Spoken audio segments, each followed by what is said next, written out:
At this moment, Aunt Wu and Lao Gao came in. Xiao Chun looked at the trembling maid in the corner and said, Aunt Wu later, please arrange for 2 trustworthy maids to come over. Oh, and remember to settle this maid's wages, he added. Aunt Wu quickly replied, yes, second young master. The maid, who had seen Yu Li's fate, was already terrified and panicked. Now that she heard she could leave, she was eager to go and hurriedly followed Aunt Wu. Lao Gao didn't say much. He picked up the unconscious Yu Li and strode away. Xiao Chun's face looked a little unhappy. Second brother, you're still so unreliable. Xiao Chun sighed helplessly. The 3 of us are all rough guys. Now that things are so busy in Blue Star, we don't have the energy to care about these small details. Then he looked at Bai Ningrong. Little Ning, I leave the hiring to you. If Aunt Wu's people aren't suitable, just handle it your way. Bai Ningrong nodded. Don't worry, second brother. I will do my best. Xiao Chun nodded, then thought of Sheng Hao, and his eyes darkened. He reached out and put his arm around Xiao Chun's shoulder. Third brother, come with me to handle something. Xiao Chun sighed helplessly. All right, let's go. But Xiao Chun stopped. I'll go talk to Brother Shen first. Wait for me here. In the kitchen, Shen Hanzheng was wearing a gray apron, standing by the stove, cooking mapo tofu. When he first entered the kitchen, Shen Hanzheng asked Huamian what she wanted to eat. Huamian glanced at the tofu on the stove and casually said, mapo tofu. Shen Hanzheng had never cooked this dish before. He relied entirely on Huamian's guidance. Xiao Chun had just reached the kitchen door when he was immediately drawn to the scene inside. He saw tall Shen Hanzheng standing at the stove, skillfully stirring the spoon. Next to him, petite Huamian tilted her head, occasionally pointing out which seasonings Shen Hanzheng should add. How Xiao Chun was so surprised that his eyes widened and his jaw nearly dropped to the ground. He never expected that the usually cold and commanding Shen Hanzheng would have a side that was devoted to his wife. He paused for a few seconds, feeling it was better not to disturb him, and quietly backed away. Back in the living room, seeing everyone, he changed his original plan to confront Sheng Hao and decided otherwise. It's getting late. Let's go eat first. Since you've just arrived at the Western base, I'll take you to try some local Sichuan and Southwest dishes. They taste really good. Everyone nodded in agreement and stood up to leave. At that moment, Xia Liqing suddenly asked curiously, aren't you going to call Xin Ge and Xiao Mian with you? How Xiao Chen slightly smiled. No need. Xin Ge probably doesn't like the cafeteria. When Qi listened to their conversation, his eyes darkening. Since Shen Hanjing showed interest in Hao Mian, he knew there was no longer any chance between him and Hao Mian. For Blue Star, he couldn't compete. Since he had already made his choice, he would bury his feelings deep in his heart and remain just friends with Hao Mian. The group headed towards the villa. Meanwhile, in the kitchen, while Shen Hanjung was finishing up the sauce, Hao Mian went to the living room. The living room was empty, with no one in sight. She was feeling puzzled when she suddenly saw a small note on the coffee table. It read, "It's not good for Shinge to cook, so we went out to eat first." Hao Mian sighed and was about to return to the kitchen when her peripheral vision caught sight of a bottle of wine on the sideboard. She paused, then, on impulse, walked over, picked up a glass nearby, poured herself a drink, and slowly sipped it. Shen Hanjung saw that Hao Mian hadn't returned for a while and strode out of the kitchen. He looked up and saw Hao Mian with her back to him, leaning against the sideboard. "Mian Mian, what are you doing?" His voice was deep and clear in the quiet living room. Startled by the sound, Hao Mian turned to look at Shen Hanjung and explained, "I just want to have a little wine." Shen Hanjung's eyebrows immediately furrowed. He quickly walked over to her. "You can't handle alcohol well. Don't drink anymore." As he spoke, he reached out and took the wine glass from her hand. Hao Mian was a bit annoyed by his interference. "Why are you so controlling? I was only going to take a few sips." Since she had already drunk more than one glass, she didn't mind if he took it away. Shen Hanjung looked at the wine glass in his hand, which was only half full. He handed the glass to Huamian and raised an eyebrow slightly. A few sips, Huamian felt nervous under Shen Hanjung's gaze and quickly wrapped her arm around his. "I'm already an adult. Drinking a little should be okay, right? Shen Hanjing really couldn't do anything about her. He helplessly shook his head and put the remaining wine away in his face. Seeing the wine taken away, Huamian didn't argue anymore and turned to walk back to the kitchen. The kitchen was very spacious, with a small, elegant dining table in the center. There were already a few dishes on the table, looking tempting and smelling wonderful. Wuma had prepared some dishes earlier, and the rice was already cooked. Shen Hanjing followed Huamian into the kitchen, watching her back with a bit of a headache, rubbing his forehead. The girl always wanted to drink, but her alcohol tolerance was low. It was hard to scold her or discipline her, more difficult than calming a child. Shen Hanjing sighed and sat down at the table. Seeing Huamian slightly tipsy, he couldn't help grinding his teeth. From now on, no alcohol in the house, or she might drink again. Halfway through the meal, Huamian suddenly felt hot all over, her head a bit heavy, and she felt dizzy. She looked up at Shen Hanjing across from her, feeling strangely dry in her mouth. She instinctively licked her lips and reached for a glass of water, gulping down a big sip of cold water to try to wake herself up. Shen Hanjing kept an eye on her actions. Seeing her like this, he was sure she was drunk. He softly said, "Mian Mian, do you want to go to sleep first and eat later?" Huamian looked at his moving lips but couldn't understand what he was saying. She only thought his lips looked very attractive. Her legs felt weak, and she staggered toward Shen Hanjing. Worried she might fall, Shen Hanjing quickly caught her and pressed his palm to her forehead. It was hot. "Mian Mian, you're drunk. I'll take you back to your room to rest."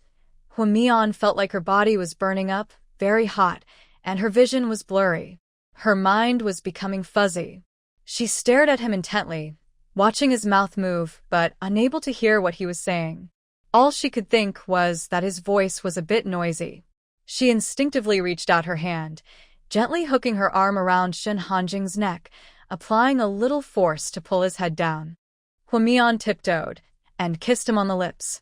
Shen Hanjing's eyes darkened, a hint of danger flashing in his gaze.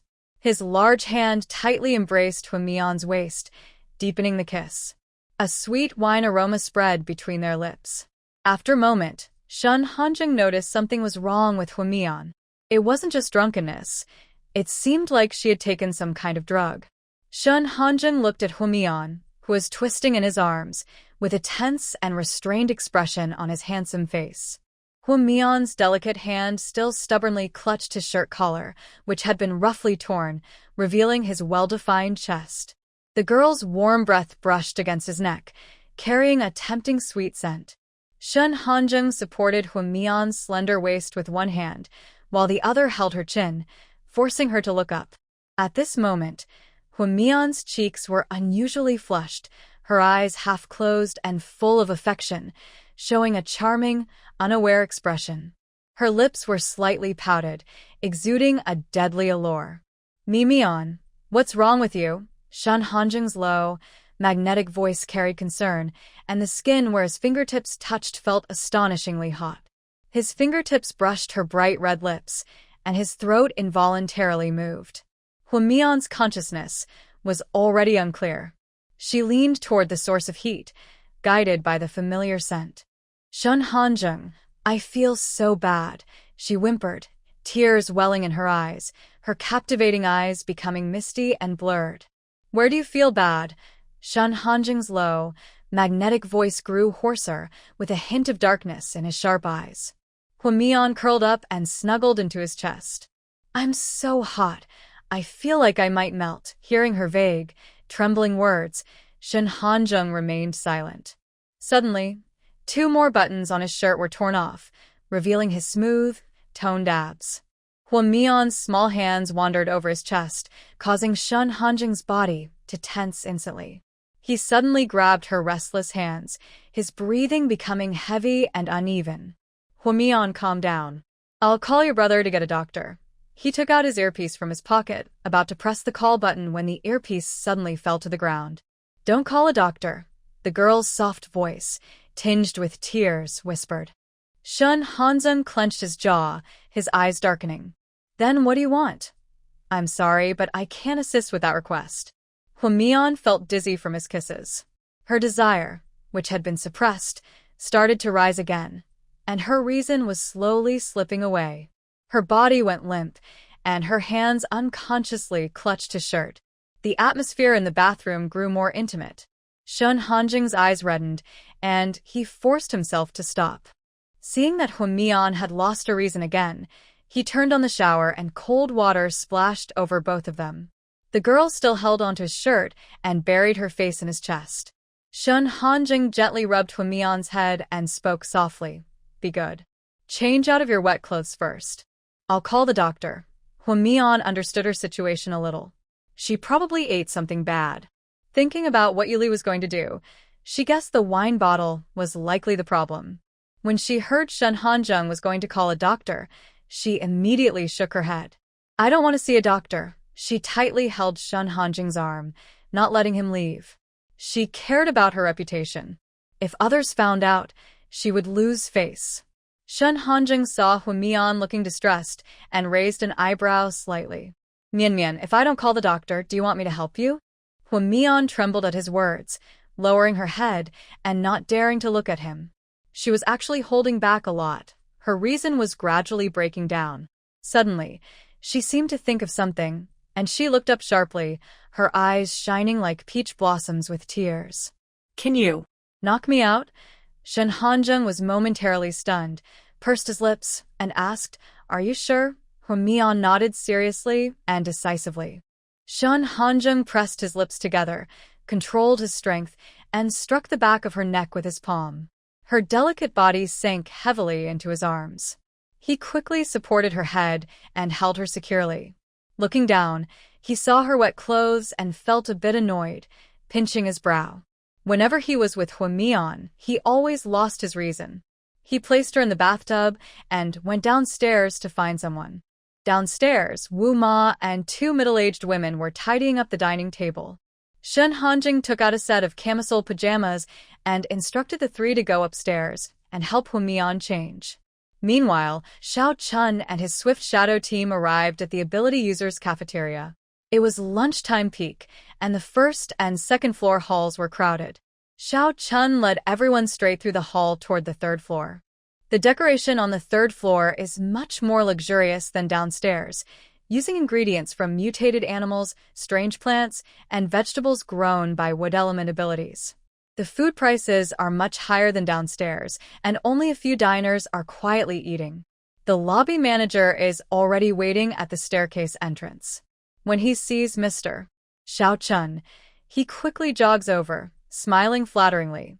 Second young master has finally arrived. This morning, a batch of mutated cattle was delivered, and the meat is very tender. You're in for a treat today. Xiao Chun steps aside to reveal a stern figure behind him. This is my third brother, Xiao Cheng, who just came from the central base. Then, he points to the team behind him. These are his direct team members. Recognize them so you don't offend anyone later. The manager's smile widens instantly, and he extends his hand to Xiao Cheng. Third young master, you're an elite from the central base. Truly impressive. I'll remember that. Xiao Chun says, Are there any new ingredients today? Bring them out quickly. The manager bows slightly.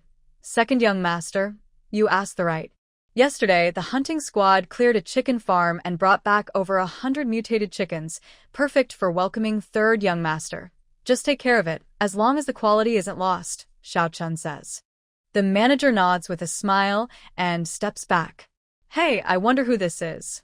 Second young master, you've fallen so low you're squeezing at a table with so many people. Have you embarrassed the family? A careless male voice sounds. Hearing this, Xiao Chun suddenly stands up, his black eyes filled with anger. I thought it was some stinky smell drifting over. Turns out, a rat from the sewer has come out. Wandering around in broad daylight?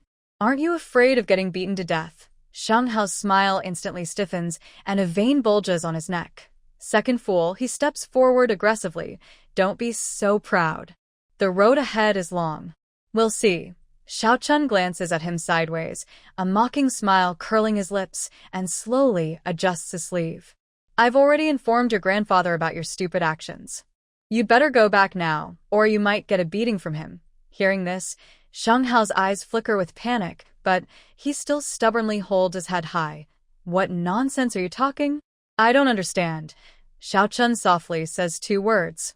Yuli. When Sheng Hao hears this name, his face suddenly turns pale. But he still clings to a bit of hope. Think about it. From the moment he heard that Mr. Xiao had received news about someone, it hasn't been more than an hour. In such a short time, Yuli probably hasn't caused much trouble. Thinking of this, Sheng Hao's heart relaxed again. He confidently said, "You're just talking nonsense. I don't even know who Yuli is." Mr. Xiao lightly snorted. "Sheng Hao, you're really just like a mouse, timid and afraid of trouble. You do things you can't handle." Sheng Hao's face instantly turned ugly. He angrily said, "Mr. Xiao, you only succeed because of your family's power. Without the Xiao family, you're nothing." Mr. Xiao raised an eyebrow. "Lucky for me, I was born into wealth. You're just jealous, and it shows on your face." Before Sheng Hao could speak, Mr. Xiao added, "You act like you have some family support, but we're both the same. Neither of us is better." Sheng Hao's face turned red and pale quickly. He was speechless from Mr. Xiao's words and could only glare at him in anger. At that moment, a guard suddenly approached Sheng Hao. He lowered his voice and said, "Young Master Sheng, the commander wants to see you. He needs you to come back immediately." Sheng Hao's heart jumped. He was stunned. He thought Mr. Xiao was joking, but it turned out he had really gone to complain to his grandfather. He gritted his teeth and said, "Stupid Xiao, just wait for me." After saying this harshly, Sheng Hao hurriedly left. As Sheng Hao left, the atmosphere in the dining hall became much happier. Meanwhile, back at home, Sheng Hao's grandfather threw his water cup at him. He quickly dodged. "You spoiled brat. How dare you come back? The Xiao family has already told me everything you've done." Old Sheng looked at him with disappointment and anger. "I told you to be careful around Shen Hanzheng, to avoid provoking him. But no, you came up with this stupid idea to get close to him." He then took out a cane and struck Sheng Hao hard. Sheng Hao cried out loudly, "Grandpa, I know I was wrong. Please let me go this time." Old Sheng's face was full of anger. "If I don't teach you a lesson, you'll bring disaster to the Sheng family. Remember this beating." As he spoke, he swung the cane with full force. Sheng Hao was running around wildly after being hit, but his grandfather awakened his speed ability, so no strike missed. After lunch, Xiao Chun took the Swift Shadow team to the office building. He confidently pushed open the door to Xiao Zhe's office. "Brother, look who's here." Xiao Zhe looked up from his documents, adjusted his glasses, and glanced behind his brother. Hao Chun stepped forward to greet him. "Big brother." Xiao Zhe nodded, then suddenly paused. "Did Mr. Shen not come with you?" "Brother Shen is resting at the villa with little Mian," Xiao Chun said cheerfully. Xiao Zhe suddenly placed his pen heavily on the documents, making a sharp sound. His tone turned cold, and his icy gaze behind the glasses swept over. "You're letting a girl like little Mian spend time alone with a man outside? Don't you think that could hurt her reputation?" Xiao Chun looked a bit hurt and stepped in front of Xiao Zhe. "Brother, you don't understand. Today, Sheng Hao came up with a bad idea and made Brother Shen angry. That's why I let little Mian stay with her." Xiao Zhe frowned deeply. "Even if our family isn't perfect, we shouldn't sacrifice a girl's happiness just to make him happy." Xiao Chun blinked. He didn't see little Mian trying to flatter Shen Hanzheng. Instead, he saw Shen Hanzheng trying to flatter little Mian and even cooking himself. But Xiao Chun didn't say anything. He thought arguing now would only make things worse. His brother might not believe him, so he chose not to explain. Seeing his younger brother silent and looking down, Xiao Zhe thought he had realized his mistake and didn't say more. He shifted his focus to Hao Chun. "Third, you, and second, unload the weapons into the storage. The base is short of all kinds of weapons, so your arrival is just in time." Hao Chun nodded. "Where is the older uncle?" "I've seen him before. I'll go put away the weapons. Upstairs." "Second, take them there. I have some other things to do." Everyone followed Xiao Chun to Xiao Zhonglin's office, where they saw him talking with someone. When he saw them come in, Xiao Zhonglin stopped talking and told his people to leave. "Sheng Chun, you're here. Was your trip smooth?" Hao Chun nodded. "Big uncle, with brother Shen here, everything is fine." Xiao Zhonglin looked at everyone, his brows slightly furrowed. Why isn't little Mian with you? He had heard before that his little niece had been found. The old man said she looked very much like her mother. Hao Xiaochuan's face stiffened, and his back straightened instantly. He dared not admit that he had asked Hao Mian to stay and keep company with Shen Hanzheng, fearing a harsh punishment from his father. So he said, Xiao Mian is tired, so she didn't come out. He unconsciously rubbed the cuff of his military uniform with his fingertips, cold sweat seeping into his palm and dampening the cuff quietly. After everyone exchanged greetings, Hao Xiaochun led the Swift Shadow team toward the armory. Shen Hanzheng returned to his bedroom and saw Hao Mian lying quietly on the bed, her face showing a faint blush. He walked to the edge of the bed, his slender fingers brushing through Hao Mian's hair. The servant had carefully dried her. Shen Hanzheng looked at Hao Mian for a moment, then sighed softly, thinking he had other matters to attend to. He leaned down and gently kissed her on the forehead. Then he straightened up, turned, and left.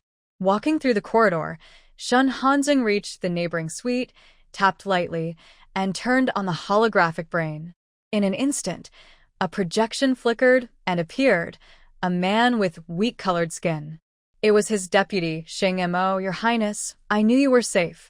You are the war god of the Kuan Yu star system. How could you be in trouble? Shen Hanzheng interrupted him directly, cutting to the chase. Xing Mo, are there any important developments in the Empire recently? Xing Mo composed himself and said seriously, since your disappearance, His Majesty immediately ordered a news blackout. Currently, the situation in the major star systems is generally stable. There are occasional skirmishes between small star systems, but they are within controllable limits. Shen Hanzheng nodded and continued, I previously asked you to incorporate Blue Star into the Kuan Yu star system. Has that been arranged? Xing Mo looked hesitant, hesitating for a moment before speaking. Your Highness, His Majesty said Blue Star is just a primitive planet with no value. If you wish, it can be transferred to your personal ownership. The Empire will not interfere with its development, but it will not provide any assistance. Shen Hanzheng frowned slightly. Making Blue Star his own meant the people there could only become subordinate civilians. Compared to interstellar citizens, civilians have significantly fewer social benefits and are deprived of political participation. Only those who make great contributions to the Empire can be promoted to citizens. Shen Hanzheng instinctively pressed his temple. In the past, he could use a man-made wormhole to perform space jumps on his own. But now, his mental strength has not fully recovered, and he needs help from other space abilities users. Thinking of this, Shen Hanzheng pursed his lips. What conditions did Father Emperor mention? Xing Mo swallowed hard. His Majesty said that if you marry the Xinyu Empire from the neighboring star system, he will grant citizenship to the people of Blue Star and fully support the planet's development. At this, Xing Mo glanced at his young master with some worry, afraid he might get angry. His young master has never been obedient since childhood and has become more wild and unruly as he grew up. He hates being controlled by others. His Majesty's plan is flawed. Shen Hanzheng paused briefly. What did my mother say? Xing Mo's face stiffened. He remembered that when the Empress learned about the young master's situation, she was initially very happy, but after calming down, she was furious. The Empress's words were, let that brat leave some descendants. He can do whatever he wants with his life, so I don't have to worry about him every day.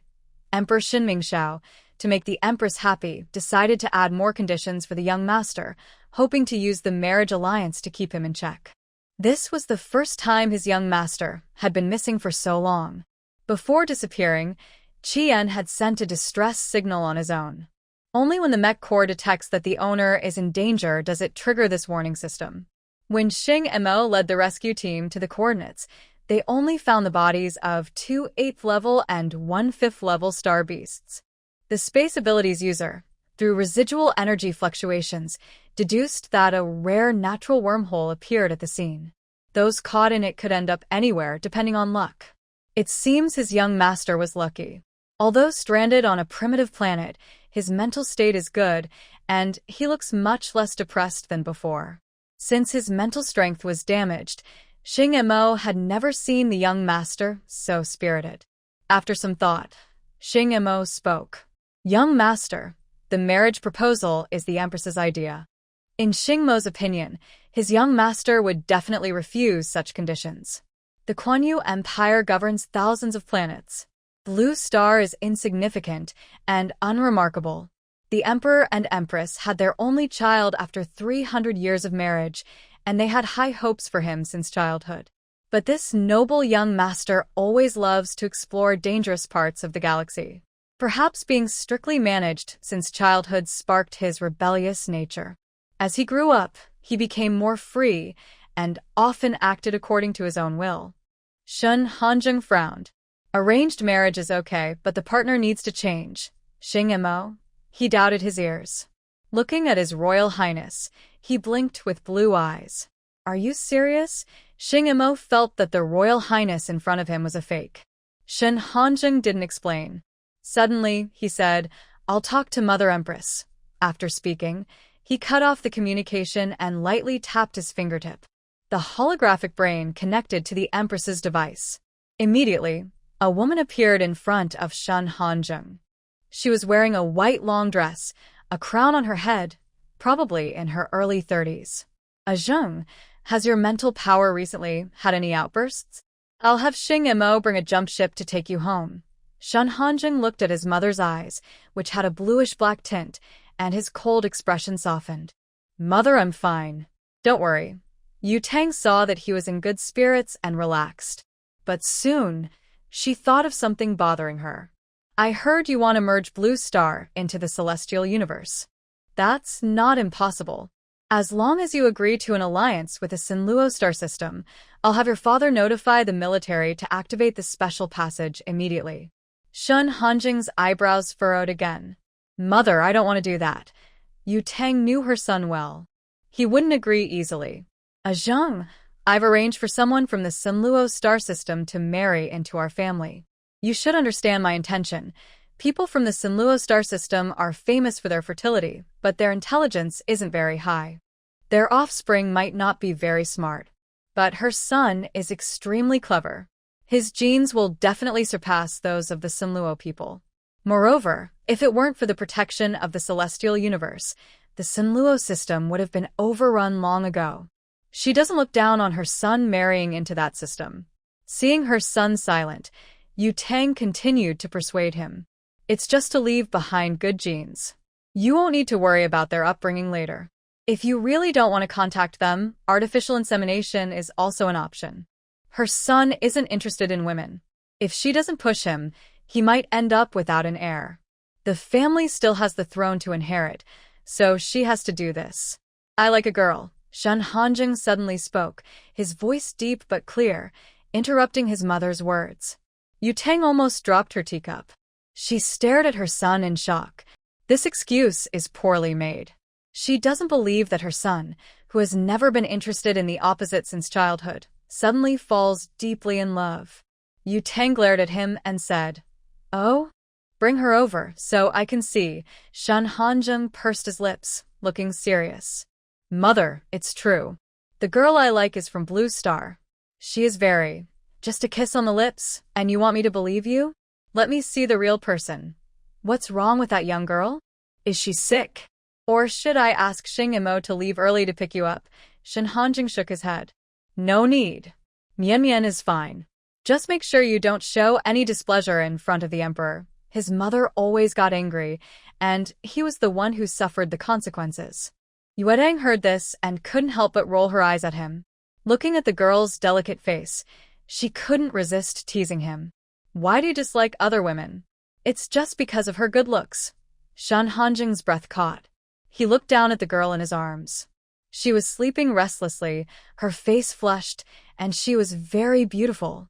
Seeing her son acting so infatuated, Yuedang casually noticed the love mark on the girl's neck and couldn't help but remind him, Ajing, be gentle in bed. You can't be too rough with girls. Shun Hanjing's face turned slightly red. He hurriedly touched his forehead. You misunderstood. Yuedang waved her hand. All right, I'll go talk to your father about launching. Tell him to send more people to pick you up. Cheongyu needs you to stay in command.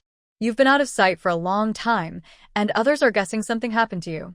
That's not good for the stability of the empire. When it was time to discuss serious matters, Shen Hanjing nodded solemnly. Okay.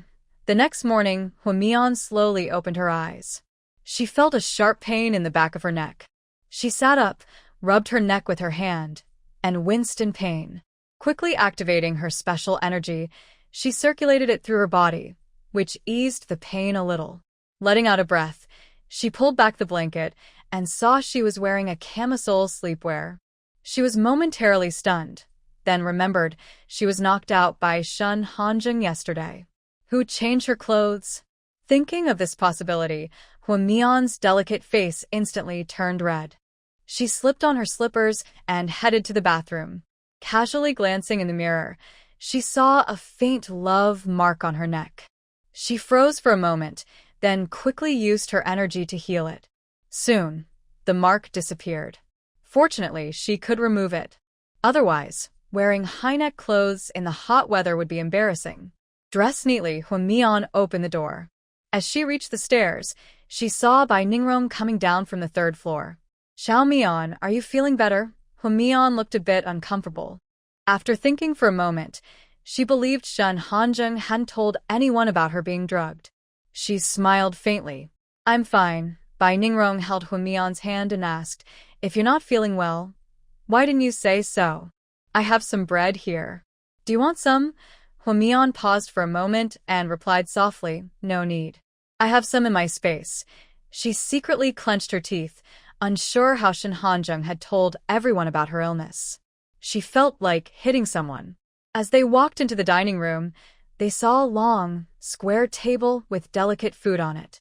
Hao Xiaochen came over and said cheerfully, Xiaomian, this is your big uncle. Huamian looked at the middle-aged handsome man approaching and immediately smiled brightly, politely greeting, hello, big uncle. Hua Zhonglin's eyes were fixed on Huamian's face, full of amazement.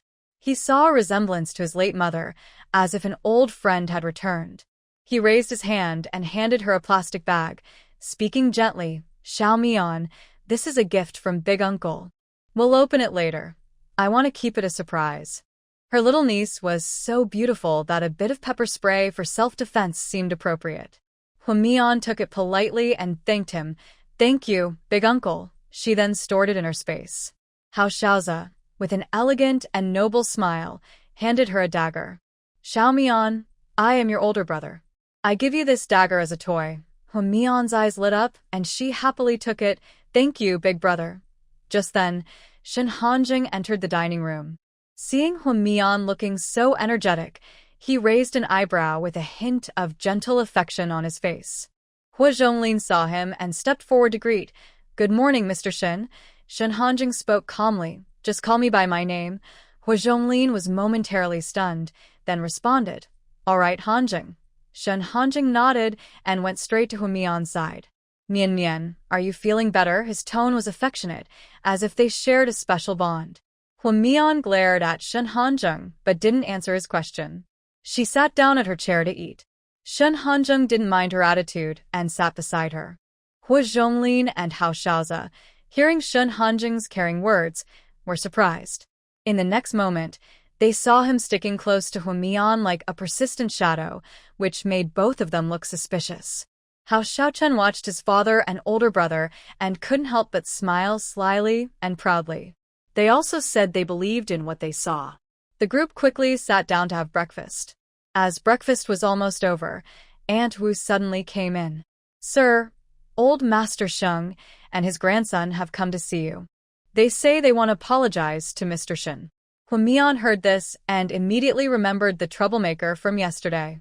Although the item was originally meant for Shen Hanjing, she took the blame for him. Thinking of this, she felt a mix of anger and frustration and looked at the visitors. Sheng Yuanyan hurried over to Shen Hanjing and said apologetically, Mr. Shen, my reckless grandson did something wrong.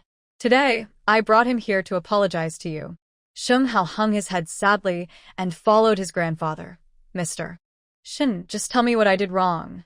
I accept any punishment.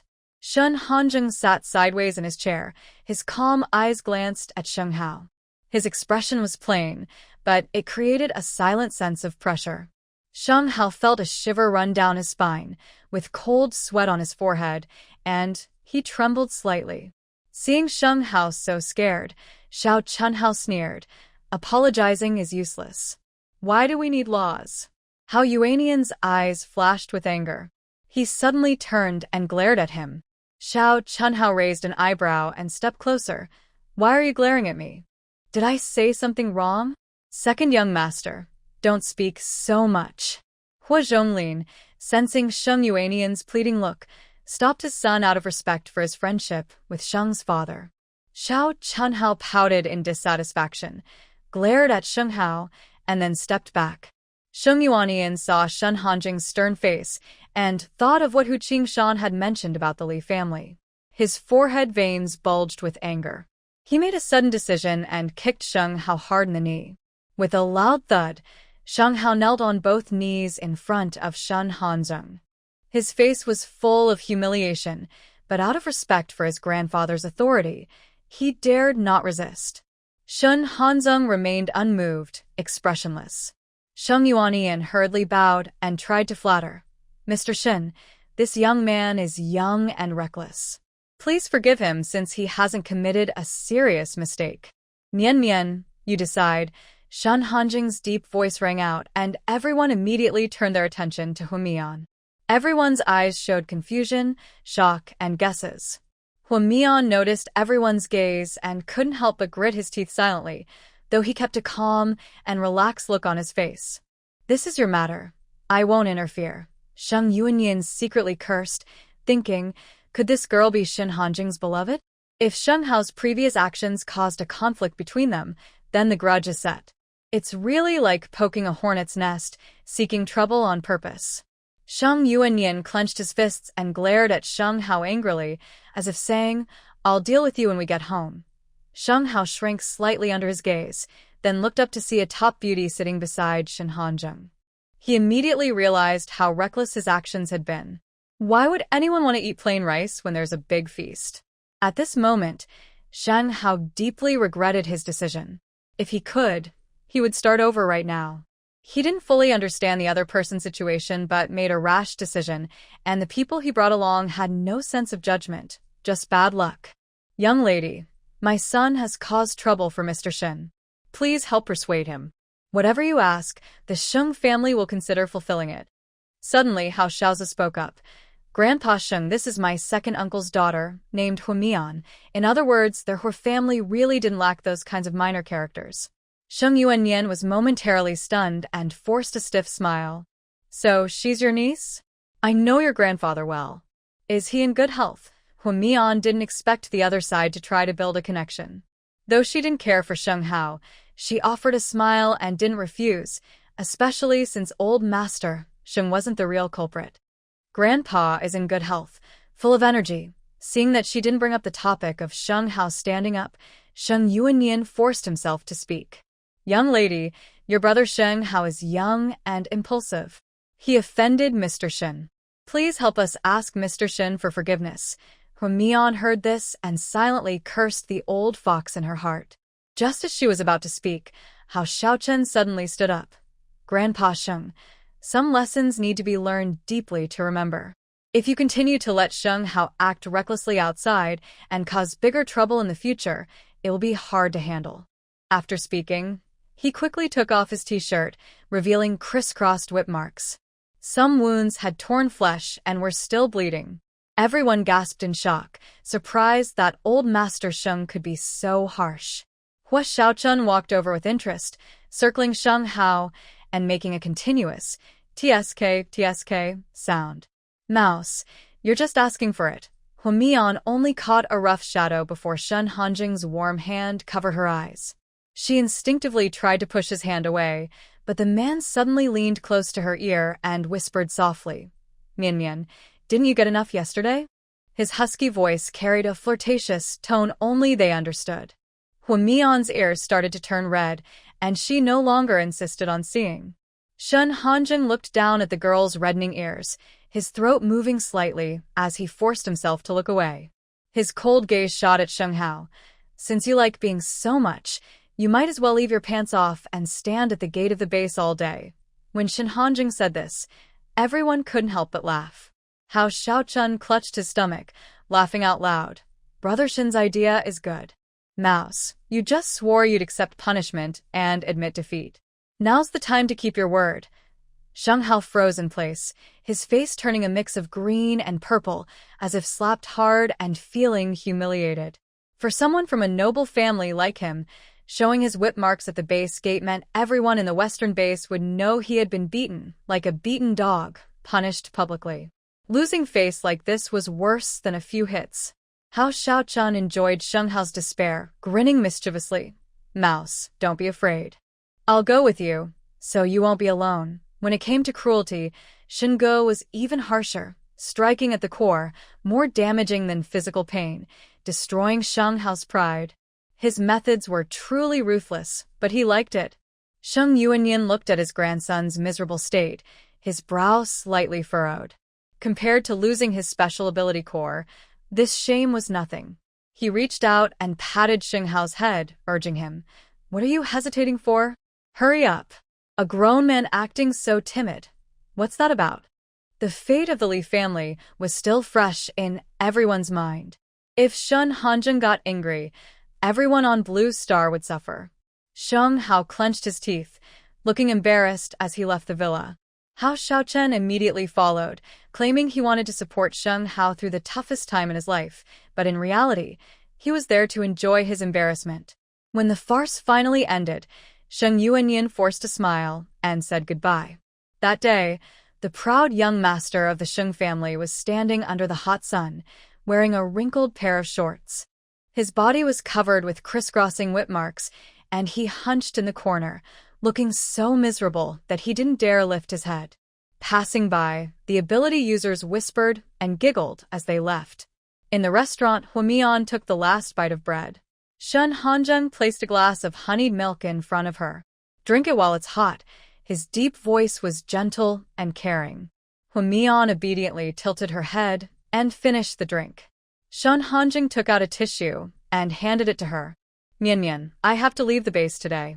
You should stay home and study the interstellar language, okay?" Huamian was about to ask, "What do you have to do?" but suddenly realized that question was a bit sensitive. Like couples, they would ask about each other's whereabouts. Thinking of this, she blushed and replied, "I understand." Seeing her flushed face, Shen Hanjing gently pinched her warm cheek. "Wait for me to come back." Huamian responded softly, her face still slightly warm, as if she could still feel his fingertips. Hua Zhonglin hesitated, wanting to ask but afraid of touching a sensitive topic.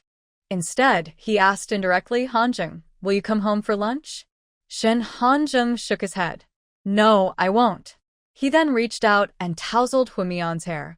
Noticing her puffed cheeks and the small flicker of fire in her eyes, he chuckled softly and withdrew his hand. Shen Hanjing looked at Hua Zhonglin and said calmly, "I've already contacted the Cheongyu Empire. They will send a battleship to support us." Everyone present, except Huamian, froze in place, stunned by this news. It wasn't until Shen Hanjing left the villa that Hua Zhonglin finally reacted. He looked at Huamian, his voice trembling. "Xiao Mian, did Hanjing mention when the battleship will arrive?" Everyone else, hearing this, snapped out of their shock and stared intently at Huamian. Huamian didn't expect Shen Hanjing hadn't told anyone else about the battleship. She bit her lip and replied, "In less than a month." Everyone gasped when they heard this, feeling both nervous and hopeful. This kind of feeling was very new to them. Hua Zhonglin paced back and forth quickly, speaking hurriedly. "I'm going to hold a meeting. Xiao Chen, you, and everyone else can do as you like." Xiao Chen nodded and said, "Got it, uncle." Hua Zhonglin hurriedly left to inform others that the warship from the Sky Empire was heading toward Blue Star. Hua Xiaozi approached Huamian with a serious look and asked, "Little Mian, can I ask you to treat someone?" He had planned this for a long time. Since he heard about Huamian's deeds, he had been making arrangements. He thought he needed to take people to the central base for treatment, but unexpectedly, his cousin came to the western base on her own. Huamian cheerfully replied, "Big brother, no problem. Let's go now. We'll come back after the treatment and learn interstellar language." Hua Xiaozi smiled, thinking his cousin was straightforward. Xiao Chun, I'll take Mian to treat Ian. You can do as you like. Xiao Chun patted his shoulder, seeming to comfort him. Big brother, go ahead. Please say hello to Ian for me. Hua Xiaozi smiled, and then left with Hua Mian. Chao Kong suddenly asked, Captain, everyone has left. What should we do? Go train.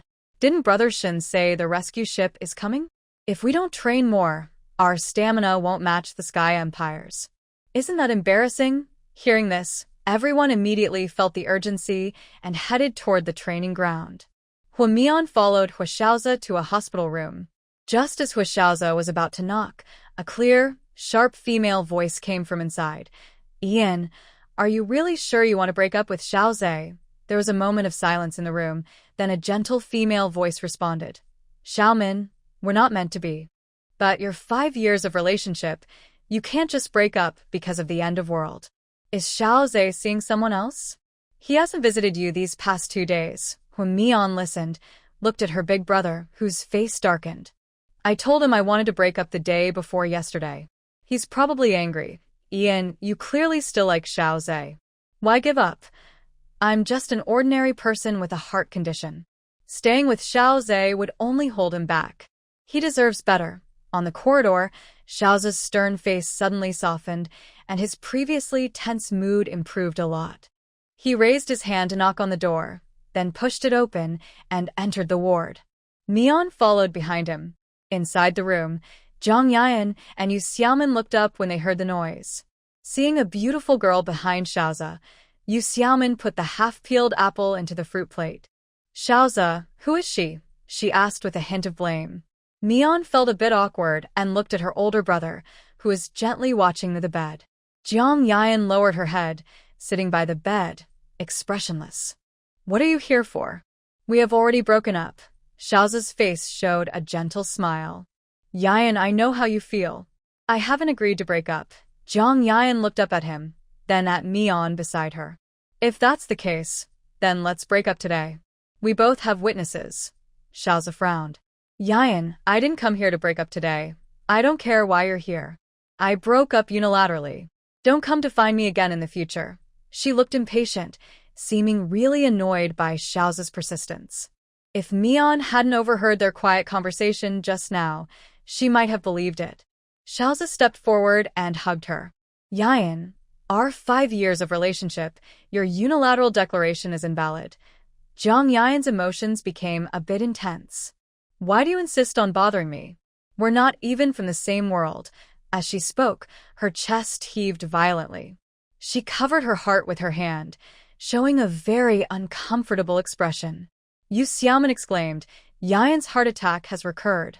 I'll call the doctor. Before she finished speaking, she hurried out of the room in a panic. Xiaozi looked worried and helpless.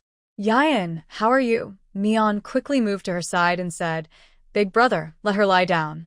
I will treat her. Xiaozi reacted quickly, immediately holding Zhang Yan gently and placing her on the bed. Mian activated her special ability, sending energy into Zhang Yan's body. After a short while, Zhang Yan's breathing began to return to normal. She looked at the white light in the girl's palm, and her chest pain gradually eased. Her breathing became smooth again. Her eyes showed shock.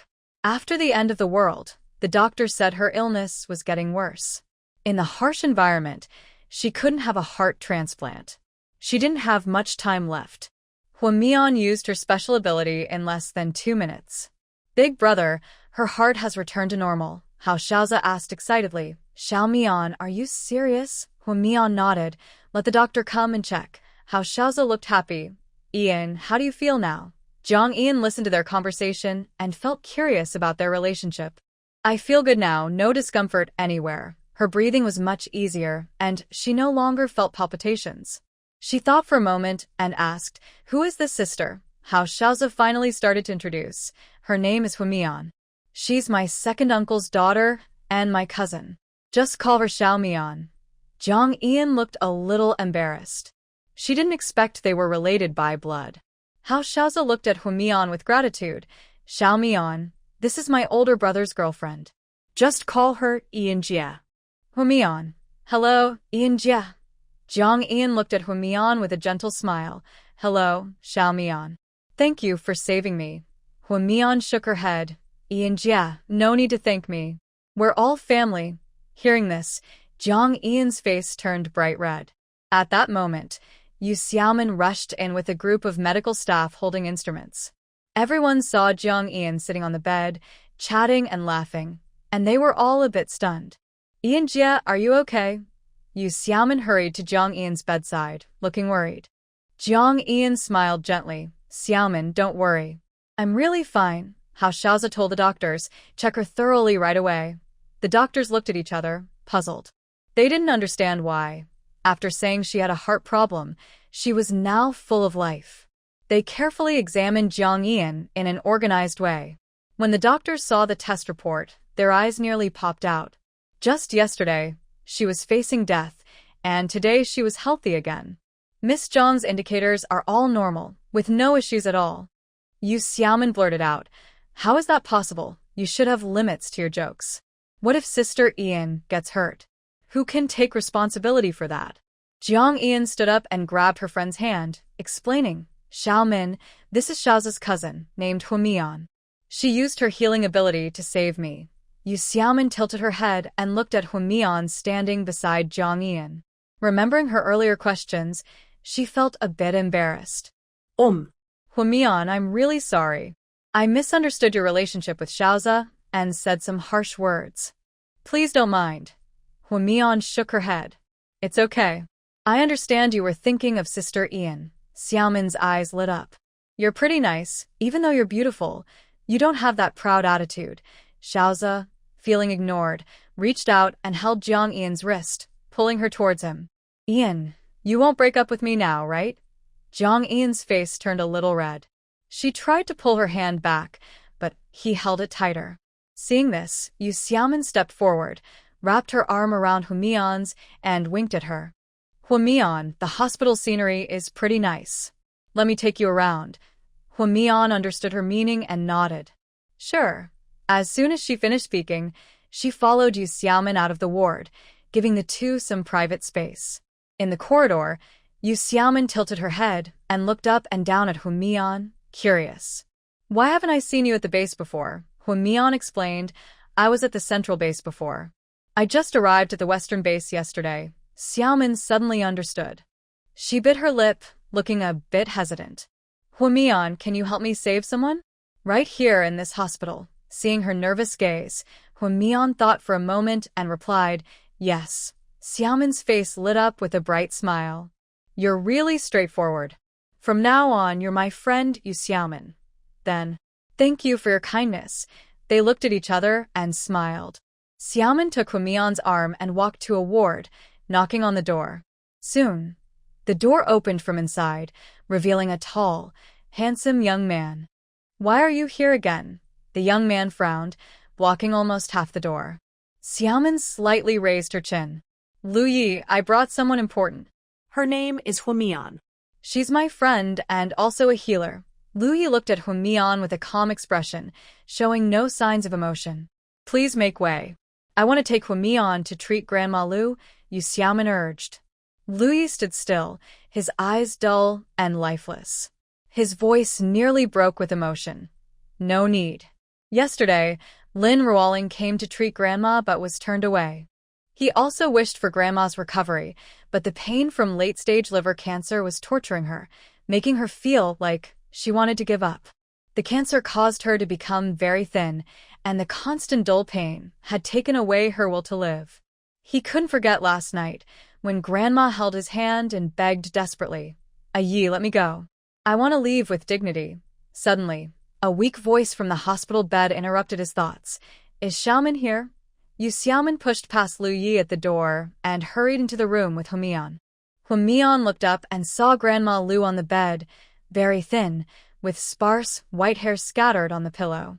When they entered, the old woman trembled and sat up.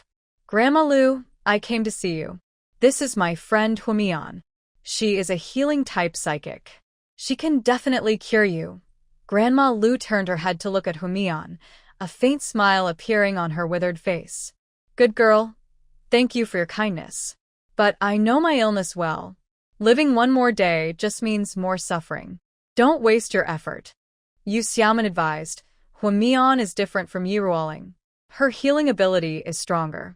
Sister Ian's heart disease was cured by her.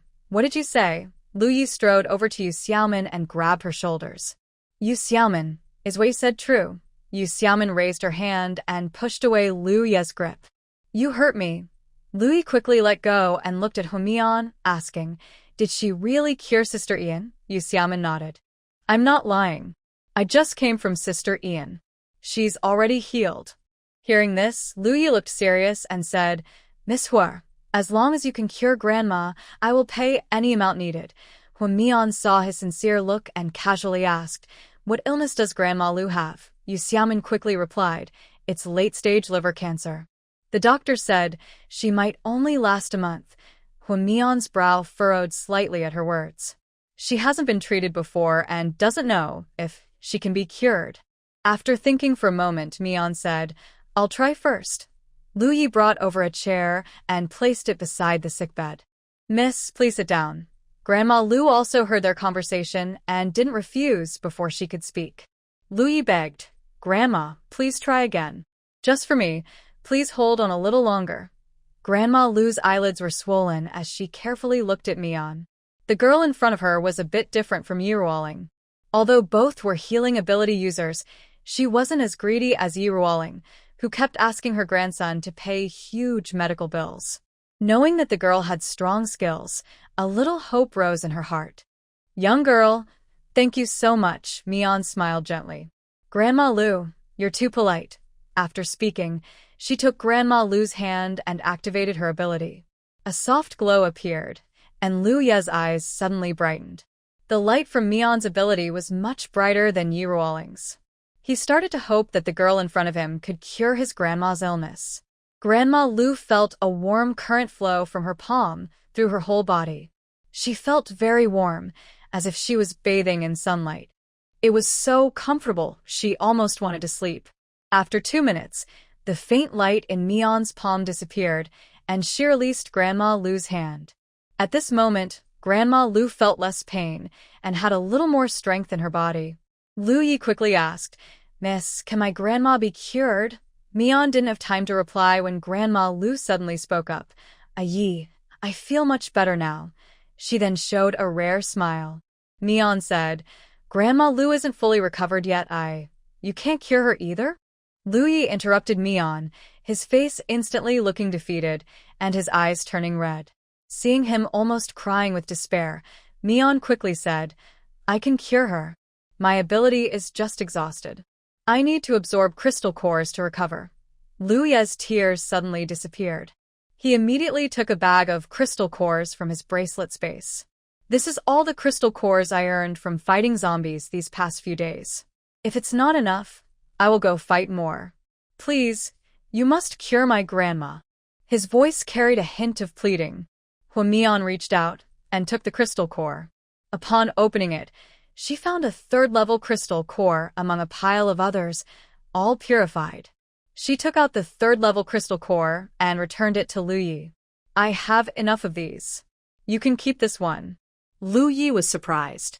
Seeing that the girl's eyes showed no greed, he pressed his lips together and didn't take it. Just take it. Consider it medical expenses. I don't like owing favors. Afraid that Huamian might refuse, he added the last sentence instinctively. Yu Xiaoman said, Huamian, he's as stubborn as a bull. If you don't take it, he'll keep thinking about it. Grandma Lu also advised, young girl, just take it. Huamian looked at the 3 sincere faces and didn't insist further. Okay. She picked up some first and second level crystal cores and began absorbing them. Lu Yi watched this and, for some reason, felt relieved. After a moment, Huamian had absorbed most of the first and second level crystal cores. Her abilities were fully restored, and she continued to transfer her energy to Grandma Lu. Since elderly people often have weaker constitutions, Huamian exhausted her abilities just enough to heal Grandma Lu. She withdrew her hand, breathed a sigh of relief, and turned to Lu Yi. Grandma Lu has recovered. Have the doctor do a full checkup. Post-recovery care should include a balanced diet and proper nutrition. Lu Yi looked grateful. Thank you, Miss Hua. I owe you a favor. If you need anything in the future, just come to me. Hua Mian smiled slightly. You've already paid the medical fee, so no need to thank me. Lu Yi's smile faded slightly. Just as he was about to say something, there was a knock at the door, and it was opened from outside. A girl in a short skirt entered, followed by a strong man dressed in black. Lu Yi, Grandma Lu is willing to undergo treatment? My request isn't high, just that third-level crystal core. Lu Yi saw who was there and kept a calm expression. Yi Ruoling, Grandma doesn't need your help anymore. She's already recovered. Ha, you're so funny. You don't want to pay with a crystal core, so you lie like this, she sneered. Yi Ruoling, just because you can't do something doesn't mean others can't. Yu Xiaomin couldn't help but retort. Yi Ruoling had already noticed Yu Xiaomin and the unfamiliar woman. Hearing this, her brows furrowed. Yu Xiaomin, what are you doing here? Not taking care of your Ian sister? She doesn't have many days left to live, just one more day, and then it's over. Yu Xiaomin's eyebrows instantly furrowed in anger. She was about to scold her, but thought of something else and held back. I'm really disappointed in you. Sister Yan has already recovered today. Yu Xiaomin, what nonsense are you talking? In the entire base, besides me, a level 2 healing ability user, who else can cure such things? After speaking, Yi Ruoling gave a dismissive look. Yu Xiaomin sneered, and then said, let me introduce you. This is Hua Mian. Not only did she cure Sister Yan, but she also healed Grandma Lu. Hearing this, Yi Ruoling finally looked directly at the woman across from her. She saw that she had fair skin, a delicate appearance, and looked quite fragile, which made people feel uncomfortable. Hey, is what Yu Xiaomin said true? Yi Ruoling couldn't help asking. Hua Mian frowned and saw the other person lifting her chin, giving a sideways glance. She couldn't help but ask, are you talking to me? Who else would I be talking to? Yi Ruoling glared at her. There's also the air, after all. I'm not called, hey, Hua Mian didn't like rude people. Yi Ruoling was momentarily speechless and turned to Lu Yi. Does this woman really have the ability to cure Grandma Lu? Lu Yi frowned and reminded her. Her name is Hua Mian. As for my grandma, you don't need to worry about it. Yi Ruoling gritted her teeth in anger. Lu Yi, if you offend me, next time you want me to treat your grandma, you'll have to kneel and beg me. Yu Xiaomin spat and said, hey, Yi Ruoling, can't you understand human language? Everyone's already said Grandma Lu has recovered. If you don't believe it, have the doctor check. Yi Ruoling turned and ordered the bodyguard behind her, go call the doctor. She didn't believe anyone could cure cancer so quickly. Let the doctor come and break this lie. The bodyguard quickly brought in medical staff. After a thorough check, it was confirmed that Grandma Lu's liver cancer had been cured. Aside from some nutritional deficiencies, there were no major issues. How is this possible? How did you do it? Yi Ruoling looked at Hua Mian with disbelief, her eyes fixed on her. Thinking of Jiang Yan, her eyes darkened with some resentment as she glared at Hua Mian. Lu Yi saw this and strode forward, silently blocking Hua Mian behind him. My grandmother has recovered and no longer needs your treatment. Please leave. Yi Ruoling's eyes flashed with anger. She held back her frustration and said, Lu Yi, I propose a deal. You set the conditions and I will exchange something for that third-level crystal core. Lu Yi remained calm. The crystal core has already been used. Yi Ruoling's face twisted suddenly. It was here yesterday. Who are you trying to fool? I didn't steal it unfairly. Why are you acting like this? Yu Xiaomin said, the crystal core isn't with Lu Yi. He used it as payment for treatment and gave it to Hua Mian. Hearing this, Lu Yi's face darkened with a hint of anger. Yu Xiaomin. Yu Xiaomin stuck out her tongue and shrugged. I'm just telling the truth. Hua Mian has such a strong background that Yi Ruoling doesn't dare to cause trouble for her. Yi Ruoling looked at Hua Mian after hearing this, her tone proud. You set a condition, and I will exchange something for it. Hua Mian spoke calmly. I won't exchange. She didn't lack anything. Resources like crystal cores are always welcome. Moreover, this woman was acting so high and mighty, her nose almost pointing to the sky. Yi Ruoling crossed her arms, looking at Hua Mian with a haughty attitude. Her tone was sharp. Do you know who I am? Huamian's lips twitched slightly. She wasn't afraid of her status. Do you know my last name?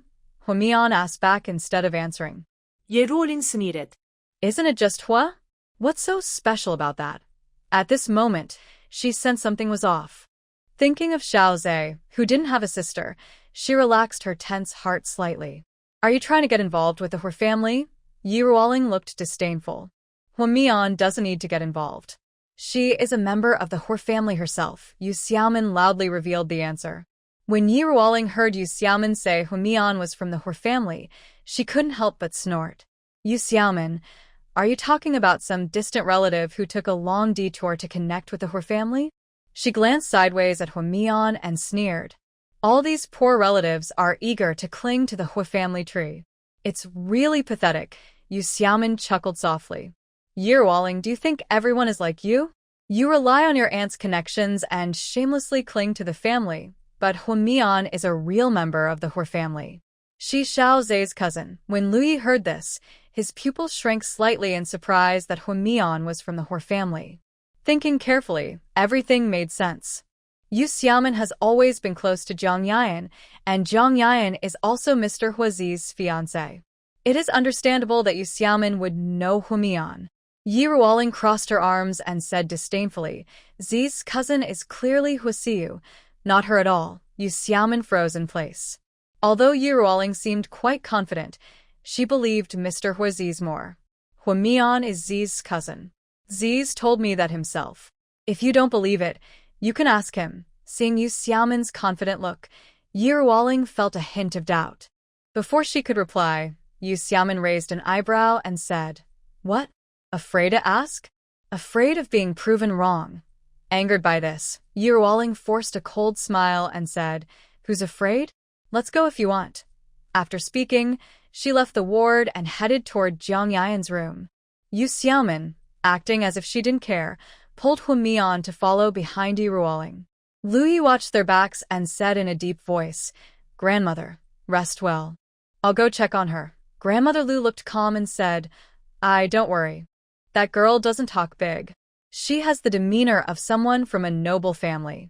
It's good that you go see her. We should thank her properly. Lu Yi helped her lie down and said, Got it, grandmother. Meanwhile, Yi Ruoling knocked on Jiang Yayan's door.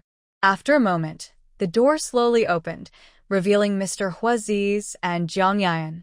Seeing Yi Ruoling, Jiang Yayan's face immediately darkened. What are you here for? Jiang Yayan's eyes were cold. I'm already healed. I don't need your treatment. Yi Ruoling clenched her fists, her nails almost digging into her palms. Did she really come to treat Jiang Yayan? She wished this woman would die sooner. Jiang Yayan was just an ordinary person. Why did she deserve to take Mr. Huazi's fiancé? Every time she saw her acting so proud, Yi Ruoling felt sick. If she hadn't met Mr. Huazi's later, Jiang Yayan wouldn't even exist. Mr. Huazi's looked at the three of them, his brows slightly furrowed. What's the matter? Yu Xiaomin spoke first. Ziz, Yi Ruoling doesn't believe Huamian is your cousin and insists on confronting you directly. As soon as she finished speaking, Yi Ruoling glared fiercely at Yu Xiaomin. In an instant, she put on a sweet smile again. Xiaozhe, I remember your cousin is Huasiu. Now someone suddenly appears claiming to be from the Hua family. I'm worried someone might use the Hua family's name to cheat and damage the family's reputation. Hua Xiaozhe frowned tightly and said coldly, Huasiu is just the adopted daughter of Uncle Second. It is Huamian who is Uncle Second's biological daughter. Lu Yi had just turned the corner of the corridor and overheard this. He looked up and saw Hua Xiaozhe defending Huamian, which made him breathe a sigh of relief. Yi Ruoling was struck like lightning, her face showing shock. She had no idea that Huasiu was adopted, and the Huamian she looked down on was actually a true member of the Hua family. Yu Xiaomin crossed her arms, smiling proudly. See? I told you Huamian is part of the Hua family. Yet you still want to use her status to pressure her. Hua Xiaozhe's eyes instantly turned cold when he heard this. What's going on? Yu Xiaomin said, Brother Xiaozhe, Huamian cured Grandma Lu Ye's illness. Lu Yi used a third-level crystal core as medical fee, but Yi Ruoling was jealous and insisted that Huamian give her the crystal core, using status to pressure. Huashaoza's eyes flashed with coldness. He took out a headset from his space and clicked to connect. Notify Weidong to hand over the management of the materials department to Yenji. He doesn't need to handle anything else. Yi Ruoling's face suddenly changed, eyes wide with disbelief. Xiaoza, are you really going to turn against me? If Jiang Yan's heart condition worsens again, I won't save her. Jiang Yan's pale face showed a cold smile. No need to bother you. My illness has already healed. As was Xiaoza's fiancé, she had long seen through Yi Ruoling's intentions. The so-called treatment was just a drop in the bucket. She knew Yi Ruoling wanted her to die sooner, so she wouldn't truly help her. She never held hope for Yi Ruoling. Fortunately, fate was kind to her. She met Huamian and was saved. In front of her, Yi Ruoling's desire for Huashaoza was never hidden. As the legitimate fiancé, she wouldn't be soft-hearted toward her rival. Yi Ruoling was momentarily panicked, but quickly calmed down. Confidently, she said, Xiaoza, I am the only second-level healing ability user in the Western base. Are you treating me this way? Isn't that inappropriate? How Xiaoza looked at her coldly. Don't think too highly of yourself. Your special ability is barely enough to stop bleeding. It's just for show. The so-called second-level ability is even inferior to first-level abilities. Yi Ruoling's face instantly turned pale, but she still held her head high and forced herself to say, I am a rare healer with special abilities.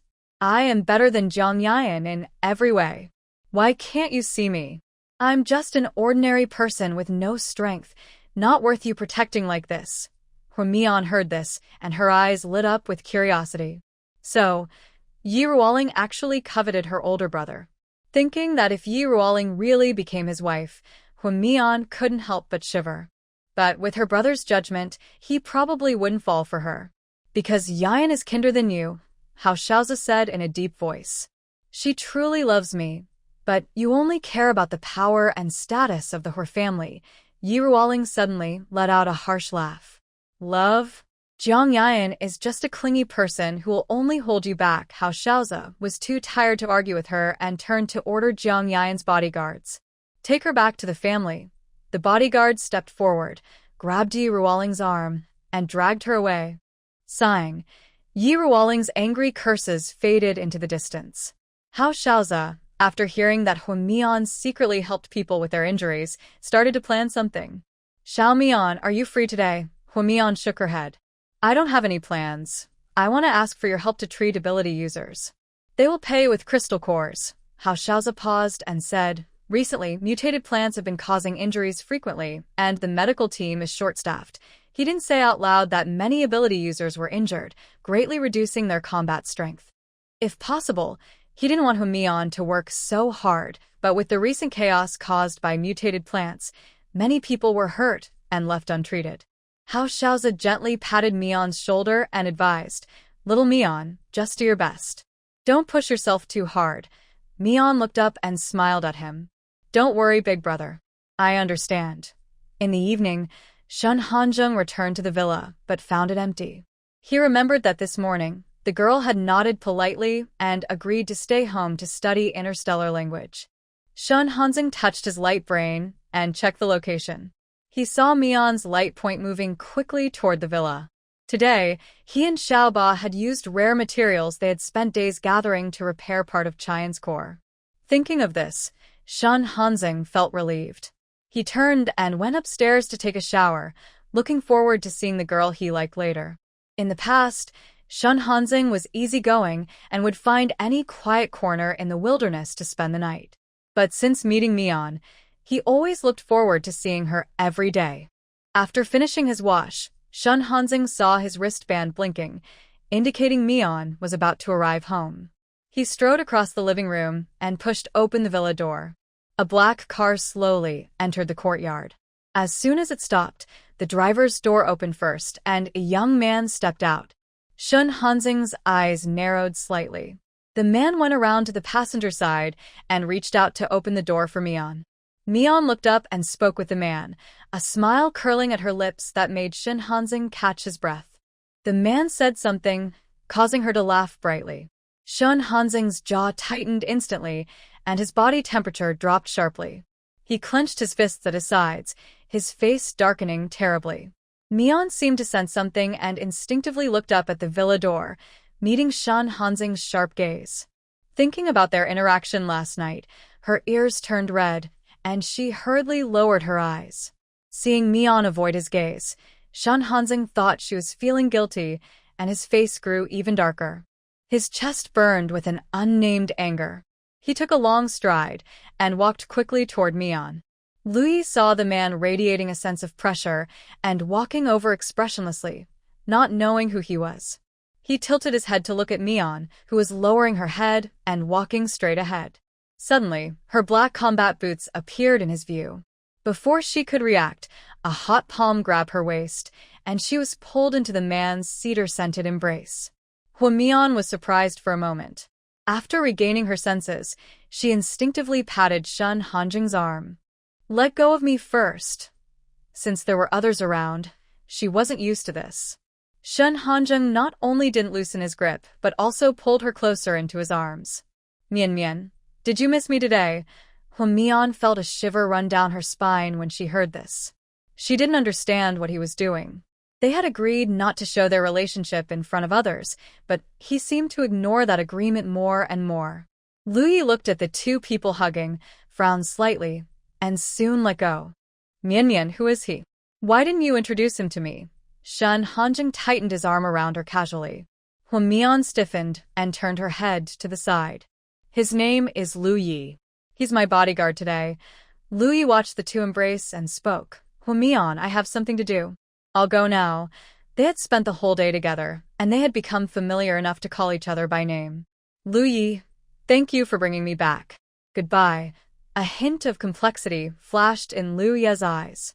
He nodded slightly, then got into his car and drove away. Suddenly, Shen Hanjing reached out and scooped Mian into his arms. Mian let out a surprised cry and instinctively wrapped her arms around his neck, her delicate face showing anger. "Shen Hanjing, what are you doing?" Shen Hanjing's jawline was tight. He looked down at her without saying a word.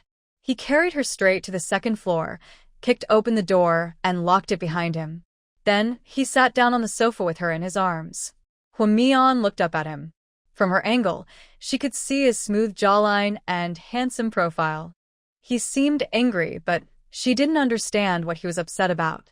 Maybe he was angry that she didn't listen to him and didn't stay in the villa to learn the interstellar language? Thinking of this, Mian reached out and poked his chest, successfully drawing his attention. "Are you angry?" she asked, looking up. Shen Hanjing clenched her restless little hand in his palm and spoke in a deep voice.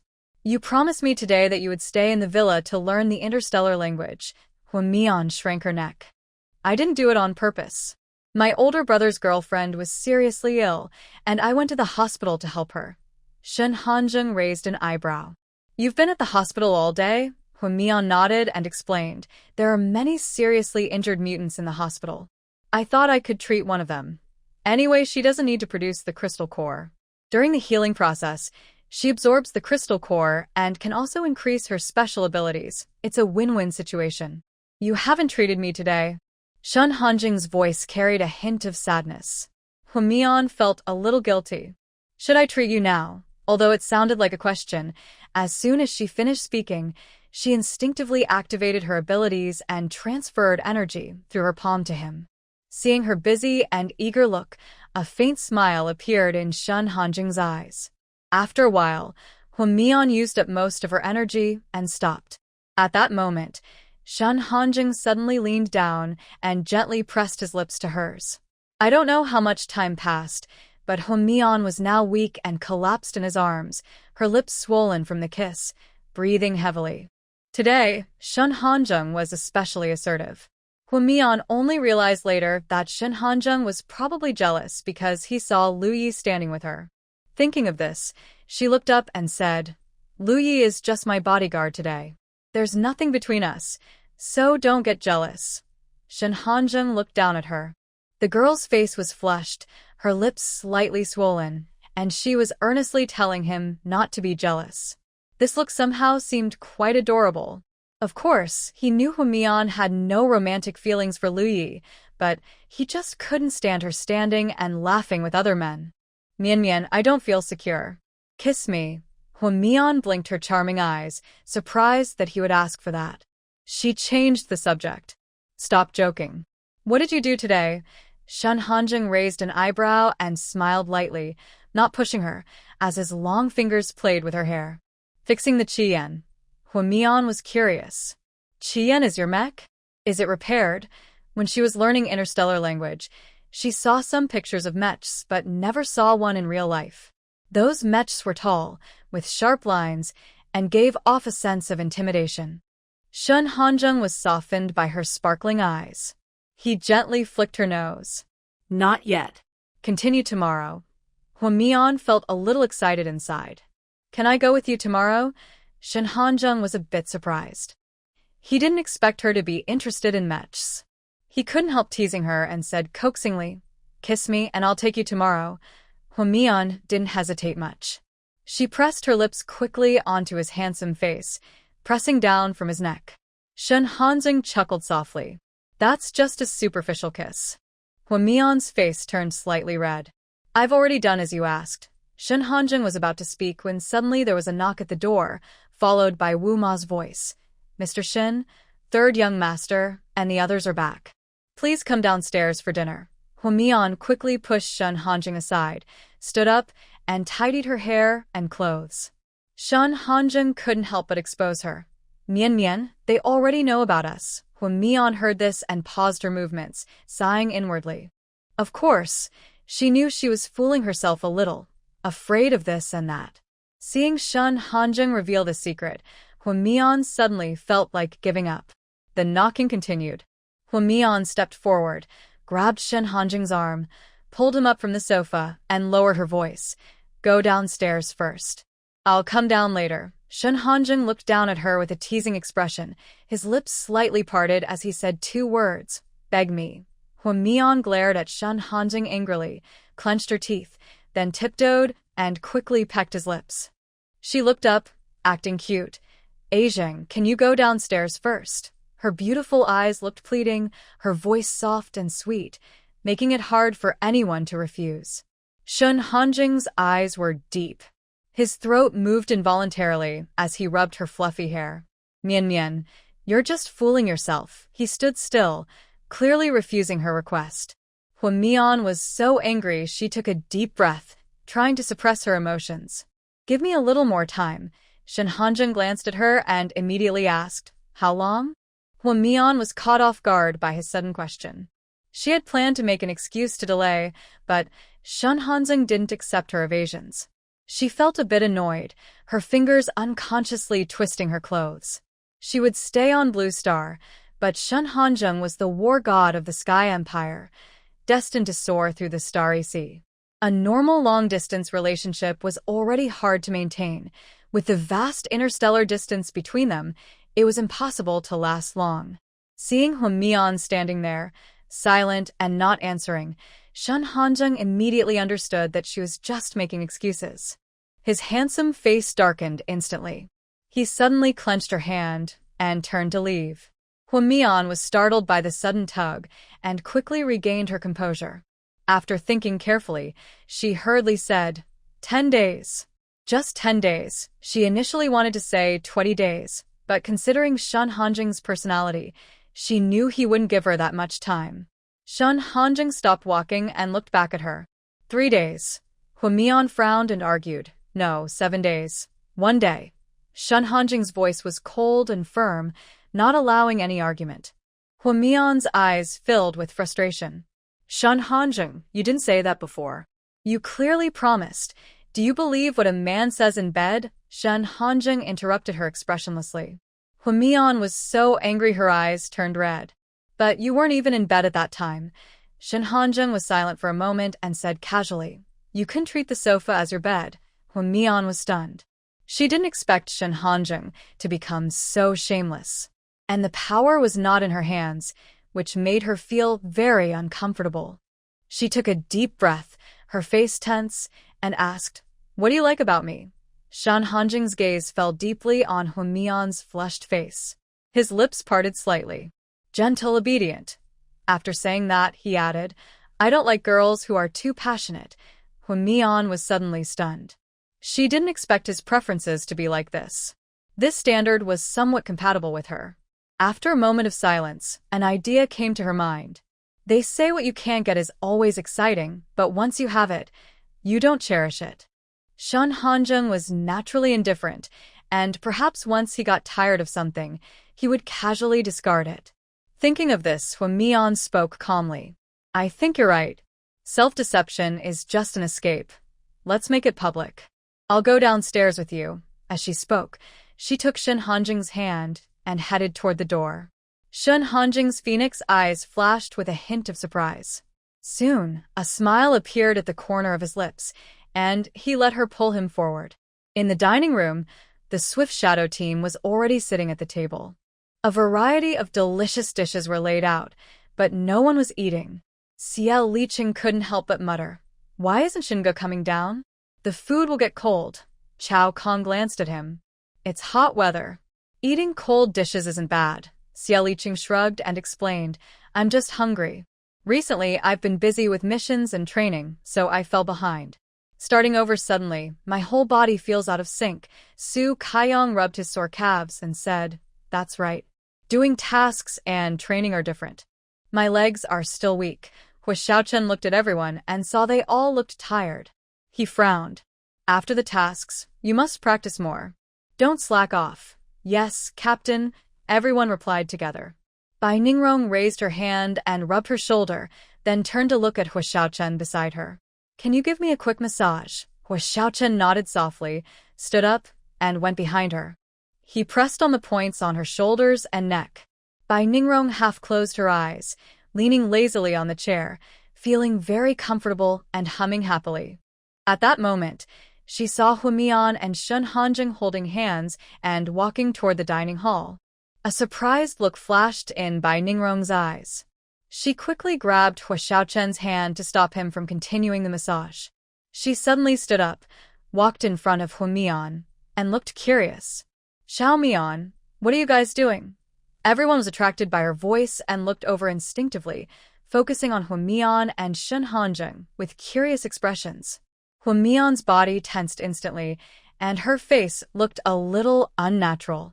She pretended to be cheerful and said, As you can see, we are dating. As soon as she finished, the dining hall burst into surprised gasps. Hua Xiaochen stepped forward slowly, with a dark look in his eyes.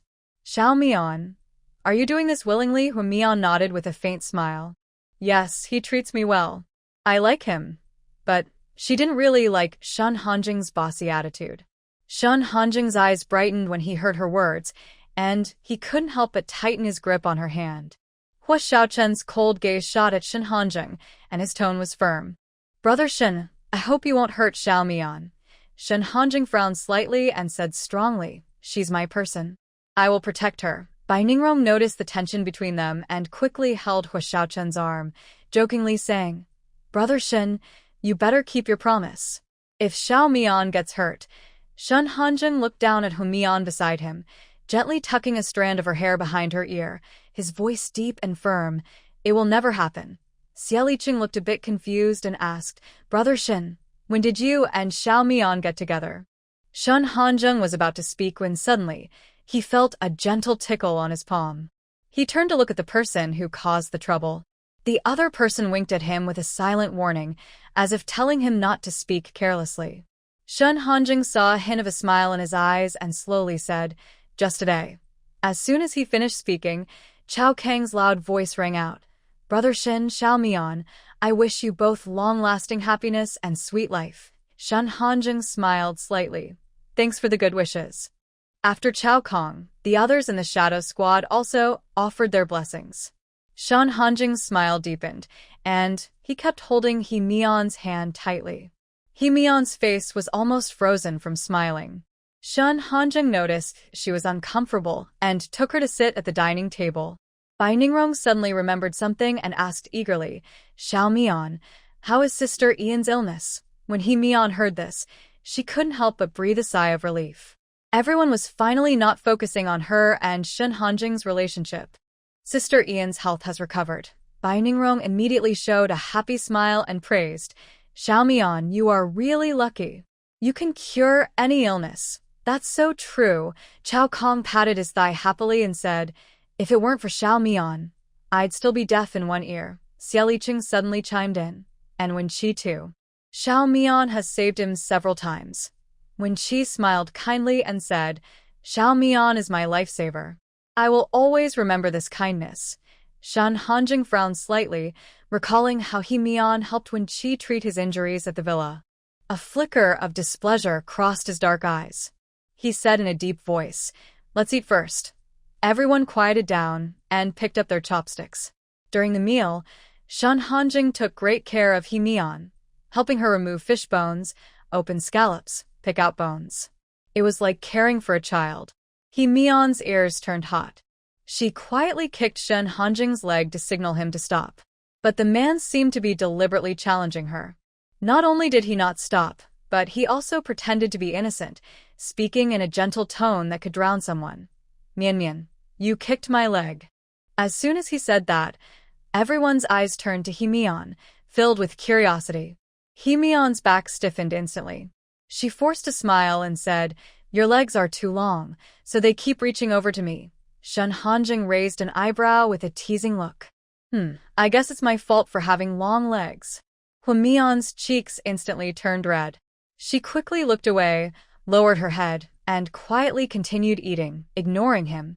For a while, only the soft clinking of dishes could be heard at the table, along with Shan Hanjing's occasional caring words. After the meal, Hua Xiaochen suddenly said, Brother Shen, we're going to Y City tomorrow to clear out the mutated plants. Are you coming? Shen Hanjing shook his head. Mian Mian, and I have other plans. Hua Xiaochen paused, then said seriously, Brother Shen, please take good care of her. Shen Hanjing looked confident. She'll be fine with me. Hearing that, Hua Xiaochen finally felt at ease. The next morning, after breakfast, everyone went their separate ways. Hua Mian sat in the passenger seat while Shen Hanjing drove quickly down the highway. Curious, she asked, where are we going? Airport, he replied calmly. Hua Mian was surprised. She hadn't expected him to choose the airport as a place to repair the mecha. However, to get there, they had to pass through the city. The distance wasn't far, but the tall trees on both sides of the road had already mutated.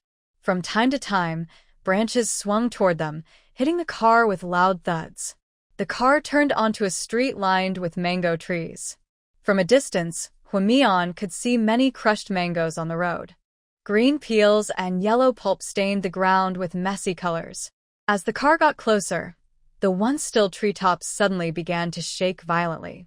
Mangoes shot out like bullets, hitting the car with heavy thumps. Hua Mian's eyes widened in shock. She hadn't expected the mutated mango trees to use their fruit as weapons. She turned to Shen Hanjing. Can these mutated mangoes be eaten? He glanced at her. Yes.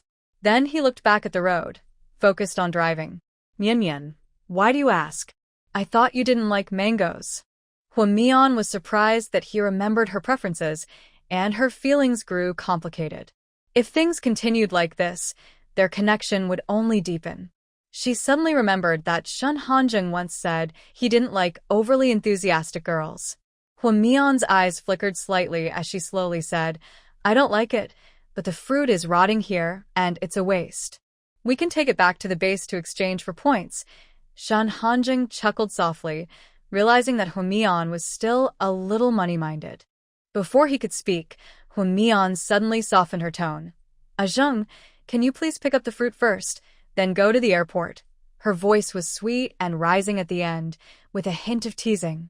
This sentence was like a gentle feather, lightly stirring Shen Hanjing's mood.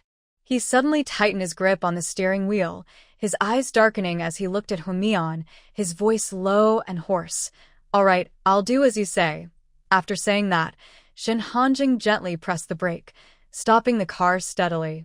Hua Mian immediately smiled brightly, quickly unbuckling her seatbelt, leaning close to Shen Hanjing, and kissing his fair cheek. The sudden intimacy made Shen Hanjing's throat tighten. His eyes deepened, and just as the girl was about to pull away, he quickly reached out and held her waist, pulling her into his arms, pressing his lips onto hers without hesitation. Hwamian was startled by his advance, her body stiffening, and her face turning bright red instantly. After a brief moment of surprise, she raised her hand to hook around his neck and responded willingly. Shun Hanjing's rationality was completely swept away by her actions. His hands, which were holding her waist, unconsciously tightened, and his lips and teeth became even more passionate. Time seemed to pass unnoticed. Shun Hanjing rested his chin on Hwamian's neck and shoulder, his hot breath brushing against her skin. Hwamian moved uncomfortably, trying to avoid him, but in the next second, the man's deep, muffled groan sounded. Shun Hanjing's arms instinctively tightened around her, holding her firmly, his voice hoarse. "Mian Mian, don't tease me. You know I have no self-control around you." These words made Hwamian stiffen instantly, obediently curling up in his arms without moving.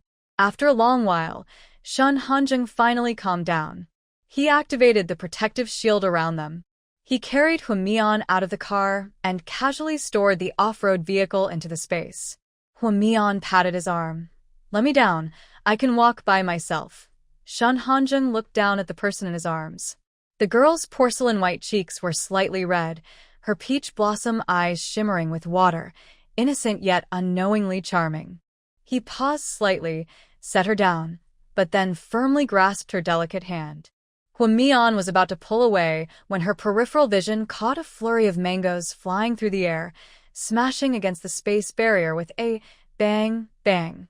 The mango trees seemed to sense the threat, and their trunks began to shake violently. Suddenly, a large number of mangoes flew toward the two people. Seeing this, Hwamian didn't care about the restraints on her hands and couldn't help but smile. With Shun Hanjing's barrier protecting them, she was not worried that the mangoes would hit them. Since they were coming right to them, there was no reason not to catch them. No need to pick them, it was easier this way. Before the mangoes hit the ground, Shun Hanjing quickly stored them all into his space. The two held hands, walking casually down the street like a normal couple. Hwamian was worried that Shun Hanjing's mental power might go out of control, so she quickly sent her abilities into him. Shun Hanjing felt the warmth in her palm and couldn't help but smile. He used his powers to gather the mangoes from the trees into his space as well. They worked together very smoothly. Using his teleportation skill, Shun Hanjing carried Hwamian as they moved through the street, and the mangoes disappeared wherever they went. Soon, all the mangoes were collected. Hwamian stared in amazement and asked curiously, "What level is your ability at now?" Shun Hanjing looked down at her, pulling her into his arms, and a gentle smile appeared on his lips. "Currently at level 8. In fact, Shun Hanjing's abilities had already surpassed level 9. But to defend against star beasts and enemy invasions, he had repeatedly overused his powers, which eventually caused a mental breakdown. Later, he could only control his abilities at level 8. After arriving on Blue Star, due to the effects of his mental breakdown, Shun Hanjing could only use level 4 abilities, and he also experienced headaches. With Hwamian's treatment over this period, his abilities gradually recovered to level 8. When Hwamian first learned about Shun Hanjing's ability level, she was very surprised. But soon, she remembered that Shun Hanjing was the war god of the Sky Empire, and she was no longer surprised. His strength was always ridiculously stronger than that of the people on Blue Star. Shun Hanjing noticed Hwamian staring blankly while in his arms. He gently tapped her forehead with his finger and asked softly, "What are you thinking about?" Lost in thought, Hwamian instinctively replied, "Thinking about you." Shun Hanjing chuckled softly. His usually cold face was now smiling, with his eyes relaxed and gentle, completely different from his usual stern expression. Hwamian was startled by his laugh, her cheeks flushing. She shyly punched his chest and said, "What's so funny?" Her tone carried a hint of playful annoyance. Shun Hanjing looked at her puffed-up cheeks and tried to hold back his laughter, but the smile on his face couldn't be hidden, and his eyes were full of affection. "Mian Mian, I'm not laughing at you. I'm just really happy." Before he finished speaking, he gently took Hwamian's clenched fist, opened it, and placed a light kiss on the back of her hand. "Be good, don't hit me. Your hand will hurt." Huamion's ears turned bright red at his words. Meeting the deep warmth in Shun Hanjing's eyes, she quickly looked away and changed the subject. Can we go now? Seeing her ears flushed all the way to her neck, Shun Hanjing decided to let her off kindly. As soon as he brought the car out from storage, Huamian hurried into the passenger seat. Shun Hanjing smiled slightly, watching her flustered yet adorable expression, his eyes soft with fondness. Half an hour later, the car arrived at the airport. Huamian followed Shun Hanjing to the tarmac. The place was empty, with not a single old aircraft in sight. Then, Shun Hanjing took out something that looked like a wristwatch, its surface glowing faintly red. Huamian couldn't help but ask, "What's that?" "It's a space button," Shun Hanjing explained simply. "A special storage device for mechas." As he spoke, his long fingers moved quickly across its surface. In an instant, with a loud boom, the ground trembled and a 50-meter-tall humanoid mecha appeared before them. Huamian looked up in shock, realizing she barely reached its ankle. The mecha's body was dark and sleek, its knees covered in armor with faint red light glowing from within. Two massive cannons were mounted on its shoulders, their barrels still marked with blackened traces from past battles. Its helmet was sharply shaped, and its eyes glowed with a deep crimson light. Behind it floated 3 pairs of luminous wings, each feather shimmering with a dark red glow. Mysterious and majestic, the sight completely stunned Huamian. Seeing her dazed expression, Shun Hanjing reached out to gently ruffle her hair and asked softly, "Ninian, do you want to see the inside of Qian?" Pulled back to her senses by his touch, Huamian's eyes sparkled with excitement. "Can I really go in?" Looking into her bright eyes, Shun Hanjing said gently, "Yes, you can sit in the co-pilot seat." After speaking, he pressed the brain-computer ID scanner, instantly connecting with the mech's sensing system. The hatch on the mech's chest slowly slid open, revealing the passage to the cockpit. Next, the mech knelt down slowly on one knee, with its metal palm facing up, almost touching the ground with its wrist. Huamian looked at the heavy metal plate in front of her, her eyebrows slightly furrowed. Even though the mech had lowered its height as much as possible, there was still about 1.5 meters between it and the ground. For her, climbing up was quite difficult. While thinking, Shun Hanjing suddenly lifted her around the waist, using his space powers to create steps, gradually climbing up and finally walking steadily onto the mech's palm. Seeing that Shun Hanjing didn't react, Huamian lightly scratched his neck with her fingertips. "Put me down." Shun Hanjing looked down at her and said seriously, "Mian, the balance system of Qian's arm is unstable when it moves up and down. If you stand, you might fall." Huamian rolled her eyes inwardly at his words. Qian's palm was bigger than a double bed. Even if she couldn't stand steadily, she could sit down instead. Shun Hanjing had lost her trust in her heart, and she doubted what he said. He clearly said he didn't like enthusiastic girls, but when she was passionate, he showed no resistance and even took the lead. Thinking of this, Huamian firmly said, "I can sit." Shun Hanjing couldn't argue with her, so he gently placed her on Qian's palm to sit. Curious, Huamian reached out to touch the metal surface, feeling a cool sensation under her fingers. Shun Hanjing stood beside her, watching her explore, a trace of helplessness in his eyes. He withdrew his gaze and pressed the start button on the brain computer. Qian's palm began to lift slowly, and the mechanical leg kneeling on one knee straightened gradually. The metal palm started to vibrate, and a sudden sense of weightlessness hit her. Huamian instinctively clenched her fists. The metal palm slowly lifted into the air, rising to the middle, and the wind suddenly grew stronger. Her ponytail was blown into a mess by the wind, blocking her view. She squinted, reaching out to brush her hair aside, and caught sight of the buildings on the ground getting smaller and smaller. Her body trembled involuntarily. At this height, with no guardrails on the palm, and such strong wind, she wondered if anyone in the interstellar had ever been blown off a mech by the wind. Lost in thought, Qian's palm suddenly tilted. A feeling of weightlessness came over her, and she reflexively hugged Shun Hanjing's leg, curling up beside his knee. The sound of wind whistling reached her ears. Mian tightly held onto Shun Hanzheng's leg, not daring to let go. Shun Hanzheng looked down and saw the girl looking scared. He couldn't help but sigh and gently picked her up.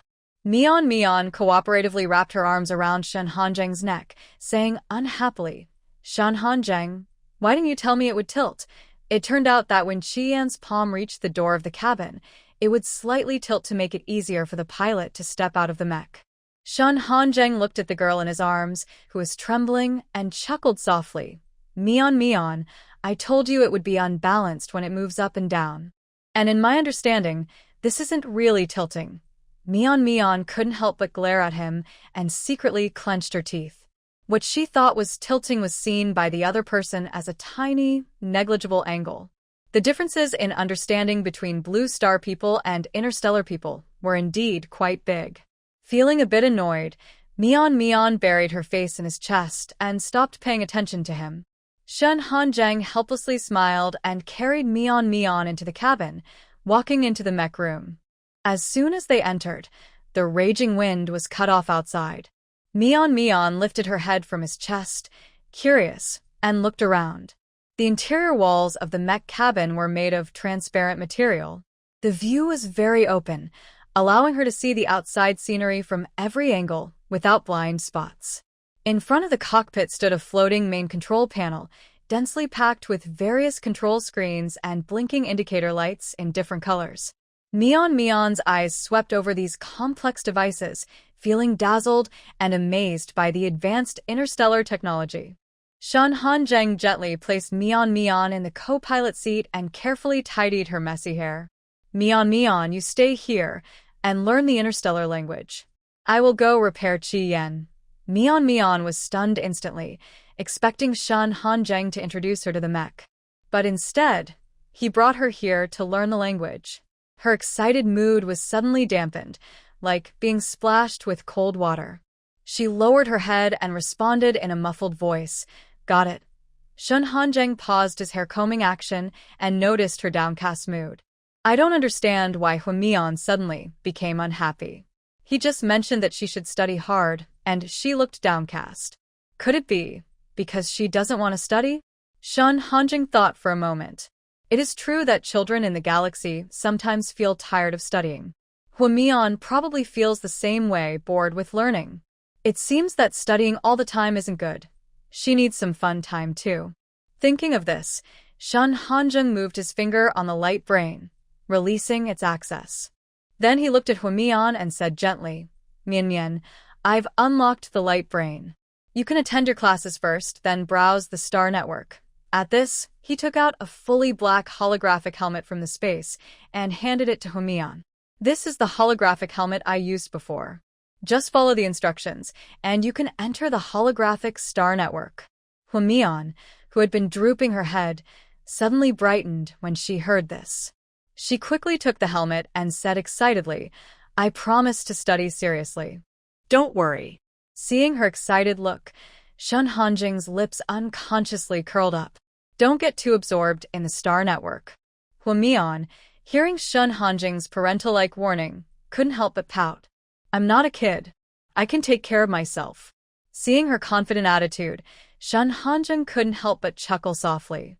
Suddenly, he leaned down and lightly pecked her on the lips, with an ambiguous tone. You're not small anymore. Mian's cheeks flushed, and she urged, Hurry up and go. I need to attend my class. Shun Hanzheng smiled and shook his head, replying softly, Okay, then turned to leave. After taking a few steps, he looked back at Mian. Seeing that she had already started her class, he shook his head helplessly and headed toward the maintenance cabin. Mian finished 2 lessons in interstellar language with high spirits, then eagerly put on the holographic helmet. Suddenly, a soft beep sounded, and she found herself in the creation space of the holographic star network. Before she could react, a sweet electronic voice rang in her ears. Welcome to the holographic star network. Your iris and brainwave information have not been registered. Creating your avatar now. As soon as the voice finished, 2 gentle white lights quickly scanned her eyes. Beep, iris scan successful. Next, Hwamian felt a slight electric current pass over her temples. Beep. Brainwave collection successful. Please enter your real name. As soon as she finished speaking, a holographic screen suddenly appeared. Hwamian was momentarily stunned. She clumsily moved her fingers on the virtual keyboard, trying to spell out her name using the newly learned interstellar script. Beep, your name has been confirmed. Next, the system prompt sounded again. Please set your StarNet nickname. If you do not enter one within the time limit, a default will be generated. Hwamian thought for a moment, then raised her hand and tapped lightly on the holographic screen. Before she could type a single character, an electronic voice suddenly sounded in her ear. Beep, you have timed out. The system will generate a default nickname. Hwamian froze instantly. She had just taken a little time to choose her online name. Interstellar systems are quite strict. Beep, your nickname is confirmed as Soft Rain. Hwamian couldn't help but twitch her lips at this. The electronic voice continued. Please create your appearance. To prevent scams, the StarNet uses a similarity rating system from 1 to 10. Please make your choice. Without hesitation, Hwamian selected the lowest score, 1 point. Beep, your appearance has been created. The system detected 2 linked accounts associated with this holographic helmet, and the other account has granted you access. Please choose one to log in. Hwamian thought briefly and chose Shin Hanjing's account. Beep, transferring you to the holographic plaza now. In an instant, the scene changed. Hwamian was now standing in a lively square. Meanwhile, inside the mech arena, everyone was engaged in intense battles. Suddenly, a mechanical notification sounded. Beep, Steelheart is now online. On the arena screen, the top-ranked names suddenly lit up, displaying the words, Steelheart. Some people paused abruptly, their faces full of surprise. Others muttered in disbelief. That kid hasn't logged into StarNet in years. Someone else grumbled. If the system hadn't kept his ranking, I'd think he was gone for good. Everyone started posting bounties on the global channel. Who can find out where Steelheart is? I'll pay 1 million interstellar credits. Hey, that's a bit stingy. I'll put up 5 million. Hwamian knew nothing about all this. She, with a face similar to Shun Hanjing's, was curiously looking around. In the square, people had colorful hair and wore rather revealing clothes. Hwamian saw a person with green hair. Before she could get a clear look at his face, he disappeared right in front of her. People around are choosing their destinations to teleport. Suddenly, a scene appears beside Hwamian. As soon as a person appears in the square, they vanish again in the next moment. Hwamian opens her light brain, pulls up the map, and chooses to teleport to the shopping street. In the next second, she finds herself in the commercial area. The shops are lined up all around, and the scene is dazzling to her. She sees many unfamiliar flowers and can't help but walk into a flower shop. The shop owner is a girl with pink hair. When she sees Hwamian, she immediately comes over with sparkling eyes. Sir, all the flowers in our shop are freshly stocked in the morning. They will definitely make your girlfriend happy. Hwamian looks at the beautiful flowers and tries to speak in awkward interstellar language. Thank you, but I can't afford to buy. Yes, Shun Hanjing's account actually has no money. The girl suddenly shows a worried expression. I'll give you one for free. Don't be sad. Seeing this makes me feel soft-hearted. Hwamian suddenly remembers that she now has a face very similar to Shun Hanjing's, and she still looks stunning. She quickly declines. Thank you, but I don't need it. The girl insists on putting the flower into her hand, then reaches out and touches her chest. If your brother has any needs, he can come find me. Hwamian is so scared she steps back immediately. She didn't expect interstellar society to be so open. She places the flower on the table and hurriedly leaves the shop. As soon as she steps outside, she sees a pair of lovers kissing openly at the door. Hwamian quickly averts her eyes, afraid to look, and hurriedly walks away. Hwamian walks along a food street, where the smell of delicious food fills the air. She can't help but salivate with hunger. Looking up, she sees a variety of food stalls, with many different kinds that dazzle her eyes. She stops at a small stall. The grilled meat on the grill is sizzling with oil, looking tempting with a golden brown color and fragrant spices wafting into her nose. Young man, want a skewer? The vendor is a middle-aged woman. Seeing her staring at the food without blinking, she enthusiastically greets her. Our grilled meat is made with our family's secret recipe. It's delicious. Once you try one, you'll want more. The food on the holographic star network is created by a quantum cooking device that disassembles and reassembles real food, perfectly mimicking the taste. Eating food on the star network, the virtual digestion system receives the food data, and the feeling of fullness is sent to the brain. Offline, there are also real objects. As long as buyers are willing to pay high interstellar postage, interstellar delivery will bring the goods to their door. However, since there are many planets in the universe, and they are very far apart, even faster than light transportation takes a long time, which is not cost-effective. Because of this, holographic food on the star network is more popular. After all, you can enjoy delicious food for less money. Faced with the enthusiastic sales pitch from the ant, Hwamian helplessly shook his head. I don't have money to pay. The ant was stunned for a moment, then looked him over from head to toe. Are you a kid sneaking onto the star network when adults aren't paying attention? In the universe, some children do sneak onto the star network by wearing holographic helmets when their parents aren't looking. To prevent children from spending money recklessly, parents usually set a password on the account, so children can't make payments. The ant looked at the tall, handsome man in front of her, a glint of sharpness flashing in her eyes. Little friend, I see you're free now. Want to work for me? You can eat all the grilled meat you want, and I'll pay you too. Seeing that the ant mistook him for a child, Hwamian felt a bit embarrassed and explained, I'm not a kid. Hearing this, the ant didn't argue. She had encountered this situation before. She calmly said, oh, and continued to ask, what do you think about my offer? Hwamian was a little tempted. After hesitating for a moment, he agreed. Half an hour later, Hwamian and the ant arrived at a food street near a university town. The ant skillfully set up a stall, and Hwamian helped out. The Interstellar University seems to have no fixed class schedule, and the crowd on the food street is always busy. As soon as the stall was set up, a group of girls gathered around. Handsome, I want grilled wings, grilled scallops. Hwamian packed the food ordered by customers into containers. The ant was busy displaying food and collecting money. Sometimes, people asked Hwamian for their brain chip number or even wanted to take photos with her, but they were all politely turned away by the ant. Girls, he's married. You can wait until he gets divorced before pursuing him. Interfering in someone else's marriage isn't right. She didn't dare let anyone get her brain chip. The person in front of her was actually a child pretending to be an adult. If he found out she was tricking a kid into selling grilled meat, he might come to confront her. In the galaxy, marriage and divorce happen often, but people still look down on interfering in others' marriages. Big Auntie said this, and everyone who cares about their reputation stopped asking for photos with Hwamian. Instead, they secretly used their devices to take pictures.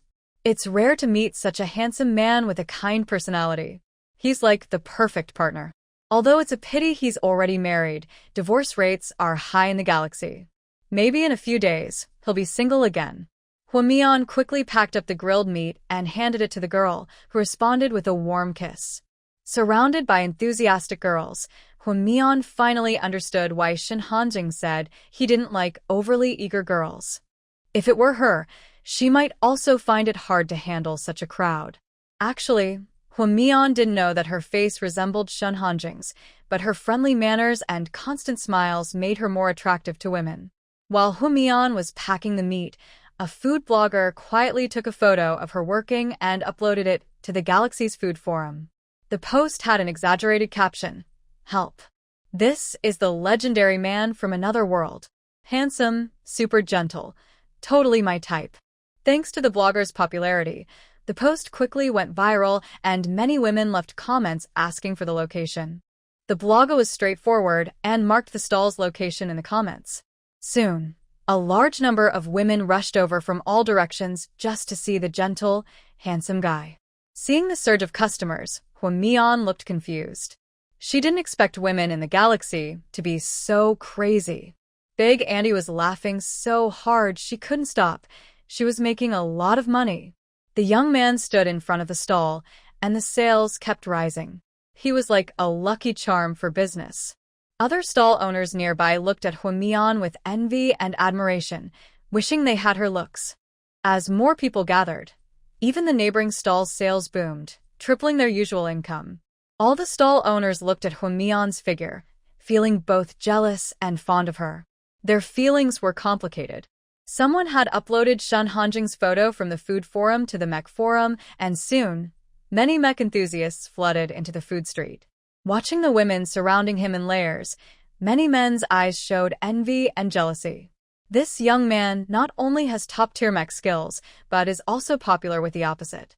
He is truly a winner in life, making others feel left behind. Fueled by jealousy, a group of men angrily moved closer. The women nearby saw this and didn't dare to stop them. Even in the interstellar age, men still hold the main voice. The big man at the front pushed through the crowd and stood in front of Huamian, speaking harshly. "Are you the tough and brave one?" Huamian's heart skipped a beat. This man not only knew Shen Hanjing's online nickname, but also found her precisely. She thought logging in with Shen Hanjing's account would be safer, but didn't expect he had enemies on the net. Nervous, Huamian pretended to check messages on her light brain, secretly pulling up a map to prepare to escape. At that moment, the big man sneered, "#1 in the mech combat power list. Now selling barbecue to make a living? Looks like you haven't done well these years."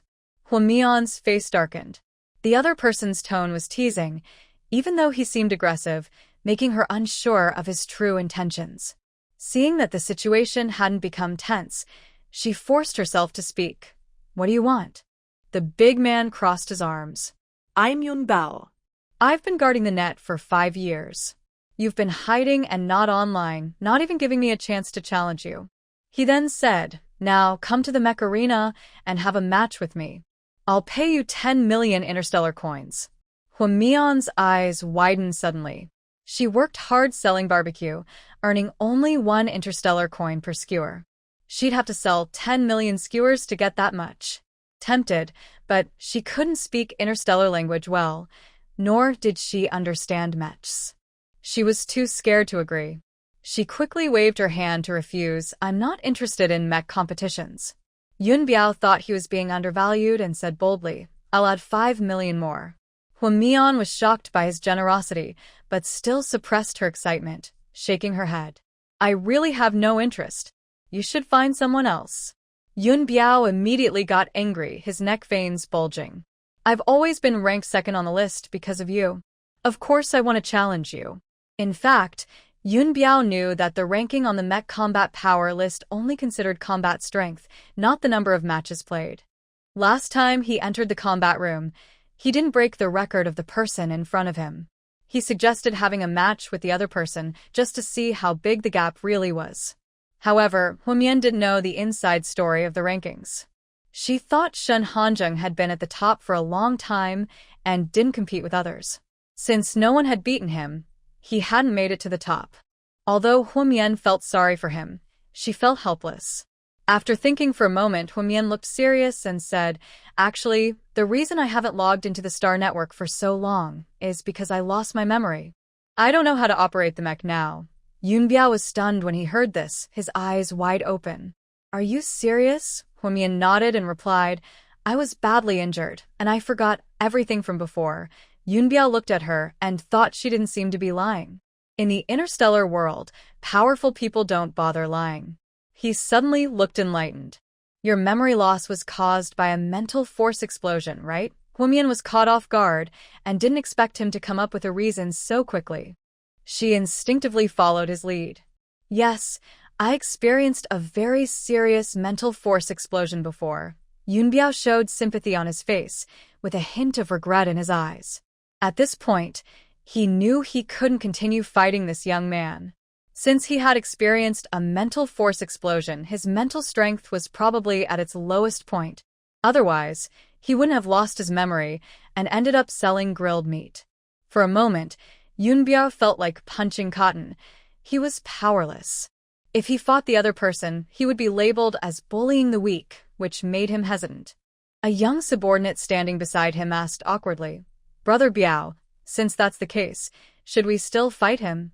Yunbiao couldn't help but pat the subordinate's head. Why fight? Do you think I, Brother Biao, am someone who takes advantage of others?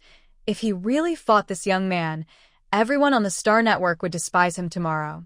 After thinking for a moment, Yunbiao said, since that's the case, I won't fight you anymore. Huamian didn't expect him to believe her so easily. In fact, she didn't know that Shen Hanjing's performance in the combat room was so impressive that everyone saw him as an insurmountable barrier. In the interstellar era, strength is highly valued. Now that people see someone who was once very powerful fall so low that they are no better than others, they can't help but feel sympathy. Yunbiao suddenly said, I'll take you to see a mech. Huamian frowned slightly and refused, saying, I still need to sell grilled meat. Yunbiao looked at the stall owner and confidently said, I'll give you 300,000 stars. I'll cover today's grilled meat, and his time belongs to me. The stall owner immediately smiled broadly and happily agreed. All right. This was like a gift falling from the sky. Suddenly, she was rich. She looked at Huamian and said, Xiao Zheng, go with him. Mecha equipment is very expensive. Just seeing it is a kind of gain. Before leaving, the stall owner paid Huamian 20,000 interstellar coins. Worried she might come back to ask for more, she paid the money and left everything settled. Yunbiao looked at Huamian and said, Your boss has already given me your time. Since there's nothing else, come with me. I'll pay you 5 million interstellar coins. Huamian stared at him in surprise, not expecting this person to be so generous with money. Before she could react, he directly used his brain device to transfer 5 million coins to her account in real time. Huamian looked at Yunbiao with a rare animal's gaze, secretly thinking, could this be the legendary person with strong limbs but a simple mind? Or maybe he has so much money at home, he doesn't know what to do with it. Huamian didn't know that Yunbiao was truly so rich he couldn't spend it all. He was from the Yun family, one of the 3 major mecha merchants in the Sky Universe Empire. To him, money was just a number. He could never run out. In the end, Huamian followed Yunbiao to the mecha arena. People around them cheered and shouted, some whistling loudly. Let's have a match. Let's have a match, Yunbiao loudly declared. I'm not someone who takes advantage of others.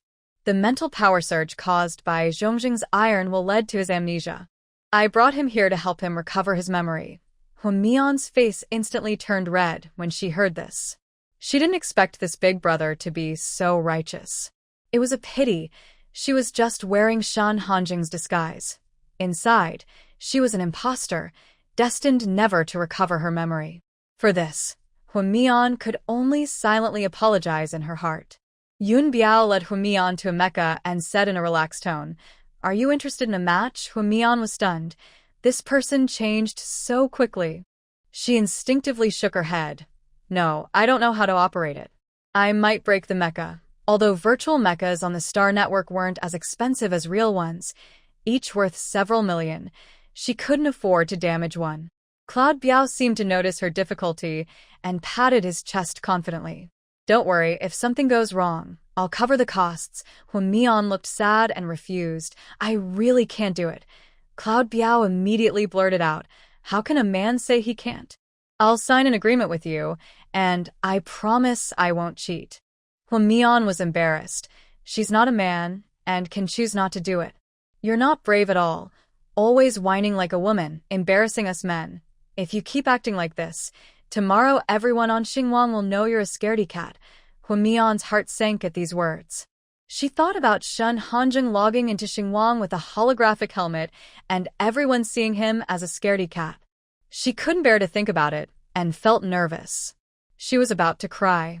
But I don't know how to operate the mech. Cloud Biao interrupted her. Just connect with your mind, and you can control the mech easily. Like arm wrestling with me. That should be fine. Huamian saw that he looked serious, as if he wouldn't let her go unless she agreed. After a moment of thought, she nodded. Okay. Losing in a fight isn't scary. Cowardice is what makes people look down on you. Meanwhile, on the mech forum, everyone was placing bets. I bet Zheng Tiego will win. He's my hero. I bet on Cloud Biao. He's been second place for 5 years straight. If Zheng Tiego's mental power surges, he might have less mental energy to use and lose. I agree with the person above. I bet on Cloud Biao. Even a skinny camel is bigger than a horse. I bet on Zheng Zheng Tiego. In a dual room of the mech arena, 2 tall mechs stood inside. Cloud Biao crossed his arms. You choose first. These 2 are basic A-level mechs. You should be able to activate them with your mental power. Huan Mian swallowed hard, her eyes flickering.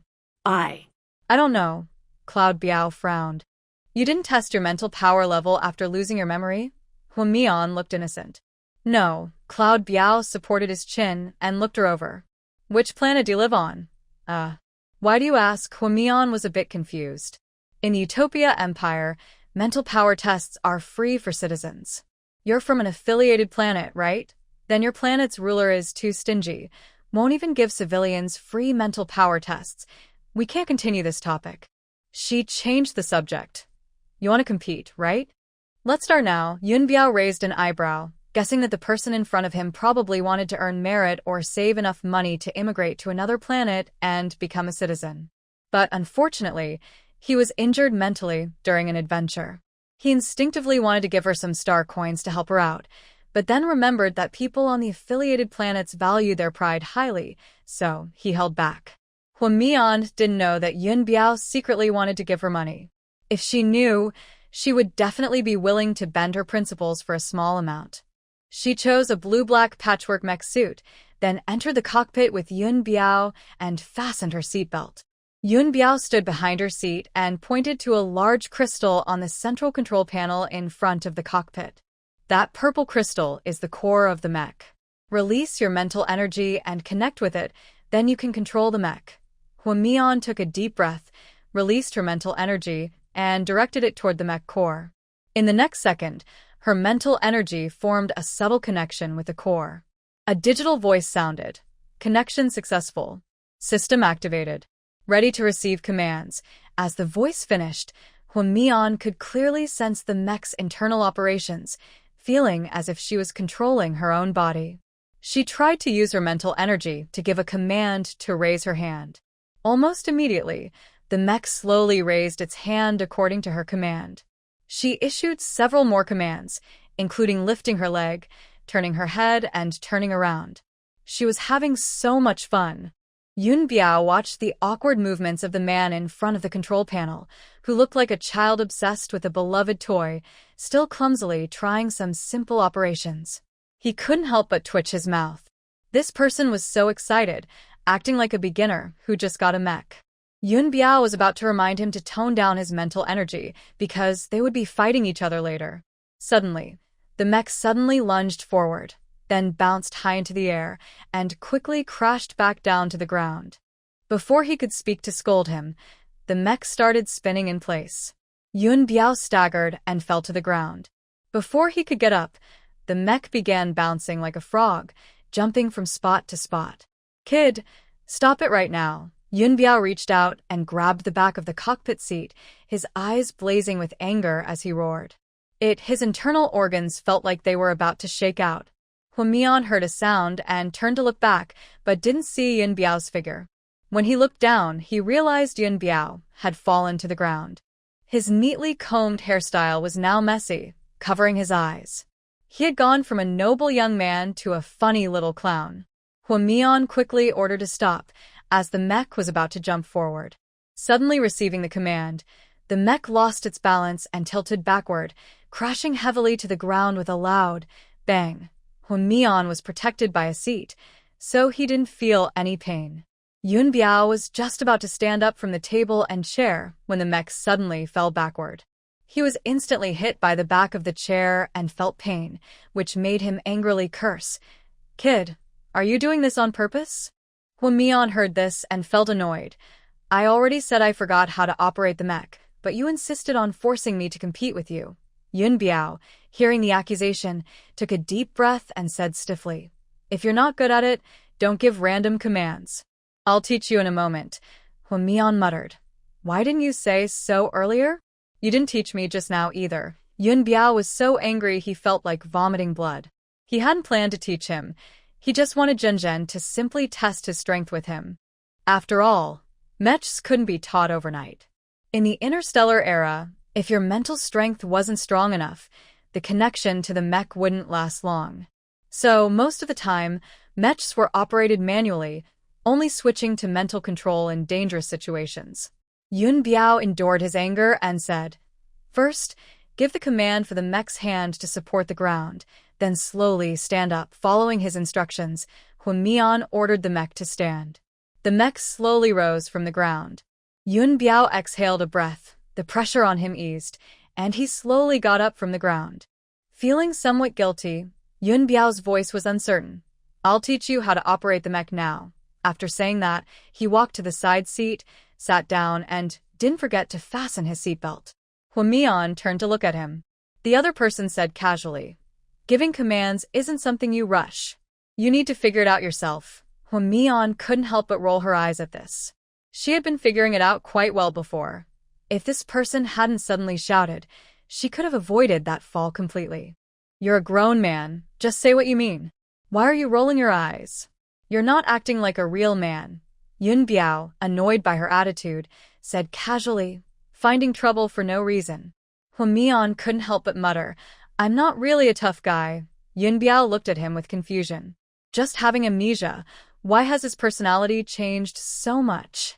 In the past, when fighting bravely with others, his movements were clean and quick, never wasting words. Now he seems hesitant and delicate. Can amnesia really change a person's character so much? Yun Biao kept staring at him, making Huamian feel nervous. Unable to bear the gaze, he quickly changed the subject. "Aren't you going to challenge me to arm wrestling? Teach me how to do it." Hearing this, Yun Biao relaxed his thoughts. He said lazily, "Instructions need to be simple and precise. Beginners shouldn't give commands too quickly. For example, if you want the mech to lift its arm to a certain position, you should specify a range. This is something you have to understand intuitively. If you lack that insight, even a good teacher won't help." Huamian blinked and ordered the mech to lift its arm to his chest. Once the command was given, the mech's arm slowly rose. Seeing this, Yun Biao advised, "Stand still for a moment. I'll come over." Huamian nodded. "Got it." Yun Biao pressed the lift button on his mech, stepped out, and climbed onto the yellow and black mech opposite him, slowly walking toward Huamian. Huamian quickly raised his mech's right arm. As soon as their palms touched, he increased his mental energy output while giving commands to the mech. He aimed to push the opponent inch by inch toward the ground. Yun Biao didn't expect his opponent's mental strength to be so strong. Seeing the other person intensify, he gritted his teeth and held on. As both sides kept increasing their mental energy, they entered a tug-of-war. It was a contest of whose mental power was stronger. Time passed slowly. Huamian poured all his mental energy into the fight, and the mech's arm, ed, pushing the opponent down slightly. Yun Biao gritted his teeth and increased his mental output, quickly adjusting his wrist back to its original position. Zhanzhan Ironbone must be hiding her true strength, otherwise, she couldn't have lasted so long. He was a level 2S mentalist. There was no reason he couldn't beat someone who had experienced a mental energy outbreak. In the end, Yun Biao lost the match. The mech forum on the World Channel was buzzing with excitement, and everyone cheered for Zhanzhan Ironbone's victory. Like I said, the veteran strongman has deep mental strength. Even if he's sick, he's not someone a newcomer can shake. Yun Biao was frustrated because he lost and felt disappointed in himself. He also started to feel a bit resentful toward him. Yun Biao was very angry, thinking that the strong, brave image was just a lie, a show to impress others. He said there was a mental surge, but it was probably fake. Who can keep up such a long mental surge? He was about to get out of his mech to confront someone, but suddenly, the other person knelt down with both knees. Yun Biao. This gesture was too grand. His anger instantly disappeared. It seemed the other person really had a mental surge and couldn't hold it anymore. Yun Biao got out of his mech, but saw that the other person was still not coming down. He couldn't help but contact the administrator through his brain link to check inside the mech, but was told no one was inside. Yun Biao felt like punching a pillow, so frustrated he couldn't vent. Huamian had just won a match, and at that moment, Shen Hanzheng had already repaired Qi Yan and walked over to her. He noticed Hwamion had been logged into the holographic internet for 3 hours. His brow furrowed slightly, and he pressed the logout button to force her offline. Hwamion had been fighting just a second ago, and before she could enjoy her victory, she was suddenly back in reality. When she opened her eyes, she saw Shen Hanjing standing straight in front of her. Hwamion looked a bit confused. "Aren't you busy?" Hadn't he left her aside to fix Chien? Shen Hanjing frowned slightly. "Mian, you've been online for 3 hours. Spending so much time on the internet consumes a lot of mental energy." Hwamion was surprised. She hadn't realized so much time had passed. She took off her helmet, held it in her hand, and looked up at him. "Ajing, can you give me this helmet?" The internet was lively, and she wanted to go have fun. Shen Hanjing raised an eyebrow, his expression meaningful. He leaned in close. "What about a thank you gift?" Hwamion bit her lip, looked at his face approaching hers, and mustered her courage to kiss his thin lips. Shen Hanjing didn't refuse and deepened the kiss. After a moment, Shen Hanjing released her, his eyes dark and unreadable. "Mian, did you encounter any trouble on the internet?" Hwamion shook her head, a joyful look in her eyes. "It's very fun inside, very lively." Shen Hanjing raised his hand and pinched her chin, a dangerous smile on his face. "Where did the 5 million interstellar coins in your brain come from?" Hwamion blinked, surprised that Shen Hanjing knew about the 5 million credits credited to her brain. She pursed her lips and thought for a moment before telling him what happened at the mech arena. Shen Hanjing's eyes darkened. He firmly took the helmet from Hwamion's hand. "I'm going online to handle some things. Wait here for me a moment." After saying that, he kissed her forehead, then went to the cockpit and put on the holographic helmet himself. Hwamion sat confused in the co-pilot seat, not understanding why Shen Hanjing suddenly wanted to go online. He hadn't logged in for years before. Could he be going to find Yun Biao trouble? As soon as Shen Hanjing logged onto the net, he was instantly transported to the mech arena. Yun Biao saw him and immediately walked over. "Bro, you're here." I thought you ran away. "Actually, you don't need to be so formal with me." He looked a bit embarrassed and offered a friendly smile. "By the way, where did you go just now? Did you disconnect? It seems your place is really behind the times. Disconnections like that rarely happen." Shen Hanjing shot him a cold glance. "Aren't we supposed to fight? I want to compete with you." Yun Biao looked at the cold person in front of him, feeling confused. It felt like Zheng had changed. He looked like the familiar person in the videos, cold and indifferent. "Aren't you having a mental power outburst? No matter how we fight, you'll still lose. Let's not fight anymore." Shen Hanjing's eyes flashed. "How do you know I'll lose? Isn't it obvious? After your memory loss, you've forgotten basic mech controls. How can you beat me?" Shen Hanjing's lips curled slightly. "Even if I lost my memory, I can still beat you." Yun Biao was furious at his arrogant words. "If we fight, don't blame me for being ruthless." Shen Hanjing chuckled softly. "The same goes for you." After that, both of them entered their mechs. The World Forum started to boil again. This time, they were really going to fight seriously, not just a mental power contest. No one knew who would win. Everyone began placing bets again. Cloud Biao fastened his seatbelt, manually operated his mech, and was about to rush toward Shen Hanjing. Unexpectedly, the other person quickly charged forward. His speed made Cloud Biao's heart race. The other person swung his right mechanical arm, and his fist suddenly struck him. Cloud Biao couldn't dodge in time and was hit in the chest, flying backward and falling heavily to the ground. Before he could get up, the sturdy mechanical foot pressed down on his chest. Then, a flurry of fists rained down on his face. Cloud Biao had never experienced such humiliation. He immediately connected his mental energy to the mech's core. He tried to make the opponent fall, but soon realized that even with the core linked, he was still firmly pressed down and beaten.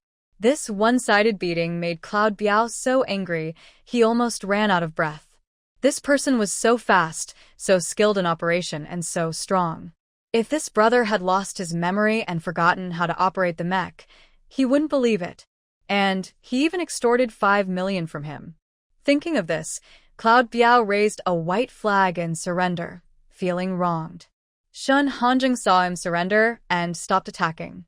The two got out of the mech. Cloud Biao walked over to Shun Hanjing with a sad look on his face. Why did you lie to me? What did I lie to you about? Shun Hanjing raised an eyebrow. You lied that I lost my memory and couldn't operate the mech, and you kept beating me on the ground for so long. Shun Hanjing glanced at him coldly and said softly, even a woman can beat you in arm wrestling. Comparing yourself to me is just asking for shame. Hearing this, Cloud Biao's eyes widened in shock. What did you say? His voice was sharp and piercing. Wasn't the person arm wrestling with me just now you? Shun Hanjing looked at him sideways, with a face that seemed to say, isn't that obvious? Seeing his expression, Cloud Biao accepted the sad truth. The person who just arm wrestled with him was not Shun Hanjing himself, but a woman. He hadn't even fought a woman before. Cloud Biao crossed his arms and said, that woman extorted 5 million from me. She lied that I lost my memory due to a mental energy surge. I was soft-hearted and gave her the money. He then confidently made a request. Since you're fine, that money must be returned. Although he was the one who offered first, Yun Biao, the young master, now feels annoyed and wants to make the other person uncomfortable. That woman looks like a greedy person. If he hits her where it hurts and takes back the money, she should get so angry she starts to jump around. Shun Hanjing shows a look of someone who is not impressed with a cold tone. Didn't you say you would pay 15 million star coins to challenge me? Now that the contest is over, you still owe me 10 million. Yun Biao's pupils suddenly widen, and his face turns bright red. He did indeed promise that if he accepted the challenge, he would pay 15 million star coins. Although he lost the fight and was beaten down, they still had a match. Yun Biao didn't expect the other person to be so tricky, actually insisting on getting the remaining money. He is so angry, he grits his teeth, annoyed that the other person is so ruthless and also upset with himself for being careless and leaving clues everywhere.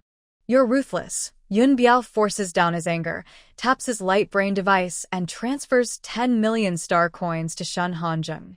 The more he thinks about it, the angrier he gets, and he can't help but ask, who is that woman to you? The transfer notification sounds, and Shun Hanjing's cold eyes look at Yun Biao. Don't be too curious. If you see her on the Star Network, remember to stay away. Yun Biao shrinks back in fear from his icy stare. Then, realizing what he said, a look of shame and frustration flashes in his eyes. He instinctively blurted out, could she be your woman? Shun Hanjing looks at him with an expressionless face. The Yun family's generation seems to have lost even the ability to read between the lines. Yun Biao feels intimidated by Shun Hanjing's stare, thinking he might not answer, but suddenly Shun Hanjing replies, she is my partner. As soon as he says this, a faint smile appears at the corner of Shun Hanjing's lips. Yun Biao's eyes show a hint of understanding. As expected, strong people like to find other strong people to match with. However, the woman who is tough as steel seems to really not understand how to operate a mecha. Your woman clearly likes mechas. Why don't you teach her how to drive? Shun Hanjing glances at him coldly and says, mind your own business. She is not someone you should covet. Every word carries a warning, clearly showing his possessiveness. Yun Biao's mouth twitches slightly. He doesn't have any special feelings for that woman. He's just curious about her. That woman's mental strength is so powerful that even he, a level 2 mentalist, can't compare. There are very few level 3 mentalists in known star systems. Meanwhile, Ho Mian saw Shun Hanjing log into the holographic star network. She thought for a moment, then clicked to log in on her neural device. She swiped her finger across the screen to find the mech forum. As soon as she entered, she saw many discussion posts about Shun Hanjing and Yun Biao's contest. Some posts discussed her arm wrestling with Yun Biao, others talked about Shun Hanjing's fight. Without hesitation, Ho Mian clicked on the live broadcast. In the video, Shun Hanjing was pinning Yun Biao to the ground and hitting him fiercely. Even through the screen, she could feel the strong presence of a powerful person. At the end of the video, Yun Biao, looking defeated, raised a white flag to surrender. Ho Mian didn't expect Shun Hanjing to be more powerful than she thought. Curious, She instinctively typed Shun Hanjung into the search bar. The screen instantly jumped, and various information appeared. Crown Prince of the Sky Empire, War God of the Empire, Level 3 Mentalist. It detailed his life story. Since graduating from the Sky Empire Military Academy, Shun Hanjung personally led troops into fierce battles against the Songming star system. In that war, he not only recaptured 16 large planets, but also forced the enemy to cede 30 planets as compensation. From that battle on, his fame spread far and wide. Other star systems became wary and dared not attack easily. Her finger unconsciously slid to the bottom of the page, where a prominent message caught her eye. The Empire's Crown Prince is about to marry the Crown Princess. Ho Mian froze instantly, feeling a mix of sourness, disappointment, and complex emotions. It was like tiny needles stabbing her heart, causing a dull ache. She didn't foolishly think Shun Hanjung would marry her. Moreover, Shun Hanjung had never promised to marry her. Although she had expected this ending, she felt less happy than she imagined when she saw him engaged to someone else. To him, she was just a fleeting amusement, and she had foolishly given her true feelings. Thinking of this, a trace of self-mockery appeared in her eyes. Noticing a slight movement nearby, Ho Mian quickly swiped her finger and exited the star network. She looked at Shun Hanjung and pretended to be confused, asking, "Have you finished your work?" Shun Hanjung took off his helmet, a faint smile on his lips, and gently pinched her cheek. "It's been taken care of. Are you hungry?" A warm touch made Ho Mian instinctively lean back and naturally wave away his large hand. She looked serious and said, "Yes, I'm hungry." Shun Hanjung didn't notice Ho Mian's unusual reaction. He smiled and asked, "Is the barbecue on Xinguang tasty?" Thinking of Yun Biao mentioning that Ho Mian was selling barbecue on Xinguang, he suddenly remembered he hadn't transferred money to that account. Feeling a bit annoyed at his oversight, Shun Hanjung operated on his light brain, instantly linking their accounts. Ho Mian was surprised that Shun Hanjung knew she was selling barbecue. Her body stiffened. She had used his face to set up a stall selling barbecue. Afraid he might mind, she felt a little guilty. Her eyes blinked softly, and she quickly flattered him. "I just watched the video of your fight with Yun Biao. You looked so cool. You're really impressive." A meaningful smile appeared on Shun Hanjung's face. He reached out and pinched her chin, leaning close to her, with a mischievous glint in his eyes. "Mian, I didn't hear you clearly just now. Can you say it again?" Ho Mian's eyelashes drooped, and she said seriously, "You look very handsome today." Hearing her sweet words, Shun Hanjung felt a wave of happiness rise in his heart. Unable to resist, he leaned down and lightly kissed her red lips. Ho Mian's face instantly turned red, and she was angry. She was about to get engaged to someone else, yet he still flirted with her. But she didn't dare to confront Shun Hanjung now. If she angered him, she definitely wouldn't have a good outcome, and Blue Star still needed his support. Thinking about the interstellar world open on Xinguang, she suddenly understood Shun Hanjung's frequent affectionate actions. Compared to others, Shun Hanjung was still quite reserved. "Do you like mecha, Mian?" Ho Mian was surprised and looked up at him. "I'm somewhat interested." Shun Hanjung ruffled her hair and explained, "Women are limited by their natural physical abilities. Operating a mecha manually can be very exhausting. They can rely on mental power to drive the mecha, but not for too long." Ho Mian listened and felt a bit down. She didn't expect it to be like this. No wonder she rarely saw women at the mecha arena. At noon, Shun Hanjung set up a grill on the tarmac, skillfully flipping sizzling, oil-dripping meat. Ho Mian sat nearby, chewing on a roasted meat skewer, glancing at Shun Hanjung. The man was tall and handsome, with a mature look, very attentive to others. Probably no woman could resist his gentle nature. Shun Hanjung saw Ho Mian deep in thought and placed the grilled meat on the table. "Mian, what are you thinking about?" Ho Mian heard his deep, magnetic voice and quickly snapped out of her thoughts. She casually asked, "How should we plan our afternoon?" Shun Hanjung held a skewer of meat and offered it to her mouth. Ho Mian hesitated for a moment, then opened her mouth to take a bite. A hint of a smile appeared in Shen Hanjing's eyes as he ate the remaining meat on the skewer himself. Huamian blushed instantly. This man was becoming more and more playful. Seeing her shy expression, Shen Hanjing's eyes showed affection. He swallowed the meat and suggested, "Mian Mian, I can teach you how to operate the mech." Qian has already repaired it. Huamian was a bit surprised. She didn't expect him to bring this up voluntarily, especially since he had previously said women weren't good at operating mechs. "Can I learn?" Shen Hanjing was pleased by her adorable response and reached out to gently nudge her nose. "As long as you want to learn, I will teach you." Huamian's eyes lit up suddenly. "I want to learn." Shen Hanjing fulfilled her wish. After dinner, Shen Hanjing explained the structure of the mech to Huamian. Huamian didn't expect that manually operating a mech would be so difficult. She had no prior experience, and many of the buttons and functions were hard to remember. She only remembered a few simple commands, and some actions required pressing several buttons in sequence. She wasn't naturally talented at operating mechs. Her physical strength limited her potential. In the end, Huamian could only connect to the mech's core using her mental power, slowly learning under Shen Hanjing's guidance. He patiently taught her, and she studied diligently. Compared to her previous experience on the Star Network, she made great progress.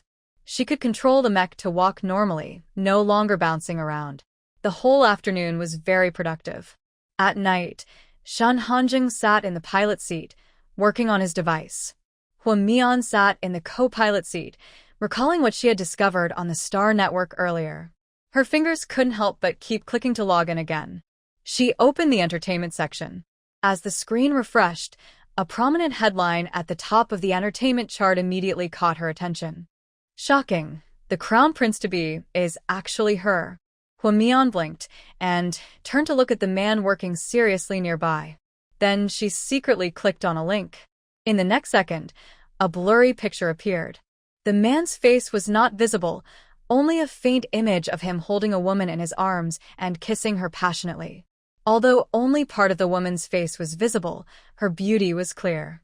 She was undoubtedly beautiful. With just a back view, Huamian couldn't tell if the person in the photo was Shen Hanjing. But the hairstyle looked very similar. Her fingers slid down to the comment section, which was lively and busy. The top comment had over 10 million likes. Huamian couldn't help but click to see. This is fake news meant to grab attention. The poster is definitely riding on the popularity of the Divine Prince. First, the photo is fake. The most obvious sign is that the prince has a small mole behind his ear. The poster enlarged the photo to check, and there was no mole. It's clearly just to get attention. Huamian saw that the person had also posted 2 pictures for comparison. She clicked on them. Besides the absence of the mole, they looked very similar. Even the style of clothing was all black. Finally, the person warned the poster in the comments not to provoke trouble. Huamian's eyes flickered slightly. She turned to Shen Hanjing, wondering if he really had a small mole behind his ear. Shen Hanjing seemed to notice her gaze and looked up. "Mian Mian, is something wrong?" Huamian was momentarily stunned, then stood up and walked over to him. "Nothing. You're busy working, aren't you? Are you tired? Let me give you a massage." She was about to go behind Shen Hanjing. But before she could take a step, Shen Hanjing suddenly grabbed her hand, gently pulled her into his arms. Huamian sat on his lap, surprised by his action. Realizing what he was doing, she blushed and asked, "Aren't you busy too?" Shen Hanjing's eyes darkened. Looking at her shy face, his Adam's apple moved involuntarily. His big hand held her waist, and the other pinched her cute face. "Mian Mian, are you trying to flatter me?" A hint of teasing flashed in Shen Hanjing's eyes. Then he continued, "Or, do you like me? Can't stand to see me work hard?" Huamian's breath hitched at his words. She just wanted to see if Shen Hanjing really had a small mole behind his ear. Thinking about how this man was about to get engaged, yet he was teasing her. Reason momentarily overwhelmed by anger, she broke down and said, "What am I to you? Do you enjoy playing with me like a toy?" Shen Hanjing's face darkened when he heard this. "Huamian, is that how you really see me, Huamian? Is it what I said true?" Shen Hanjing was furious. Recently, He had been very obedient to her, following her around and cooking for her, even feeding her without a second thought. Although at first he forced their relationship, as their feelings grew, he thought she cared about him. But now, this little woman sees him as someone unworthy. Shen Hanjun grabbed her chin firmly, forcing her to look up. He really wanted to knock some sense into her. Her chin was tightly held, making her unable to move. Huamian tried to pull his hand away, but it only hurt more. She grew up in an environment lacking love. When she finally found her family, she hadn't experienced much warmth, and now this man was targeting her.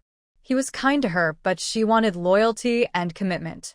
If he couldn't give that, she didn't want his affection. "We're not suitable for each other, you." Shen Hanjun didn't want to hear her say something he disliked, so he quickly pressed his lips to hers, stopping her from finishing. Since she wanted to escape from him, he would make sure she couldn't leave. Being gentle with her didn't work. He had to be tough. His large hand tore a small hole in her clothes. Seeing Shen Hanjun's furious face, her own face turned pale and frightening. She had never seen him so angry. Even when she first tried to slap him, he just looked expressionless. Now, he looked like he wanted to hurt her. She was scared and upset, and she couldn't help but cry.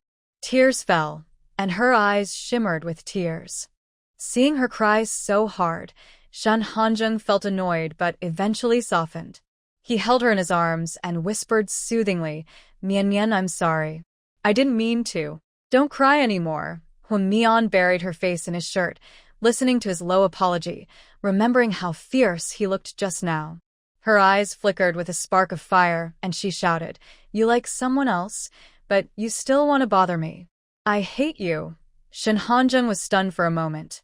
After reacting, his handsome face immediately lit up with a warm, spring-like smile. So, he was jealous. Thinking of this, Shen Hanjun felt very happy inside. He couldn't help but gently kiss Huamian's lips. The girl's eyes were teary, almost ready to cry, but she held back, staring at him with captivating eyes. Seeing her like this, Shen Hanjun's heart softened completely. "Mian Mian, are you jealous?" Shen Hanjun's smile spread across his face as he suddenly leaned closer to her. Huamian heard this and quickly regained her senses. She turned her face away and denied, "I'm not. I just think you're annoying. I don't like being played with." Seeing her avoid eye contact, Shen Hanjun pretended to be stubborn, forcing her to look at him. She seemed upset, but he found her adorable. He reached out and gently turned her head to face him. Huamian resisted a little, trying to brush away his hand, but it was useless. Shen Hanjun's voice softened with affection as he asked, "Mian Mian, do you like me?" Her eyelashes fluttered twice, and she lowered her eyes. Her chest felt tight and uncomfortable. She didn't understand why Shen Hanjun kept forcing her to admit she liked him. Maybe he just wanted to satisfy his desire to win. Thinking of this, Huamian looked directly at him. Seeing his proud expression, she felt both sour and angry. During the days they spent together, she had unknowingly given her heart to him. Thinking about her silly feelings, tears suddenly welled up uncontrollably. Huamian's emotions broke down as she said, "Is it really satisfying for you to know I like you? Is it fun to play me like a fool?" She could have kept these feelings hidden forever, but he chose to tear open her wounds and force her to admit her true feelings. Tears fell uncontrollably, blurring her vision. Seeing her cry so sadly, Shen Hanjun's heart clenched. He leaned down and kissed her tear softly, explaining gently, "Mian Mian, I only like you. Only you." Huamian pushed his hand away, raising her voice. "You clearly have a fiancé. Why are you still lying to me?" Shen Hanjun suddenly realized. His mother was lively and fiery, and she probably had already kept the engagement news hidden on the Starnet. Today, when Huamian logged onto Xinguang and saw the engagement news, she misunderstood everything. Thinking of this, Shen Hanjun felt both amused and a little helpless. He held the girl's face and gently pressed his lips to hers. But after a moment, he pulled away. "Mian Mian, my fiancé is you." Huamian stared blankly at Shen Hanjun, shocked by his words, and even her tears stopped falling. What did this man just say? She is his fiancée? Shun Hanjung looked at Huamian's dazed expression with a smile in his eyes. He gently wiped away her tears and softly said, "Be good, don't be jealous. You're not a little kitten anymore." Huamian awkwardly turned her face away, still feeling doubtful. "You're trying to trick me again." After saying that, her lips slightly pouted, and her voice still carried a heavy nasal tone. Seeing that Huamian didn't believe him, Shun Hanjung felt a bit frustrated and couldn't help but pinch her cheek. "Do you think I am a bad guy in your heart?" Huamian pursed her lips and looked down, avoiding his gaze. Seeing her act a bit unreasonable, Shun Hanjung felt both angry and helpless. He never thought he would end up worse than his father. In the past, when his mother was angry, his father would comfort her. He even sneered at their closeness, thinking it was just a bit of affection that both could tolerate. Now, it seemed he was following his father's old path. He couldn't fight, couldn't scold, was delicate and sensitive, but he liked her. He liked her purity, her quiet nature. Her obedient look made people want to tease her. Shun Hanjung sighed softly, pushed her messy hair behind her ear, and leaned in close with a gentle tone. "I'm not lying to you. I'm going to contact my mother now to confirm this." After saying that, he picked up his device, ready to call his mother. Huamian saw this and instinctively reached out to stop his large hand. "Don't be impulsive." Their relationship was still unstable, and she wasn't ready to meet his family. Moreover, she looked so disheveled right now. Seeing her resistance, Shun Hanjung thought she was afraid of his mother and quickly explained, Mian, my mother has already met you. She likes you very much." Huamian was surprised. "When did she meet you?" "I didn't know." Shun Hanjung's eyes flickered with a hint of guilt. "Well, it was the night you let me knock you out." Huamian blinked, recalling that night, and immediately felt uncomfortable. But soon, she remembered the important matter. This man had unknowingly introduced her to his family. At this moment, Huamian felt both nervous and angry. Shun Hanjung had done many things behind her back, but she knew nothing about it. He hadn't even hinted at their engagement before announcing it online. Thinking of this, Huamian felt a bit sad, feeling that this man didn't respect her at all. "I haven't agreed to marry you," she pouted. Shun Hanjung's body stiffened for a moment, then he said, "It's my mother's impatience. Don't be angry." After saying that, he held Huamian's hand and kissed the back of it. "Mian, our relationship is already serious. Officially naming us is to be responsible for you." Seeing his serious face, Huamian suddenly thought about how many people on the internet admired him. If she really got together with him, she would face many challenges. She was from a less developed planet and didn't understand much about interstellar affairs, so she might not keep up with his pace. Shun Hanjung saw her hesitation and gently bit her lip, his tone firm. "Don't refuse me." Huamian looked at Shun Hanjung with her beautiful eyes, feeling a bit wronged. She didn't want to refuse him. She just wanted more time to get ready. Shun Hanjung spoke softly, Mian, don't act pitiful. If you have worries, just tell me. I'll try to satisfy you." Huamian thought for a moment and said, "I don't know much about interstellar matters. Getting engaged so quickly is too sudden. Can I take some time to learn before making it public? Is that okay?" Hearing her sweet voice, Shun Hanjung's eyes darkened. Seeing his silence, Huamian reached out and gently held his neck, then leaned up to kiss his lips, quickly pulling away. "Will you agree?" Shun Hanjung felt that this little troublemaker knew exactly how to tease him. He couldn't help but swallow hard, instinctively tightening his arms around her waist, pulling her into his embrace, with his chin resting on her shoulder. Mian, we can delay announcing your information. Since the engagement news has already been released, we can't cancel it now. So, I'll agree to delay it a bit. Just don't make me wait too long, okay?"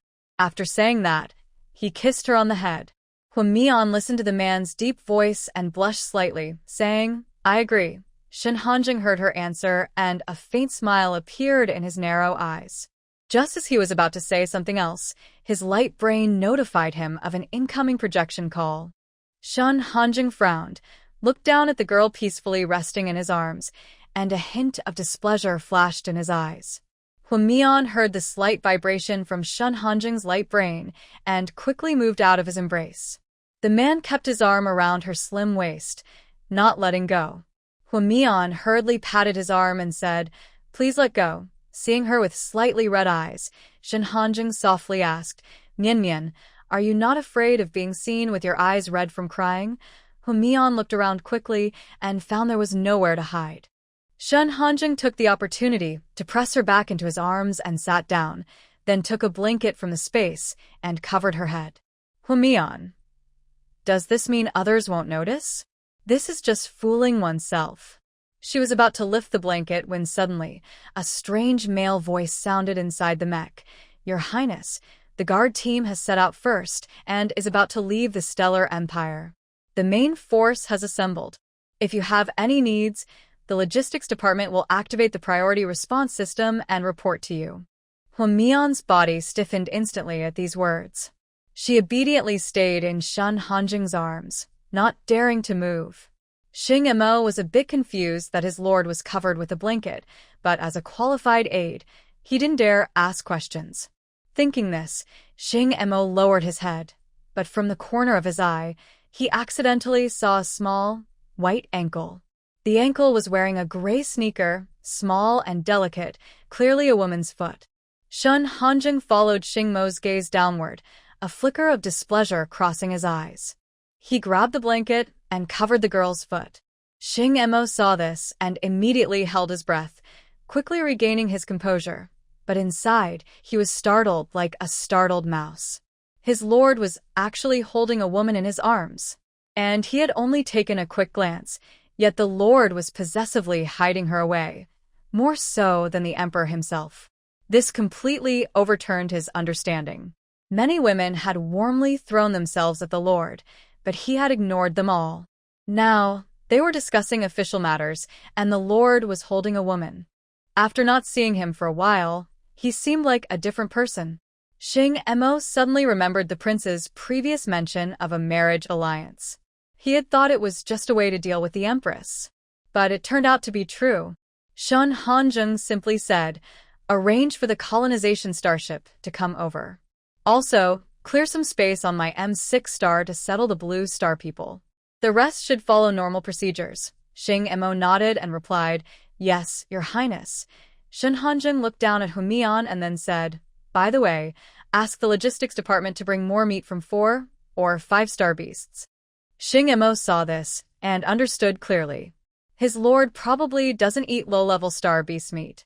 Most likely, this meat is prepared for the girl in front of him. After all, if a lower-level ability user eats high-level star beast meat, their powers might go out of control. This suggests that the girl's ability is probably around level 3. Thinking this, he still responded politely, "Understood, Your Highness." Shun Hanjing paused thoughtfully and then ordered, "Arrange for Yuan Heng to follow the main force." Xing Mo's pupils shrank suddenly. Yuan Heng's level 2S mental strength has been unstable for 6 years, and now his condition has worsened to the point where chains are used to restrain him. This is to prevent him from harming himself. The strongest healing ability user in the Sky Empire only has S-level mental strength. Facing Yuan Heng's level 2S mental strength, they can only slow down the deterioration, not cure it. Did the prince suddenly discover a high-level mental strength healer?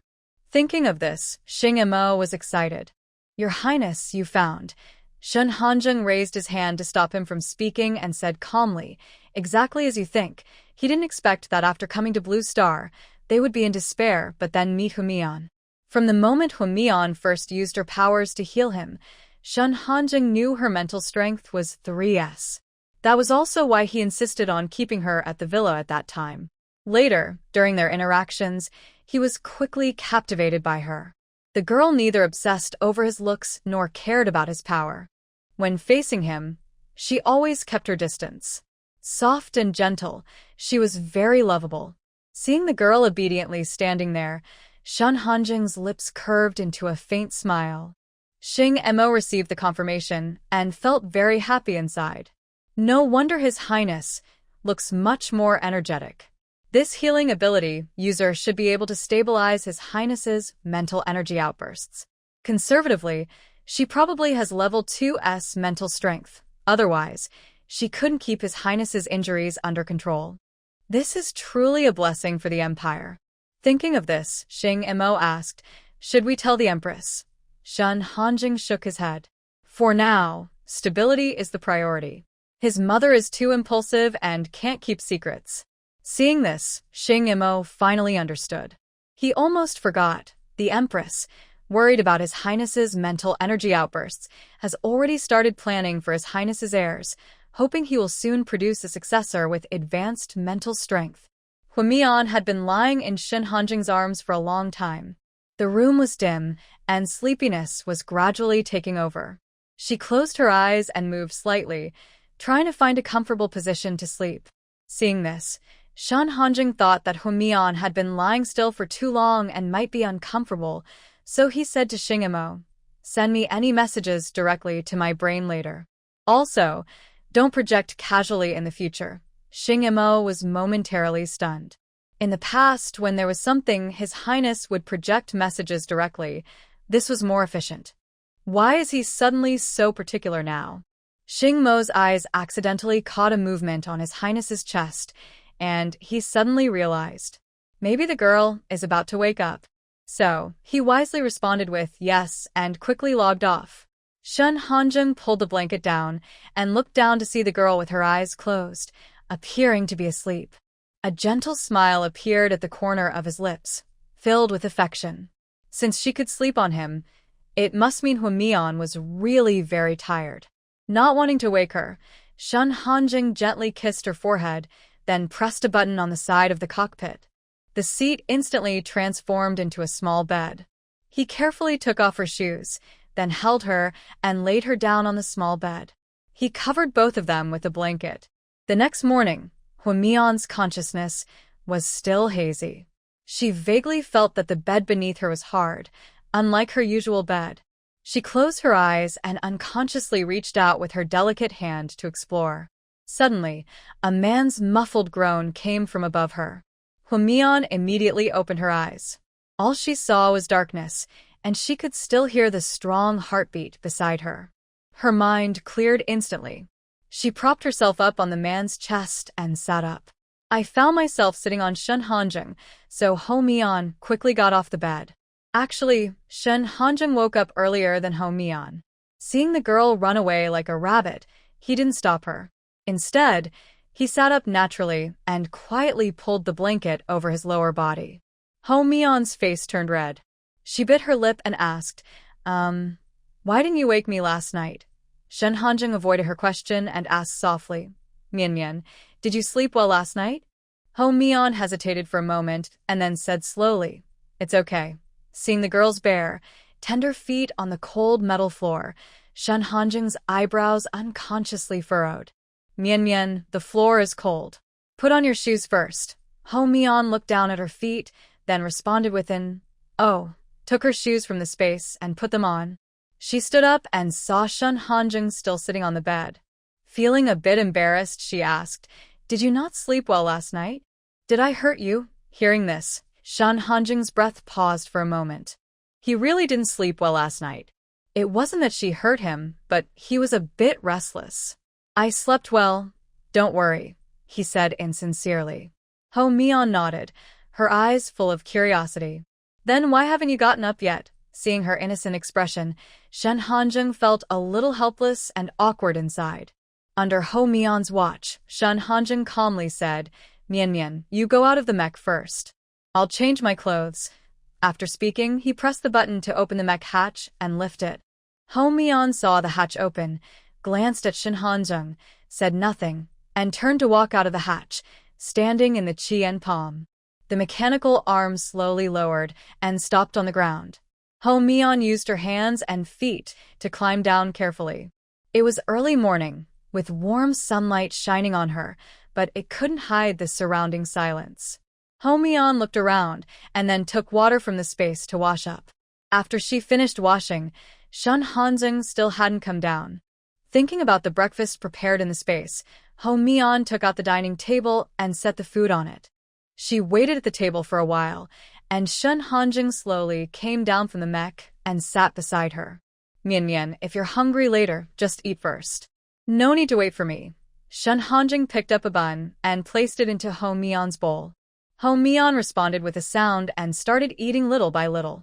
Shen Hanjing saw her cheeks puffed up and suddenly asked, Mian Mian, where do you want to go later? Ho Mian didn't expect Shen Hanjing to ask her this. After thinking for a moment, a hopeful look appeared in her eyes. Can I go find my brother and the others? They hadn't seen each other for 2 days, and she didn't know what the Rapid Shadow team was doing. Shen Hanjing pursed his lips, then said, after breakfast, I will take you there. Hu Mian immediately smiled at him, and then continued eating. Meanwhile, the Rapid Shadow team and other ability teams were standing in front of a small town. The town was covered by a huge mutated banyan tree.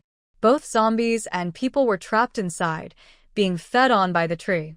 Everyone was gathered together, looking serious as they discussed plans. Sheng Hao was lying lazily on a deck chair, crossing his legs, and said impatiently, the survivors inside are probably already eaten by the tree. I think we should just set it on fire and be done with it. No need to make things complicated. When she stepped forward and said, I checked, and there are still survivors alive inside.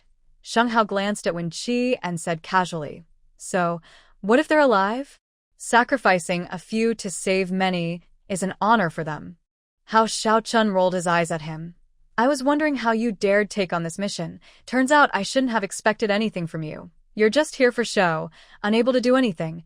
Sheng Hao suddenly jumped up from his chair and stood in front of Hao Xiaochun. I'm telling the truth. Complete the mission with the least cost. That's the way to go. Hao Xiaochun retorted, our mission isn't just to deal with this banyan tree. We also need to rescue the survivors trapped inside. Sheng Hao looked disdainful. Then why don't you go in and save them? Why are you just standing here talking nonsense? Hao Xiaochun frowned and stared at him as if he were a fool. If I could save them, I would have gone already. Unlike you, who's cold-blooded and doesn't even want to try, Sheng Hao instantly got angry and embarrassed. Waste is waste. What's the point of saying all this? Your ability level isn't higher than mine, right? Last night, he had convinced his grandfather to give him 2 third-level crystal cores and had upgraded his ability to level 3 overnight. Hao Xiaochun snorted softly. Think only you have a level 3 ability? I've already upgraded mine to level 3. When Sheng Hao heard the news, he was immediately furious and clenched his teeth. Hua Xiaochun, this fool, always managed to get ahead of him in everything, which made him extremely jealous. Hua Xiaozhen, hearing their argument, couldn't help but interrupt. Second brother, we should focus on how to save the survivors first. Hua Xiaochun snorted softly and stopped arguing with Sheng Hao. However, Sheng Hao spoke again. Isn't it simple? Just follow my plan, light the fire, and it's done. His words caused many people to feel unhappy. A pretty woman angrily said, my brothers are still alive. If you don't want to save them, then please leave. After she spoke, many others supported her. Exactly, Liao Yi is right. People are still alive, so we can't just burn everything down. You, a butcher, don't want to save anyone, but don't come up with stupid ideas either. You're too cold-hearted. Sheng Hao was criticized by the crowd and felt his chest heaving with anger. He sneered, if you're not capable, then don't try to interfere. Are you asking for trouble? Hua Xiaozhen looked at Sheng Hao with a cold expression, his eyes sharp. This person kept undermining everyone's morale, which was really annoying. Second brother, you're right. The rat should stay in the sewer and never see the light. Sheng Hao's words made Hua Xiaozhen's sarcasm even clearer, and Sheng Hao was furious. He angrily retorted, your sister climbed high, so why don't you go on the mission with her? Or, did she dump you, and now you're hiding at home crying? Hua Xiaozhen's face immediately darkened. He clenched his fists and swung them fiercely at Sheng Hao. Bang! Sheng Hao's face was hit, and he tilted to the side, blood spilling from his mouth. Fuming, Sheng Hao wiped the blood from his lips and looked at him with a mocking expression. So? Did I hit a nerve and make you angry? Since he was punished and had to stand at the base gate showing his scars, Sheng Hao had harbored resentment toward the Hor family. If it weren't for that woman from the Hor family appearing, his plan might have already succeeded. Hua Xiaochun walked up to Sheng Hao, raised his chin, and said, you'll be disappointed. Brother Shin took Xiao Mian out on a date and doesn't have time to bother with you. Sheng Hao's face instantly changed, and he looked disdainful. What's so special about relying on women in the Hor family? Hua Xiaochun chuckled softly. Since you look down on women so much, why did you use a beauty scheme in the first place? Sheng Hao was left speechless by Hua Xiaochun's words. Angry and embarrassed, he snapped, "Don't be so proud. Nothing lasts forever. Who knows when your sister might be abandoned by someone?"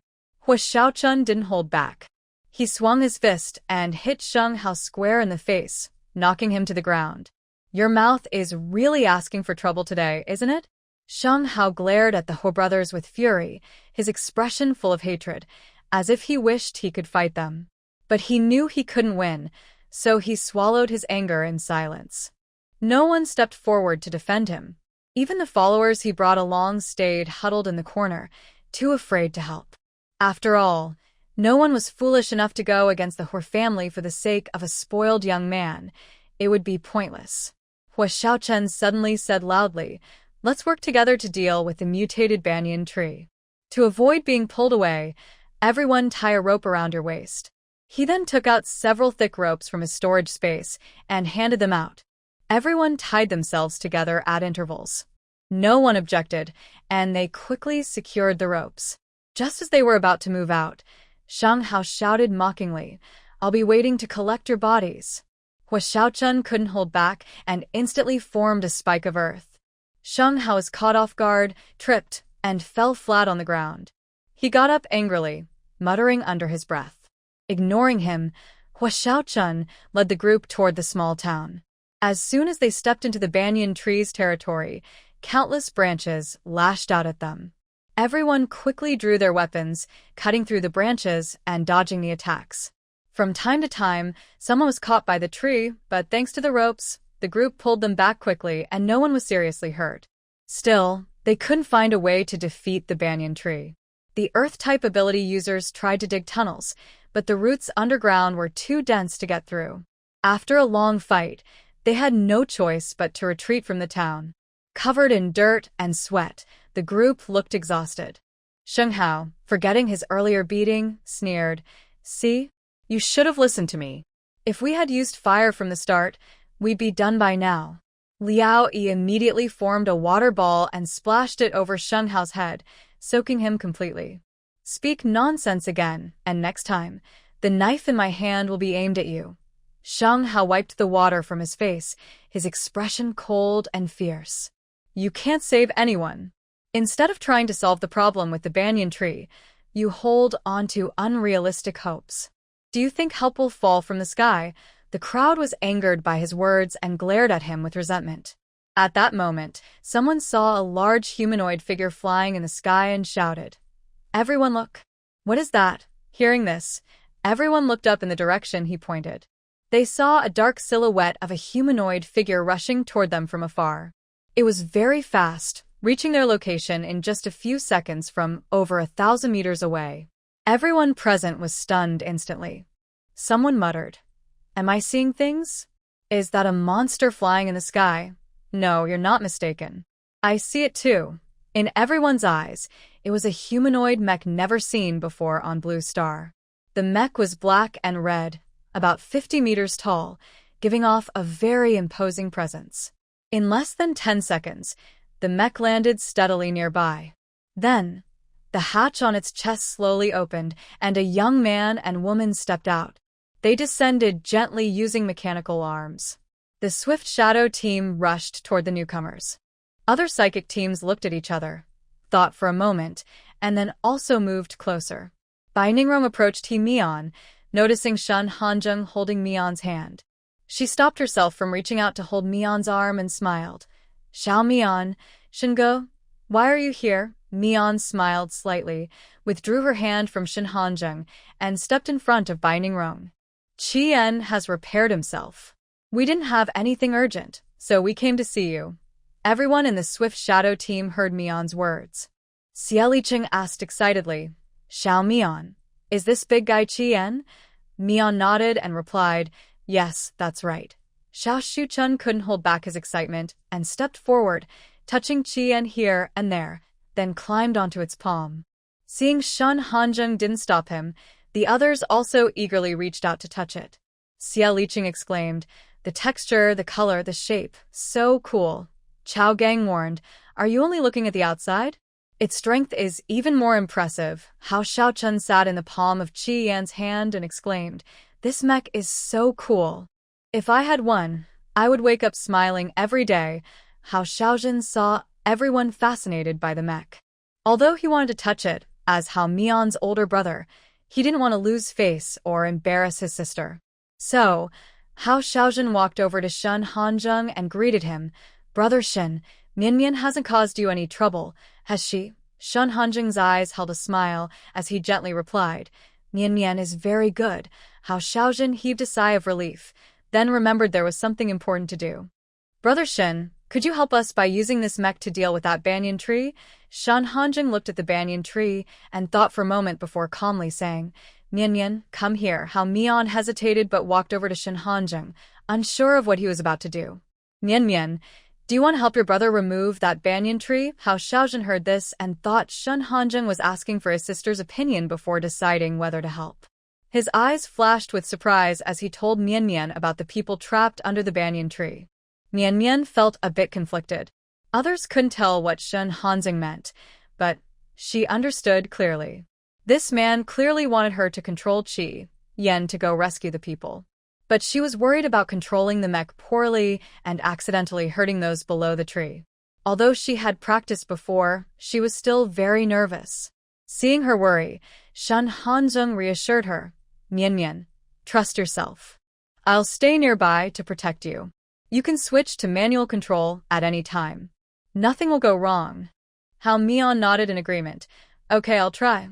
Everyone was stunned to hear that Shun Hanjung was letting Mian control the big mech to save people. This world is so crazy. Seeing Shun Hanjung's serious expression, it seemed he was serious. Xia Liqing couldn't help but ask, "Little Mian, have you learned how to control mechs before?" Mian nodded slightly and casually said, "I've only learned to control a mech with my mental power. I can't do manual operation yet." Everyone was shocked when they heard this. They didn't think much about her ability to control a mech, but their eyes lit up with excitement. They thought if someone as gentle as Mian can control a mech, then driving one probably isn't that hard. In the future, they would definitely be able to control mechs easily. Time was tight, so Shun Hanjung took Huamian back to the Qi cockpit. Huamian sat in the co-pilot seat, using her mental power to connect with the mech core. Then she activated flight mode and headed toward the banyan tree. Other psychic teams saw the mech fly away and hurried to ask Hua Xiaochen for news. Liao Yi asked, "Colonel Hua, do you know them?" Hua Xiaochen raised an eyebrow. "My younger sister, do you think I don't know them?" Everyone heard his words and froze in place, then suddenly became very happy. Liao Yi felt excited, but still worried. Can they really save the survivors? Hua Xiaochen looked confident. With Brother Shin here, these are small problems. Hearing this, everyone relaxed.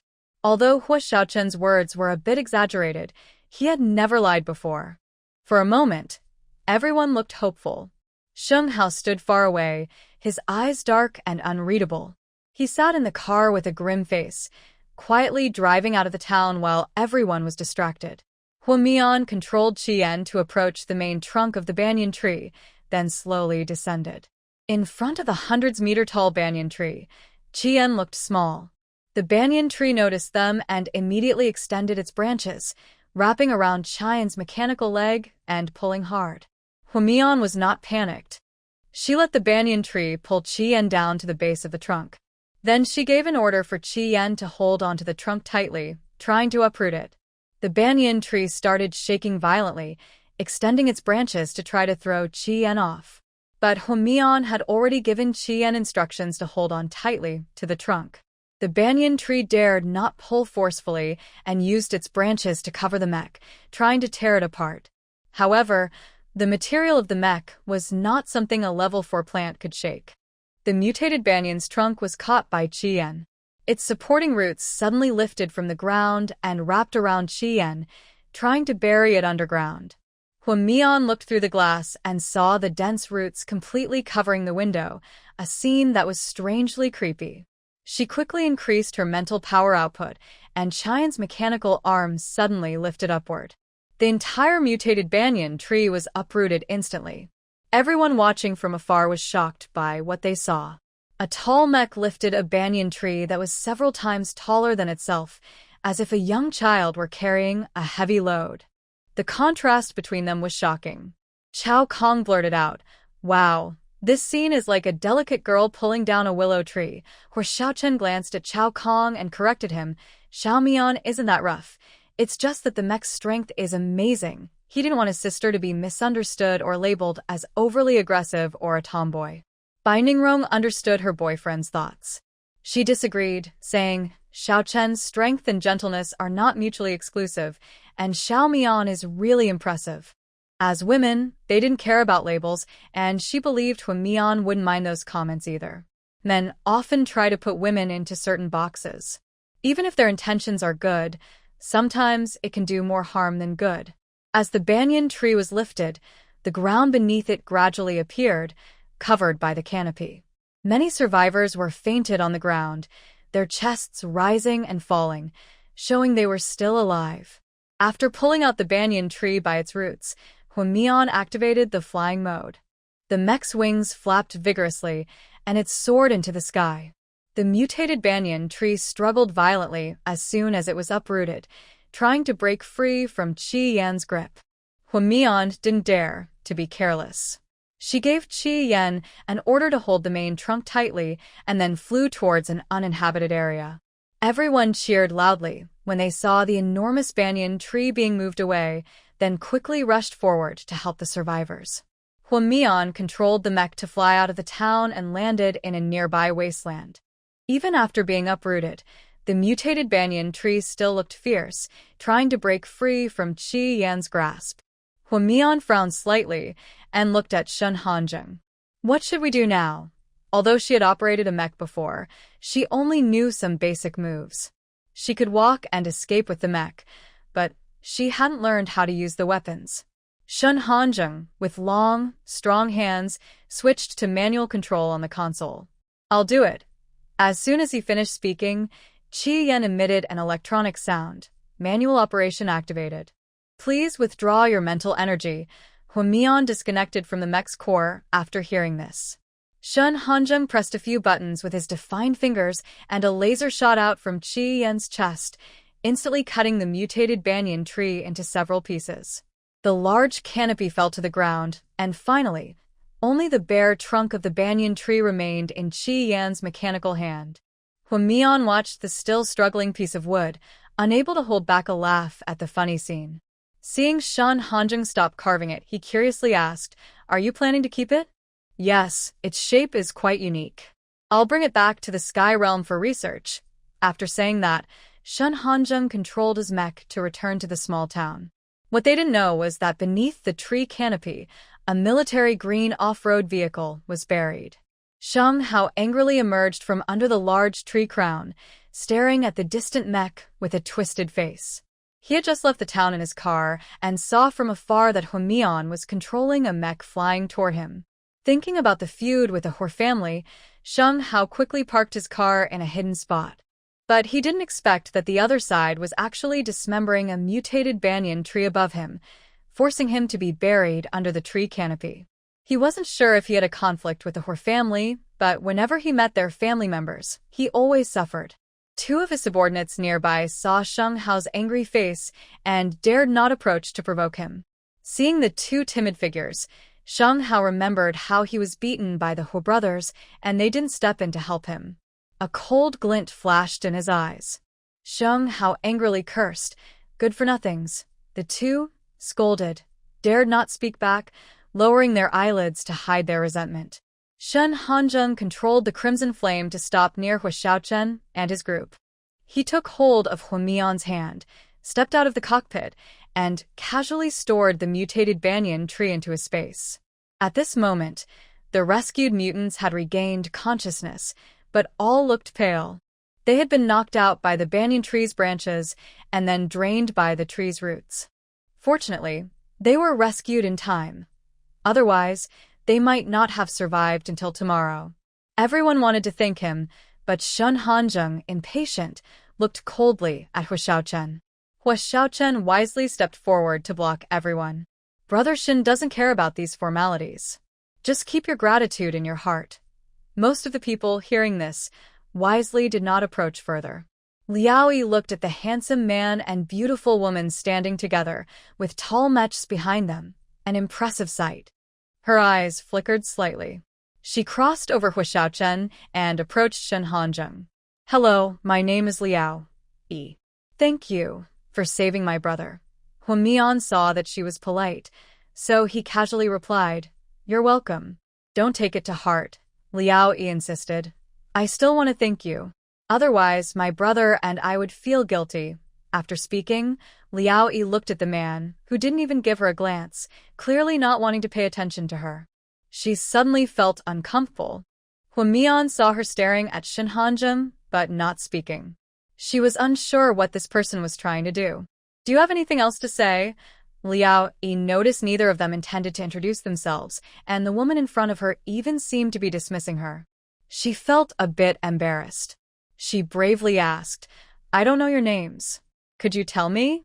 My brother, and I will remember your kindness. Hua Mian looked annoyed and casually said, No need. We just happened to meet. Hearing this, Liao Yi's face showed some discomfort, and she continued, Mr. Shin, may I have the honor of knowing your name? Hua Mian's face darkened instantly. She had some doubts before, but now it was confirmed. This woman named Liao Yi wanted to flirt with Shen Hanzheng. Hua Mian raised her hand and gently pinched Shen Hanzheng's arm, squeezing his muscle with her thumb and forefinger. This man was attracting attention everywhere, even though she was the one who saved him. Yet, the woman in front kept looking at Shen Hanzheng. Shen Hanzheng felt the strange sensation on his arm and quickly stopped working, turning his head to look at Hua Mian. Miss me? Hua Mian glared at him and said softly, Miss Liao Yi wants to know your name. She said she came to thank them, but her brother was standing nearby and hadn't come forward. Neither of them had expressed thanks, so did she, as a sister, need to come and thank them? Everyone could see her intentions clearly. Shen Hanzheng smiled slightly and reached out to poke Hua Mian's nose. Be good. Only you can call me by my name. Seeing the inconsiderate woman standing nearby, Shen Hanzheng felt annoyed. He quickly held Hua Mian's waist and teleported 10 meters away. Liao Yi's face turned pale as she watched the two leave, her expression dark and angry. She had thought that as a member of the Ho family, the woman would be proud and not try to please men. But she had underestimated their feelings and overestimated herself. At the base, Liao Yi looked delicate, but her abilities had advanced to level 2, making her popular among other male ability users. When she took the initiative to approach, she was rejected. Thinking of this, Liao Yi stomped her foot and then went to her brother. Bai Ningrong saw Liao Yi's pretentious attitude and sneered slightly. This woman was not as pretty as Hua Mian, not as strong, and her background was weaker. She didn't know where she got the courage to compete for a man with Hua Mian. Hou Xiaochun originally thought Liao Yi was a good person, but after this incident, her impression dropped sharply. Liao Yi sensed the subtle gazes from others and couldn't help but lower her face, hiding her anger. After dealing with the banyan tree, Shen Hanzheng took Hua Mian again and used Qian to clear high-level alien plants near the western base. By evening, the two returned to the western base. Because Shen Hanzheng had used his mech publicly that day, many people doubted whether the mech was truly a product of Blue Star's technology. Seizing the opportunity, Hu Zhonglin contacted the 4 major bases and announced the situation Blue Star was facing. They learned that Blue Star was about to leave its original star system and head to another, causing panic among all Blue Star people. After 2 days of unrest, the base issued another announcement, stating that Blue Star would join the Sovereign Empire and enter the interstellar era. The people of Blue Star, after 2 days of worry, happily accepted this news, and no one caused trouble. Hua Mian stayed in the base for 2 days without leaving. First, because the people in the base were anxious and uneasy. Second, Shen Hanjing asked her to study on the star network and absorb knowledge. After 2 days of learning, Ho Mian felt overwhelmed by how much there was to learn. Her head was about to explode. She couldn't help but ask Shen Hanjing for a holographic helmet and planned to browse the star network. This time, she chose to log in with her own created avatar. Unlike her panic when she first accessed the star network, she now felt confident because she had savings. She held her head high. It is worth mentioning that Shen Hanjin surprisingly shared her brain account with him. Seeing the long string of zeros, Huamian felt both surprised and honored. Passing by a restaurant, Huamian saw many girls going inside and overheard women nearby talking about new dishes on the menu. Without much hesitation, she followed the crowd into the restaurant. The restaurant was very busy. Huamian found a seat in the hall and ordered a few dishes to eat. She didn't know much about interstellar prices, and the menu didn't show prices either. But thinking about the long string of zeros in her brain, she wasn't worried about paying. Women's conversations floated around her now and then. A girl sitting diagonally across from her said, "Hey, did you hear? The prince's bodyguards went on a trip a few days ago. No one knows where they're headed." "I know that. The royal guards are probably protecting Goddess Mingxi." She even posted a photo with them on the Star Network. By the way, the Crown Prince hasn't made any announcements online or commanded the military for a long time. No benefits at all. A girl sitting in front of Huamian sneered, "Do you think you can dream of the Crown Prince? Look at yourself in the mirror. Even a toad dares to dream of a swan." Their faces instantly turned red. One of them retorted, "Even if the Crown Prince doesn't like us, he definitely wouldn't like you. A B-level healer." "Exactly. Only Goddess Mingxi, an S-level healer, is worthy of him." So what if she's S-level? Even General Yuan Heng's 2S-level mental power can't be healed. In the prince's eyes, S-level and B-level are the same. They were speechless after her words. One of them forced a reply, "That's still better than you." The woman was so angry, she said, "Even if I'm B-level, I'm still better than you nobodies." After saying that, she lifted her head proudly and left. Look at her arrogance. I really wish someone would put her in her place. Come on, if someone really did, they might be even more arrogant than her. You're right. Healers are a proud bunch. We're so lucky. If only we awakened healing abilities, we wouldn't have to worry for a lifetime. Huamian was stunned listening to this. She quickly opened the official website to check news about healing abilities. As soon as she clicked in, the top spot displayed a trending headline. "One sad day for the Empire Goddess." Huamian clicked to check her profile. Her avatar was of a woman I found very charming. She posted a message on the Star Network. "Everyone stop guessing. I am not the Crown Prince's fiancé. Although I am disappointed, I wish the Crown Prince finds true love. I have a high genetic match with him, but I will respect his choice. Please don't attack his fiancé online." Huamian scrolled down the comments. "Dream Goddess, don't be sad. We care about you. Goddess, the Crown Prince is probably blind. Don't mind him. He must have been tricked by some sly fox spirit. That's why he's doing something so unwise. Goddess, you belong to everyone. The Crown Prince isn't worthy." Exactly. Not choosing Dream for a partner will only lower the royal family's genes and affect the whole empire. I really don't understand what he's thinking. Dream is cute, beautiful, and strong. Why doesn't he choose her? Goddess, you're so kind. Someone took your place, yet you still defend her. You're so great. Huamian pressed the exit button, feeling a bit down. Looking at the delicious food in front of her, she decided to turn her sadness into appetite. After finishing a dessert, a woman passed by and saw her eating eagerly. She mocked, country bumpkin eating here. Did it cost you a lot of your paycheck? Maybe this is the only time you'll enjoy." Huamian looked up confused, not understanding why this woman was picking on her. But she didn't back down. "I'm not spending your money. If you're bored, find something else to do." Seeing Huamian's beautiful face, the woman's expression twisted instantly. "I'm going to tear your mouth apart." She suddenly lunged at Huamian. Huamian didn't expect an interstellar woman to be so aggressive. She instinctively threw her dessert into the woman's face. Ah, I will beat you to death. The woman's face contorted with rage as she tried to grab Huamian's arm. Huamian sidestepped and dodged her attack. The staff saw this and quickly called the patrol team.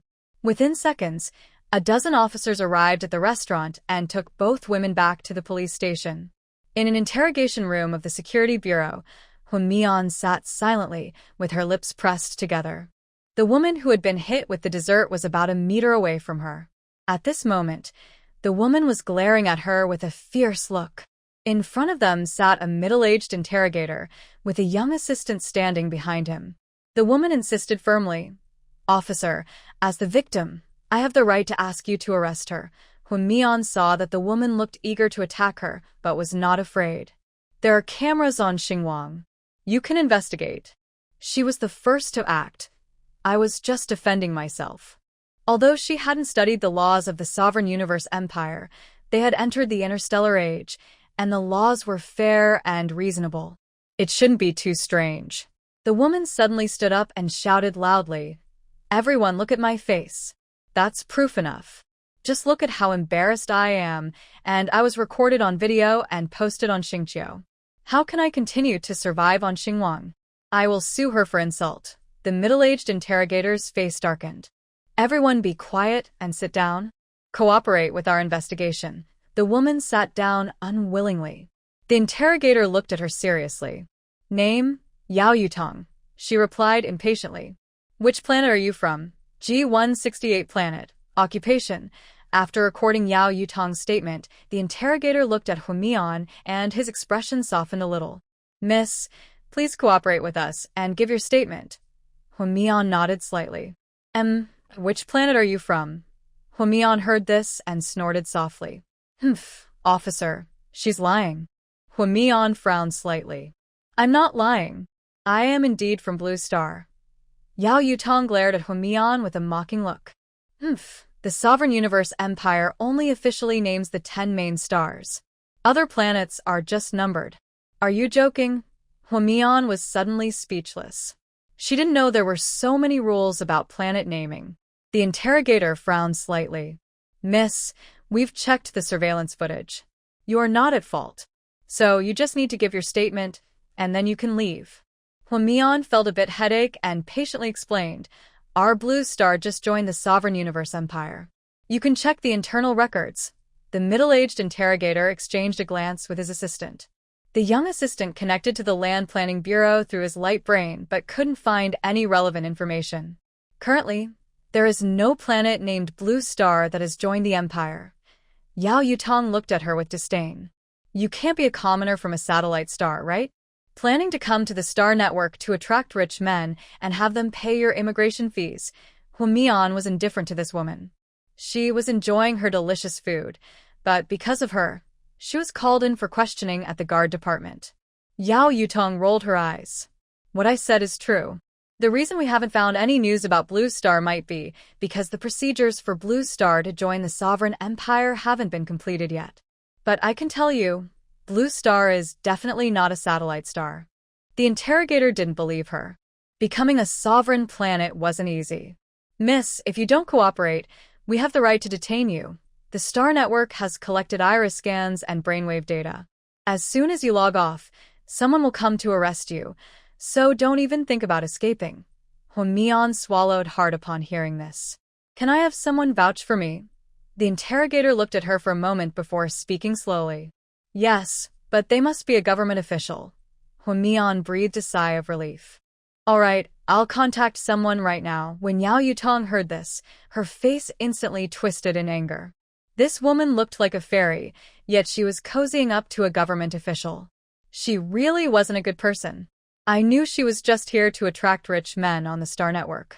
She was eating at Genuine Pavilion and ordered so many dishes, looking like a poor girl who's never seen the world, like a hungry ghost reborn.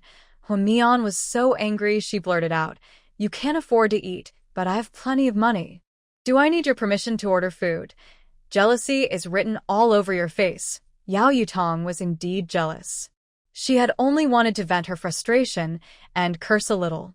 But seeing her face, she couldn't hide her envy anymore.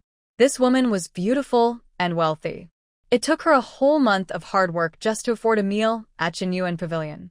Jinyuan Pavilion was the top restaurant for socialites, a place where women showed off their wealth.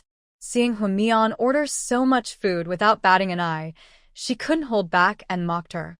Huamian ignored Yao Yutong and contacted Shen Hanjing through her light brain. Ah Zheng, I'm at the guard department now. I need your help. On Blue Star, Shen Hanjing received Xing Mo's message. Your Highness, General Yuan Heng has woken up and is causing trouble, demanding to return to Tsangming Star. He wants to have a video call with you.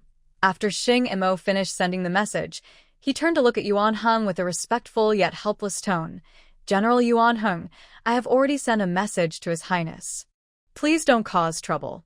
We are only following His Highness's wishes to send you to Blue Star for treatment, where there are top doctors. Many people have said that to me before. I know my health situation well. No one can cure it. If you have the starship stop and send me back to Tsangming Star, I won't mind that you secretly kidnapped me. Yuan Heng just woke up and found himself on the starship. At first, he thought his family was sending him to a deserted planet to fend for himself, but then he saw Xing Mo. This guy said Shen Hanjing found a top doctor to take him for treatment. Yuan Heng didn't believe this at all, so now he wanted to talk to Shen Hanjing face-to-face to confirm. General, you should put on your clothes first. It doesn't look proper like this. Yuan Heng snorted softly. Are you afraid I might flirt with your prince? Don't worry. Ajing is a straight guy. It's just you guys overthink. He and Shen Hanjing had been friends for over 20 years, and their friendship was not something others could easily compare to. Xing Mo suddenly choked, worried that his appearance might be seen by the future princess consort and cause trouble, especially if the prince got jealous. Just as he was about to persuade him further, Xing Mo's light brain gently vibrated, and then the prince's projection appeared before them.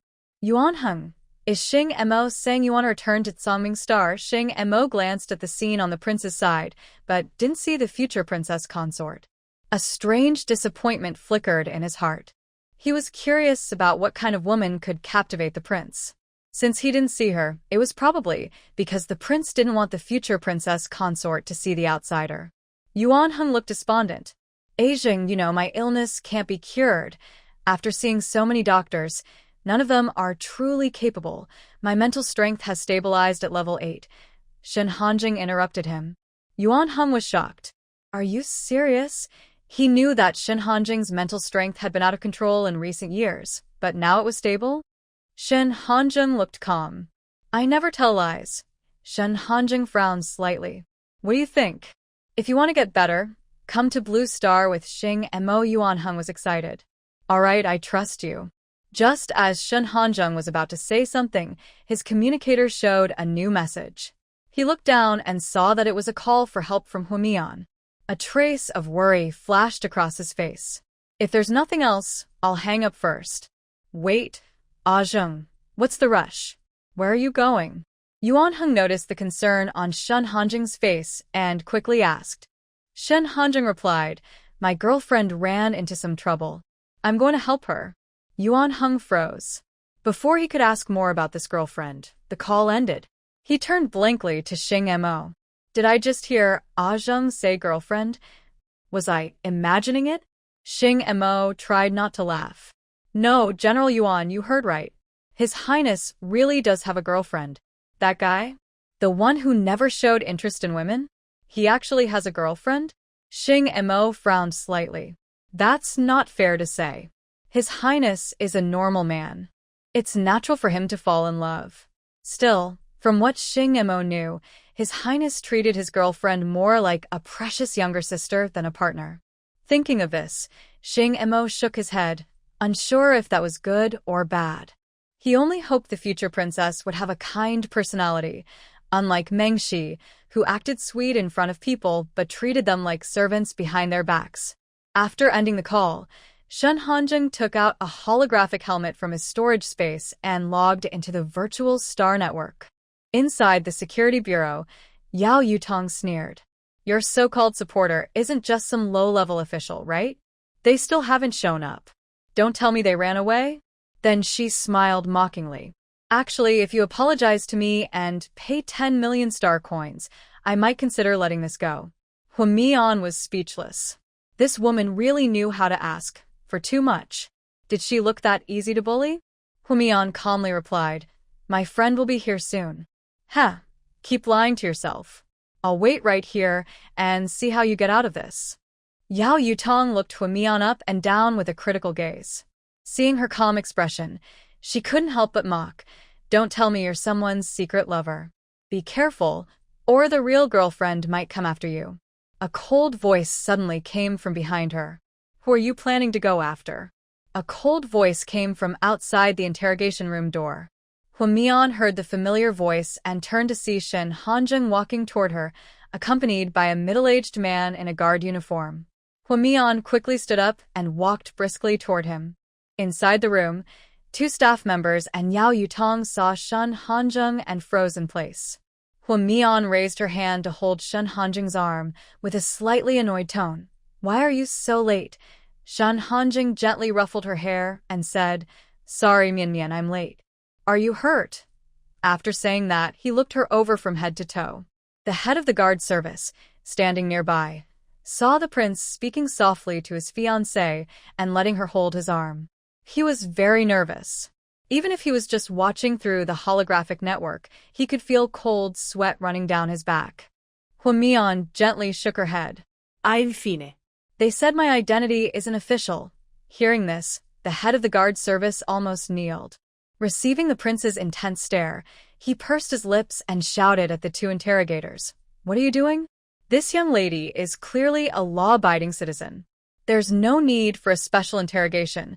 Shen Hanjung raised an eyebrow. "What's going on?" The experienced middle-aged interrogator quickly regained composure, projecting the surveillance footage from the restaurant. Shen Hanjung watched the video quietly. He saw Hwamian ordering a lot of food, then the woman started mocking her. Hwamian responded, and suddenly the woman stepped forward to fight. In panic, Hwamian grabbed some desserts and threw them at the woman's face. Soon after, staff members came out to stop the fight. The surveillance footage proved that Hwamian was not at fault. The head of the guard service saw the footage and felt like he wanted to die. He had just been promoted this year. He wondered if he would lose his job over this. Thinking of that, he quickly bowed deeply to Hwamian. "Miss Hua, this was our mistake. We apologize for the trouble caused." After saying that, he bowed deeply again. Hwamian was stunned. She didn't expect him to be so humble. Indeed, having powerful backing is great. But the staff's questioning was also part of their duty to the country. She said, "I don't mind. The matter is settled now." The head of the guard service looked surprised. He didn't expect this girl to be so reasonable. No wonder the prince liked her. Both her appearance and demeanor are top-notch. Shen Hanjung was not surprised by Hwamian's reaction. She was never the type to bully others with power. Thinking of this, Shen Hanjung reached out and gently pinched her small hand. Hwamian felt his touch, turned her head, and glared at him with a slight blush on her face.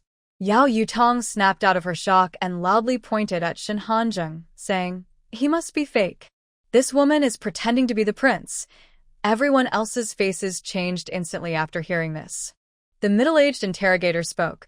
"Miss Yao, the Star Network has recorded iris scans and brainwave patterns, which prevent such impersonation. Your accusation is completely unfounded," Yao Yutong insisted. "This woman is so rich. She must have bribed your director and faked the evidence. I will expose you on the Star Network." After speaking, she prepared to record the scene with her optical brain. Two interrogators immediately stepped forward and confiscated her device. The director said, "I have verified the prince's identity. Your reasoning is very unreasonable." Hearing this, Yao Yutong's legs went weak, and she collapsed to the ground. Muttering to herself, she said, "How is that possible? This woman can't be related to the prince. You must be lying to me." The director said, "Miss Hua is the prince's fiancée. You are causing trouble without reason and violating the Star Network regulations of the Empire. You will be detained for 20 days for education."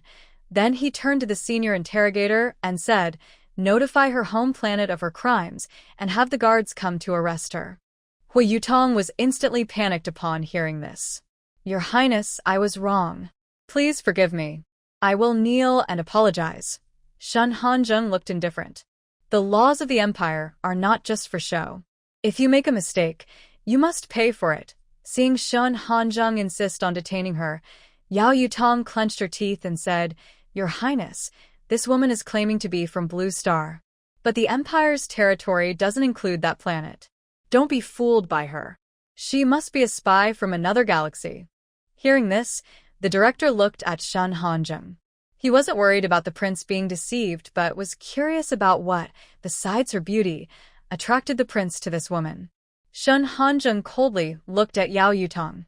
She is indeed from Blue Star, which is about to be incorporated into the Empire's territory as one of its sovereign planets. Yao Yutong was in disbelief. You must be blinded by her. You're willing to leave Mingxi, the therapist, unmarried. Besides being good-looking, she has no other useful qualities. Once again, hearing the name Mingxi made Shun Hanzheng feel uncomfortable. Director C and the two interrogators all looked at Shun Hanzheng with curiosity, eager to hear his answer. When Shun Hanzheng heard Yao Yutong's words, he instinctively turned to look at Huimian. The girl lowered her head, showing a sad expression. Shun Hanzheng felt both happy and pained. But now is not the time to reveal Huimian's special healing ability. In the galaxy, many high-level mentalists sometimes experience mental power outbursts. If these people found out about Huimian's situation, the consequences could be terrible. Without guards, he couldn't protect all of Blue Star. But Mingxi? A cold glint flashed in Shun Hanzheng's sharp eyes as he glanced at the woman sitting on the ground. I'm not close to Mingxi. How could we be a good match? Yao Yutong was shocked. Mingxi, the goddess, clearly has a close relationship with you. She even took photos with the Royal Guard team. Shun Hanzheng frowned slightly. It's not just her who has photos with the Royal Guard team. Yao Yutong was stunned. Many noble women had taken photos with the Royal Guard, but why did everyone believe that Mingxi was especially close to the prince? Oh, right. It was Mingxi. She often praised the crown prince for being kind to her and said he gave her many gifts. That's why everyone thought the prince liked her. Your Highness, you clearly gave Mingxi many gifts. I've never given her any gifts. If you're talking about the benefits the royal family provides to therapists, then yes, all therapists in the Empire receive them, not just her. Yao Yutong was stunned. She hadn't expected the truth to be like this. Shun Hanzheng's cold gaze turned to Director C. I hope this doesn't get out on the galaxy's internet. Director Sigerid Linadid. Don't worry, Your Highness. I promise not to let a word leak out. After the matter was settled, Shun Hanzheng held Huimian's hand and walked toward the security office. Huimian, feeling gloomy, followed beside him. Where are we going? Shun Hanzheng looked at Huimian deeply and said gently, log off first. I have something to tell you. Seeing his serious expression, Huimian didn't hesitate and agreed. Huimian opened her eyes, withdrew her holographic helmet, and stood up to stretch. Just then, there was a knock on the door. She walked over and opened it, seeing Shun Hanzheng's sharp, handsome face. What do you want to tell me? She asked. Come inside and talk, he replied. As he spoke, he reached out and wrapped his arms around her waist, half leaning to bring her into the room, then casually closed the door. Shun Hanzheng sat with Huimian on the sofa, looking at her seriously. I don't know Mingxi well. I've only had one treatment from her. Huimian looked at him. Why aren't you with her? Mian, do you think I'm that casual with others? Huimian paused slightly. This man was very casual with her. Seeing the meaning in her eyes, Shun Hanzheng gently pinched her cheek. I only like you. Others don't matter to me. Huimian's face turned slightly red. She changed the subject. How are interstellar therapists ranked? Shun Hanzheng pursed his lips. In the galaxy, therapists are divided into 8 levels based on their mental power: E, D, C, B, A, S, 2S, and 3S, increasing in strength. Huimian didn't expect there to be so many levels for therapists. Mian, do you want to know your mental power level? His tone was a little cautious, worried she might misunderstand that he liked her because of her mental strength. He had thought about waiting until their relationship was stable before telling her, but he was also afraid that delaying too long would make this secret like a buried landmine, eventually exploding between them. When Mian blurted out, "I want to know." Shun Hanjung instinctively tightened his hold on her waist. "Mian Mian, whatever you hear later, don't get angry. I like you because of your personality." When Mian's eyes sparkled slightly, as if she understood something. She stared at him intently. Shun Hanzung cleared his throat. "Your mental strength is at the 3S level." After saying that, his sharp eyes fixed on her, worried she might turn against him. When Mian was stunned. Suddenly, she remembered that when she first met him, he had forcefully kept her inside the villa. Maybe he already knew her mental strength level. Thinking this way, she directly asked him. Although I know Ho Mian will get angry, Shen Hanjing still doesn't want to lie. "Yes, I knew from the beginning." Ho Mian turns her head away, thinking. Shen Hanjing feels nervous and softly says, "Mian Mian, don't be angry. I didn't mean to hide it from you." Ho Mian asks coldly, "Are you with me because I can heal you?" Shen Hanjing quickly replies, "Of course not. If I liked you just because of your mental power, I wouldn't have treated you so badly at first." Ho Mian thinks for a moment. It's true. When they first met, this man hurt her and acted coldly. He always gave her a bad attitude and was sharp-tongued. Because of that, she was afraid of him for a while. "Mian Mian, I really am not with you because of your special ability." Seeing that Ho Mian is silent, Shen Hanjing can't help but defend himself again.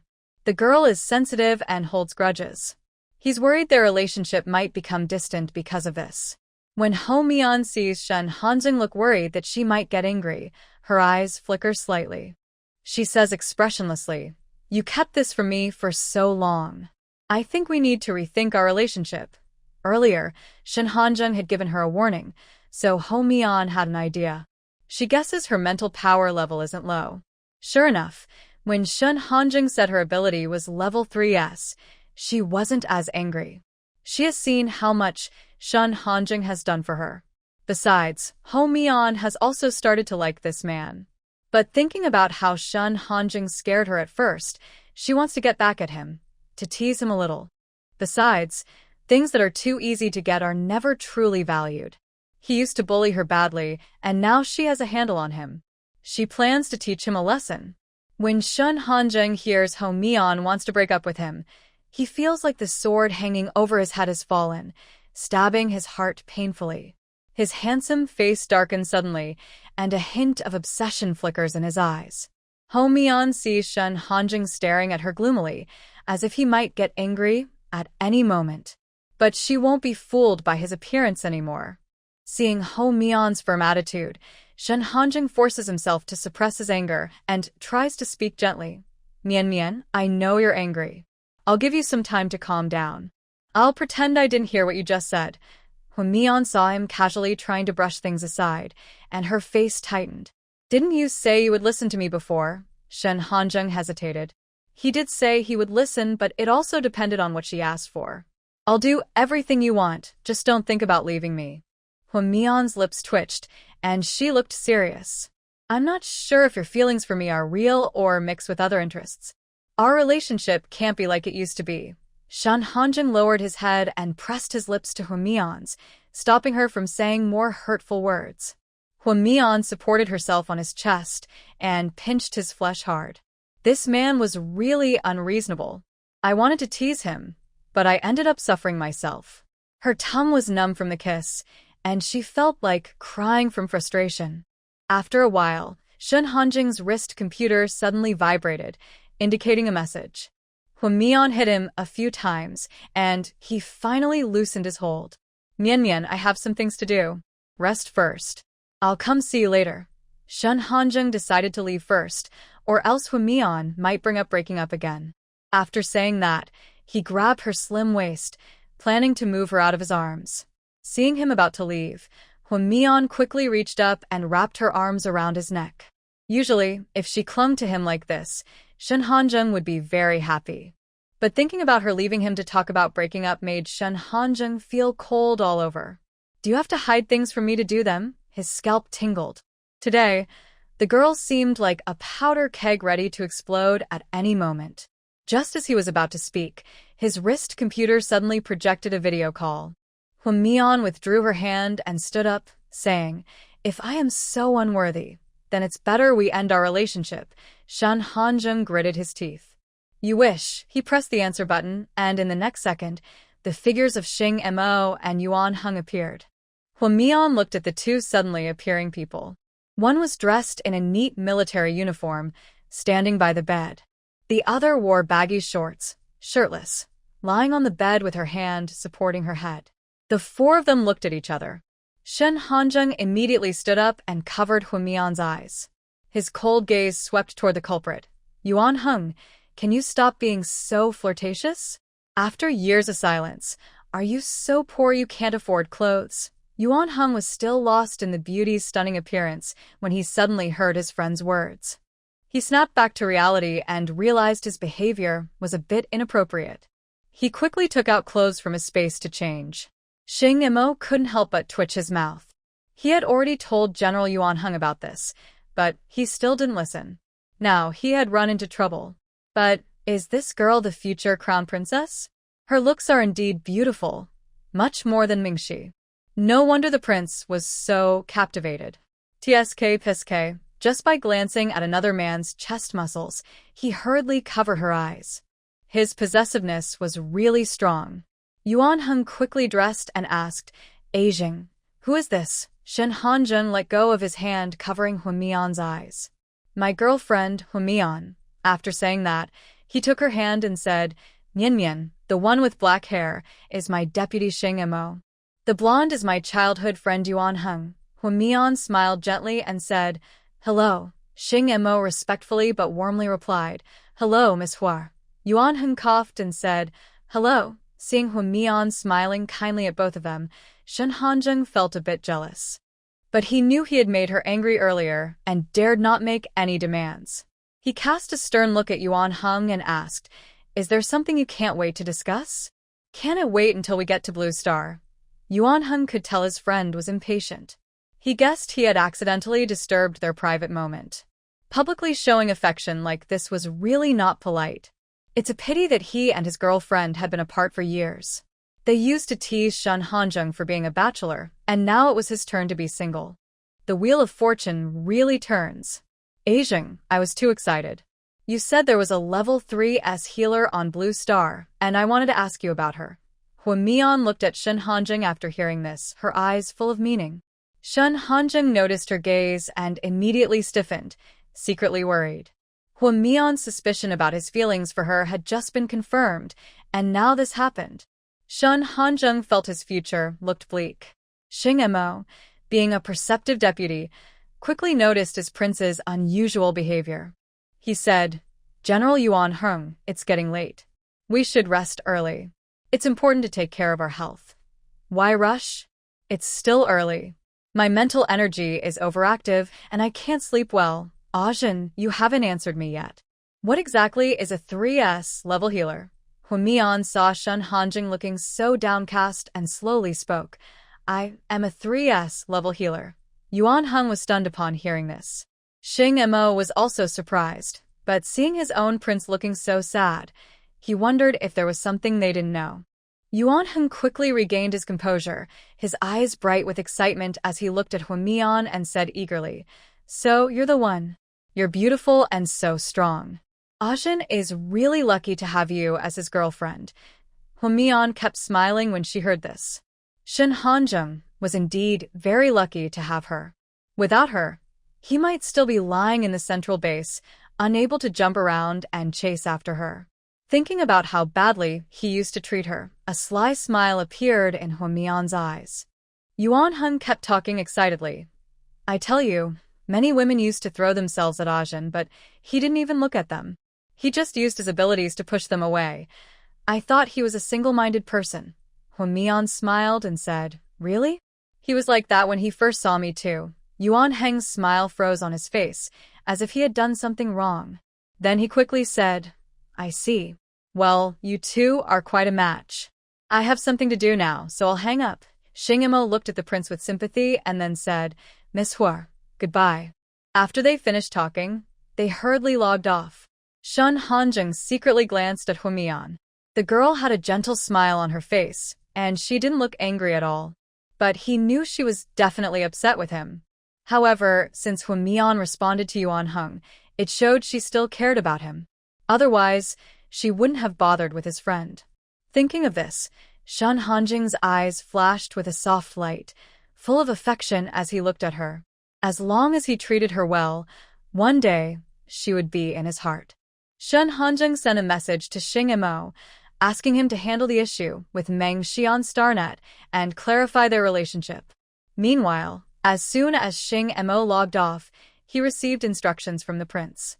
He hurriedly posted a clarification on the Starnet circle that night. The statement said that the crown prince had only met Meng Xi once, and there was no special relationship between them. The so-called gifts were just benefits given to healers by the royal family, not something Meng Xi owned alone. Once the news was released, it quickly became popular on Starnet, sparking discussions across the entire empire. I am a level A healer and once revealed the truth on Starnet. But Driamxi's fans are so many, and they say I am jealous of her, so I spread rumors. Hey, you're not alone. I am a level B healer, and have also been falsely accused. Oh my, Driamxi's fans are so mindless. Luckily, even the royal family couldn't stand her arrogance and personally came forward to clarify. She really lost face and dignity. On Songming Star, inside the Dream family courtyard, Driamxi suddenly slammed her cup onto the ground and said to her bodyguard, "Go check if anything unusual happened on Starnet today and report back to me." The bodyguard respectfully bowed to Driamxi and then left the Dream estate. Huamian and Bai Ningrong sat in the living room studying interstellar language. Teacher Mao Tu explained very interestingly, giving examples, and they unknowingly completed 2 lessons. Suddenly, a voice from a nanny auntie interrupted, pulling the 2 back from their immersion in learning interstellar language. "Young ladies, have some fruit first." After speaking, the nanny placed a fruit tray on the coffee table. Earlier, Shun Hanjung had left under the pretext of discussing important matters with Hu Zhonglin. Huamian never thought Shun Hanjung would use such an excuse to avoid her. Hu Xiaochen and others had been taken early in the morning to serve as guards to maintain order at the base. So, only Huamian and Bai Ningrong remained in the villa. At this moment, Bai Ningrong still looked eager, saying, "Xiaomian, there are really many fun things in the interstellar world. I really want to try the holographic Starnet that teacher Mao Tu mentioned. I wonder if it feels the same as real life." Huamian raised her eyebrows slightly and casually said, "It's the same. The touch, smell, and even the feeling of fullness are identical." Bai Ningrong's eyes lit up. "Have you logged into the holographic Starnet before?" Huamian nodded. "Yes, twice. And what did you feel inside?" Huamian. The first time I logged in, I felt my worldview was reshaped. The second time, Huamian explained how she was taken to the security office for inspection the second time. Bai Ningrong listened very excitedly, asking her about interesting stories from the Starnet. Just then, a clear doorbell rang. Bai Ningrong thought it was Xiaochen and others returning, so she hurriedly got up to open the door. "Yanji, why are you here?" Bai Ningrong looked surprised. Jiang Yan smiled and said, "I heard Xiaozi say you and Xiao Mian are at the villa. I was worried you might be bored, so I came with Xiaomin to keep you company." Yu Xiaomin, being friendly, said, "My name is Yu Xiaomin. I'm a friend of Yanji." Bai Ningrong smiled and said, "My name is Bai Ningrong." Yu Xiaomin nodded at Bai Ningrong and casually asked, "Is Mian inside?" "Yes, come in with me." After speaking, Bai Ningrong turned to the side to let the 2 in. Mian heard the noise and went over.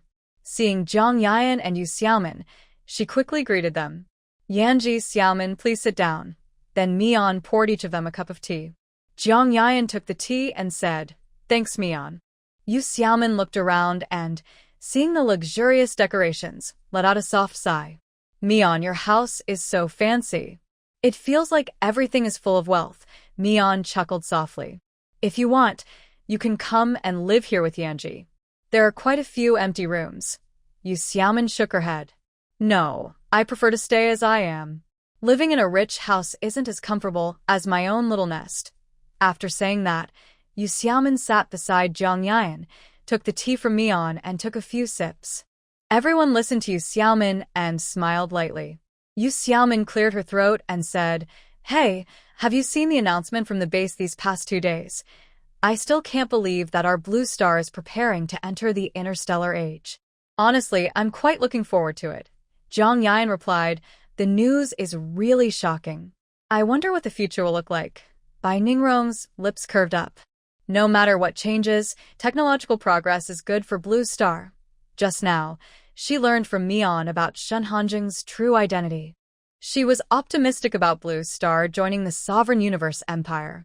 Judging by Shen Hanjing's attitude toward Mian, Blue Star probably won't do too badly. If the two really get married, Shen Hanjing likely won't let his wife's home planet be too humble. After all, he can make Blue Star look good with just a little effort. Mian didn't know how to comment on Blue Star's future, so she stayed silent. Yu Xiaomin suddenly suggested, "Girls, do you want to visit the base? Soon, things might not be so easy."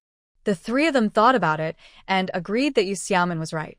Once Blue Star connects with the interstellar network, they will have many things to learn, and there won't be much time for leisure. Bai Ningrong was the first to agree. "Xiaomian, let's go together." Mian smiled and replied, "Sure." Zhang Yan watched them stand up quickly to go out and couldn't help but shake her head and laugh. "Leave a message first. You can't let Xiao Chen not find you." Among the four, Zhang Yan is the oldest and more careful. Yu Xiaomin, after hearing this, immediately told the nanny aunt standing nearby, "We're going to Xiangyang Shopping Center. If anyone asks, just tell them that." The nanny nodded. "Okay, I understand." The four of them left the villa. The driver, who brought Zhang Yan, was still waiting in the yard.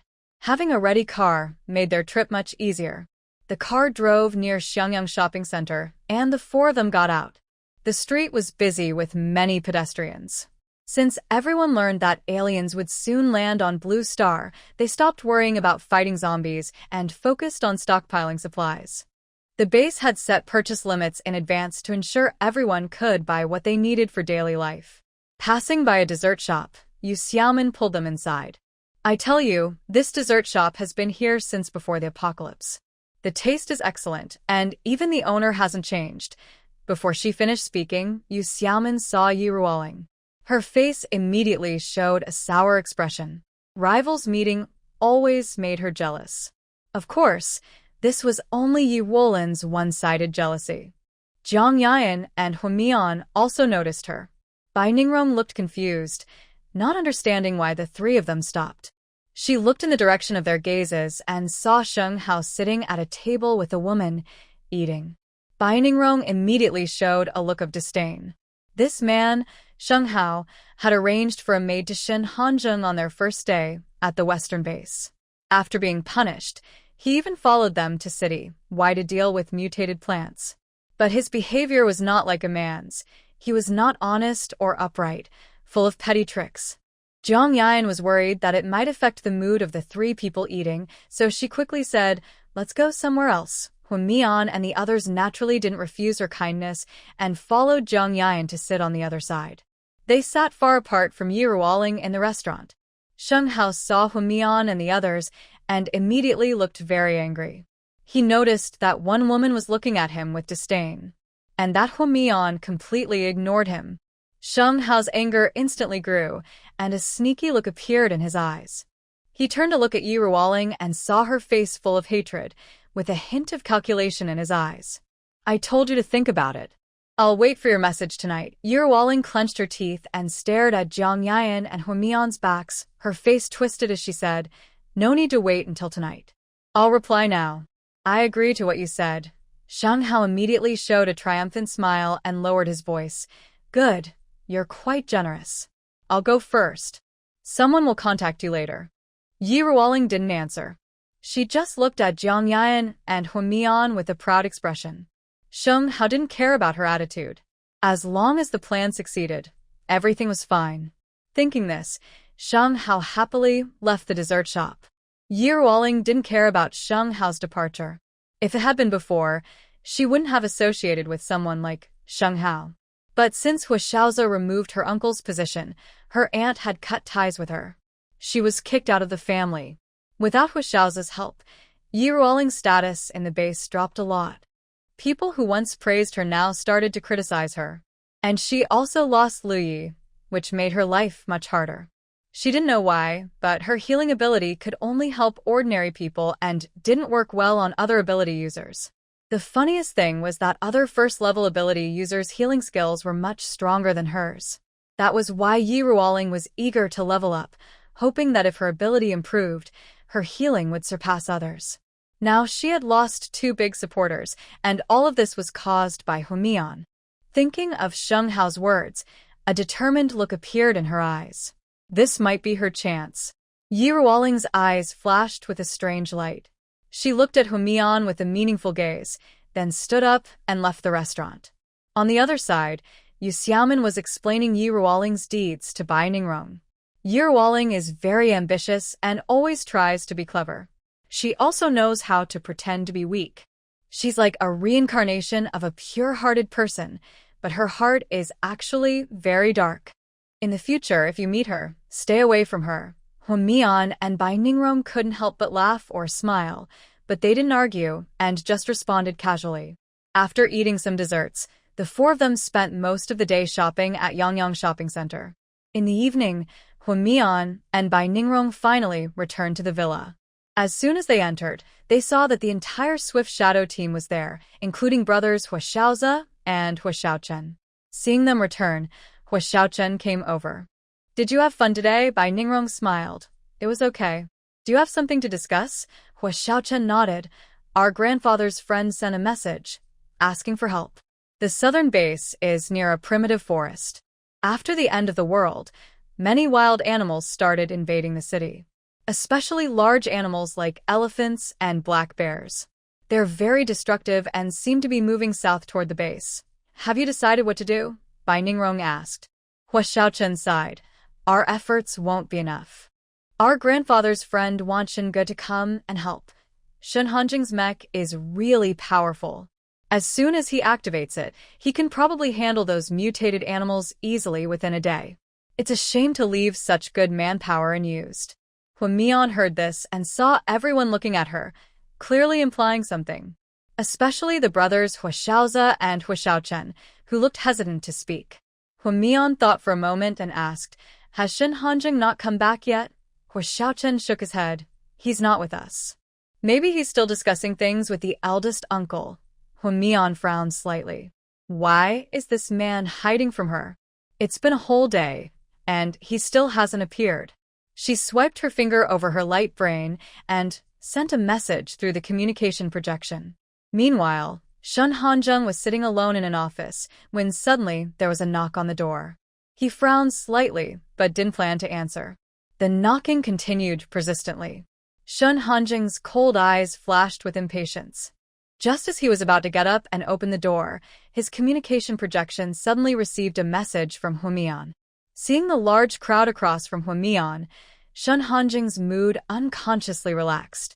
With so many people, Humian probably wouldn't mention their breakup in front of everyone. "Mian, what's wrong?" His tone was gentle and a little coaxing. Humian deliberately pouted. "When are you coming back?" Seeing Shen Hanjing keep silent with pursed lips, she added, "I won't bring up what happened this morning." Shen Hanjing let out a breath and a slight smile appeared on his lips. "Okay, I'll come back soon." Humian nodded and then hung up. Everyone looked at Humian, their eyes full of curiosity. Bai Ningrong asked, "Xiao Mian, you and Shinge?" Before she finished, her meaning was obvious in her eyes. Humian sighed inwardly but replied, "It's nothing. We're doing well." They waited for 20 minutes, but never saw Shen Hanjing return. Humian's brow furrowed slightly, thinking that this man probably wouldn't play tricks on her. Maybe something had delayed him. After thinking for a moment, she pressed the projection communication again, but he didn't answer. Humian directly activated the automatic connection. In the next moment, Shen Hanjing's clear image appeared on the projection, lying lazily on the sofa. Humian was a little angry. They had all been waiting for him, but he was just sleeping. Just as she was about to shout to wake him, Hua Xiaochen hurriedly said, "Shinge is in trouble." "Big brother, which office is this?" Hua Mian's heart suddenly tightened, and she instinctively looked around the office. She saw items scattered all over the desk, and bloodstains splattered on the floor. Looking closer, she saw two figures in the corner, lying on the ground, unconscious and unresponsive.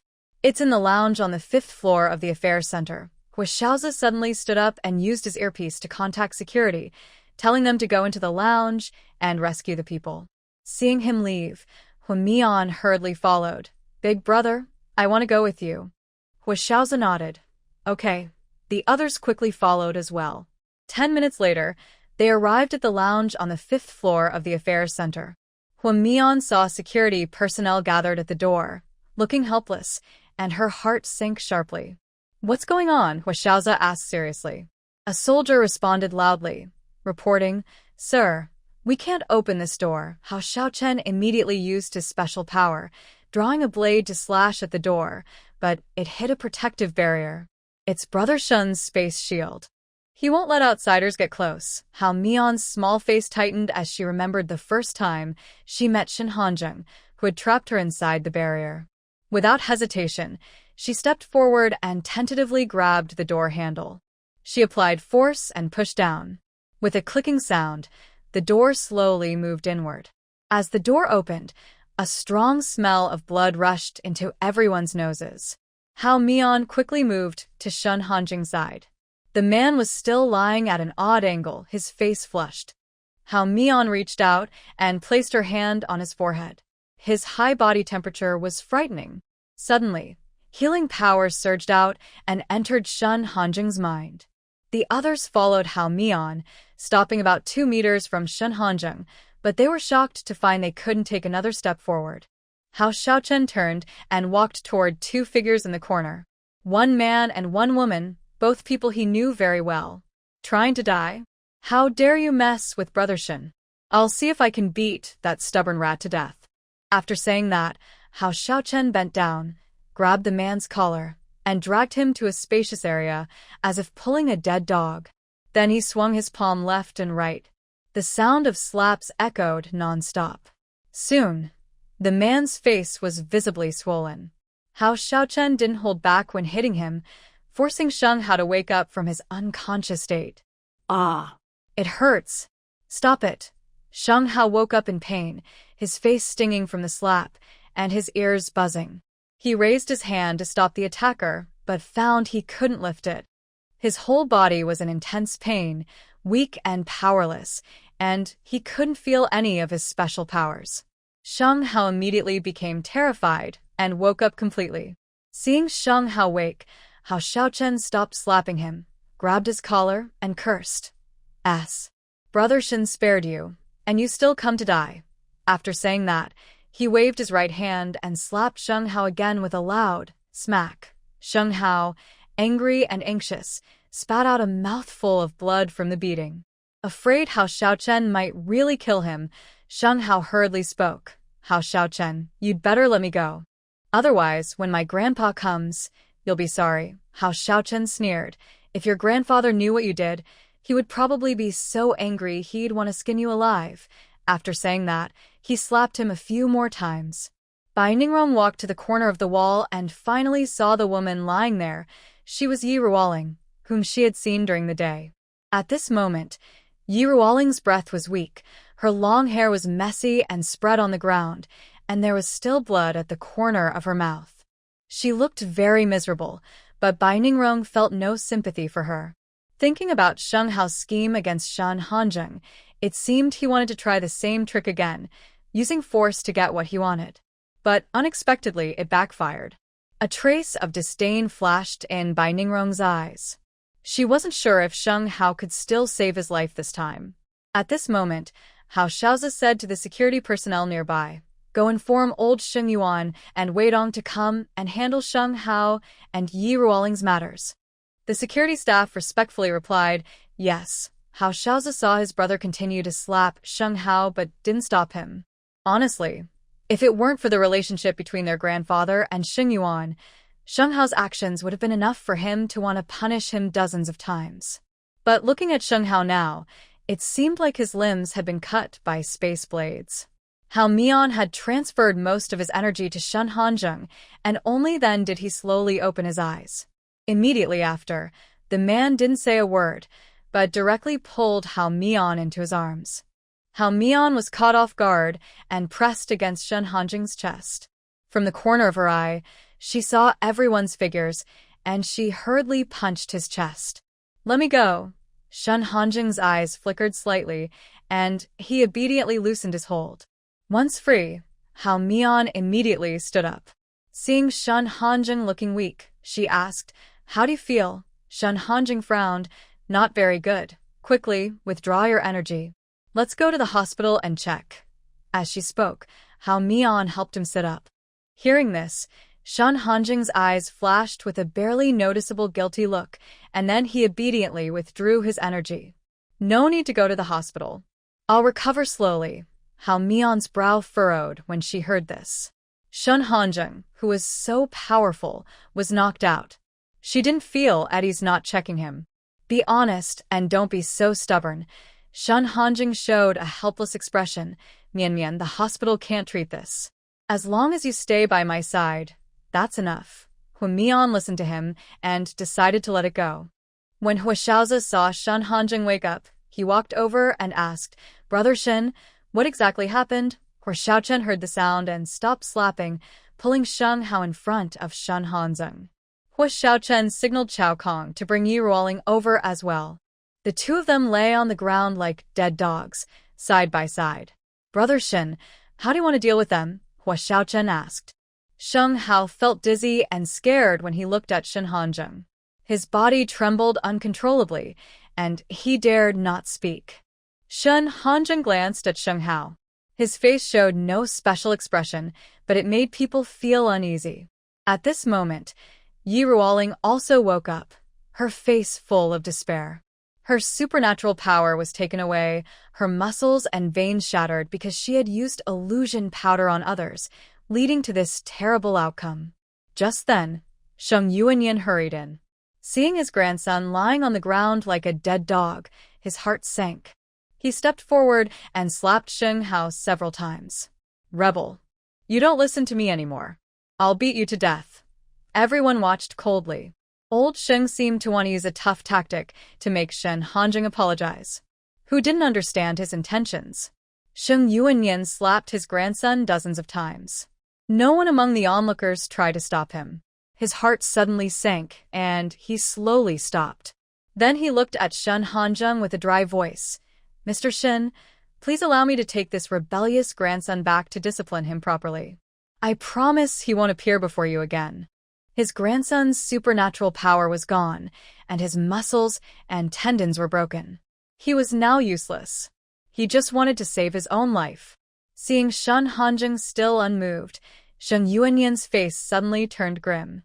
After a moment of silence, Sheng Yuanyin said slowly, "I am getting old. I fear I can no longer handle the affairs of Blue Star. From today, I will no longer participate in any strategic meetings." Hu Xiaochen's eyes widened in shock. "Grandpa, this is my fault. You don't have to. Shut up. You have no right to speak here." Sheng Yuanyin interrupted his grandson, his face serious as he looked at Shen Hanzheng. The room instantly fell silent. Just then, a middle-aged woman entered the door, with features somewhat similar to Yi Ruoling. Yi Mena saw her niece lying on the ground, looking very disheveled, but she didn't feel sorry for her at all. Ever since her husband lost his job because of her niece, he had been criticizing her as well. Fortunately, she still had a son to rely on. Without him, as a woman getting older, she might have been kicked out by Weidong.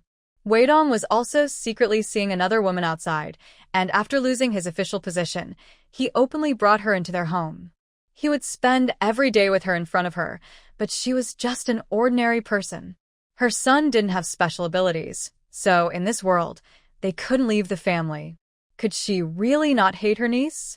Of course she did. Yi Ruoling had ruined a good hand of cards, and her aunt was also affected.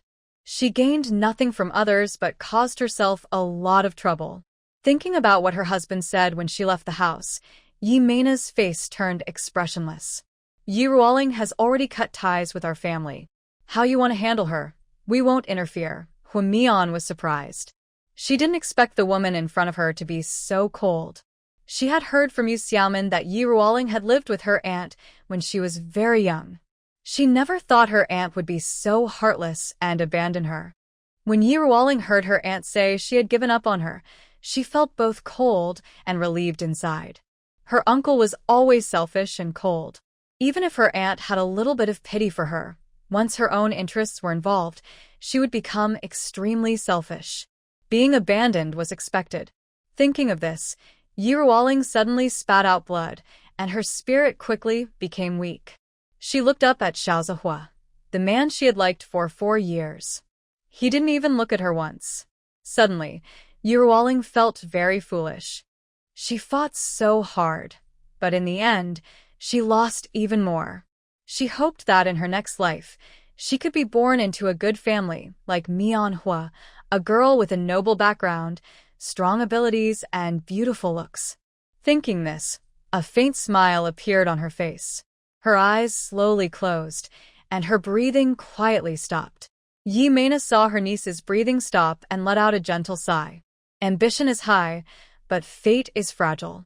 Yi Mena looked at Colonel Hua and said to her nephew's admirer, "Colonel Hua, I hope you can see that Ruoling has liked you for many years. Please send someone to give her a proper burial." She wanted to bring the body home for burial, but her family couldn't afford it now. She could only ask him for help. Colonel Hua glanced at Yi Ruoling, nodded gently, and then ordered someone to carry her away. Sheng Yuanyin saw this and broke out in a cold sweat. He instinctively wiped his forehead. He said to Colonel Hua, "Little Zhe, Grandpa Sheng is begging you. Could you please ask Mr. Shun to let him go? Little Hao is now useless and can't do any harm. He'll live a dull life from now on, and I will take care of him." Hua Xiaozhe looked a bit troubled. He turned to Shen Hanzheng and asked, "Brother Shen, you decide." It wasn't that he didn't want to ask for mercy, but he understood his own position. Talking wouldn't help. It would be like shouting into the wind. Why bother? Shen Hanzheng gathered a burst of mental energy and suddenly struck Sheng Hao's head. In an instant, Sheng Hao let out a scream but quickly fell silent. His eyes looked confused and innocent, and he smiled foolishly. Haha. Everyone was shocked by Shen Hanzheng's method. They couldn't believe he had such a terrifying skill. Shen Hanzheng said slowly, "You can take him away now." Sheng Yuanyin was initially angry, but when he saw his grandson smiling foolishly and carefree, he thought maybe this was the best ending. Living consciously was painful for him. Becoming a fool meant he could live happily. Anyway, with him as his grandfather, he could always protect him. Thinking this, Sheng Yuanyin picked him up, nodded at Shen Hanzheng, and left with Sheng Hao. Xie Liqing suddenly asked, "Brother Shen, what was that move just now?" It turned someone into a fool in an instant. Seeing everyone's curiosity, Shen Hanzheng slowly explained, "It's a mental energy attack." Hearing this, everyone looked at each other in surprise. Using mental energy was still a new area for them on Blue Star. They only knew how to use it to activate their abilities, never thought of using it externally. Hua Mian knew mental energy could be projected outward because she had connected with a mech core. But she didn't know it could be used like that, to make someone foolish without realizing it. The group quickly returned to the villa. Shen Hanzheng confidently asked Hua Mian to take him to his room, saying that he had used his mental power earlier to make Sheng Hao become mentally slow and needed her to transfer her special ability to heal him. Seeing Shen Hanzheng looking weak, Hua Mian obediently helped him to his room. As soon as the door closed, Shen Hanzheng pulled Hua Mian into his arms. He walked with her step by step to the sofa, pinched her waist, and sat down, placing her on his lap. Hua Mian immediately felt betrayed. Shen Hanzheng had just pretended to be weak, but now he looked completely healthy. "Are you pretending to be sick to trick me?" Shen Hanzheng held Hua Mian's wrist and pressed his forehead against her palm. "I really got sick. I don't feel well." When she touched his hot forehead, Hua Mian suggested, "Maybe you should take some fever medicine." She was worried he might get worse and become very confused. Shen Hanzheng shook his head. "It's useless. My body has been strengthened, and medicine from Blue Star doesn't help much." Hua Mian blurted out instinctively, "If that's the case, why did you still get sick from the medicine?" Shun Hanjing blinked and said seriously, they used illusion powder on me. I am a normal man, so I was affected. Hua Mian rolled her eyes at him, then activated her special ability and sent her energy through her palm to him. After a while, her energy was almost gone. Hua Mian quickly took out a third-level crystal core from her space and absorbed it. Shun Hanjing watched her close her eyes and absorb the crystal core, a gentle look flashing in his eyes. Earlier that morning, Hua Mian had told him she wanted to break up. He was really scared, so he hid from her for a day. Later, when he saw her anxiously come to find him, Shun Hanjing felt a huge relief in his heart. She still cared about him. Anyway, breaking up was impossible unless he died. Shun Hanjing was lost in his thoughts when suddenly he heard Hua Mian's soft hum. He looked down and saw her calm face turn pained, and the crystal core in her palm gradually dimmed. Knowing that Hua Mian's ability was about to upgrade, Shun Hanjing quickly took out 2 fourth-level crystal cores and placed them in her hand.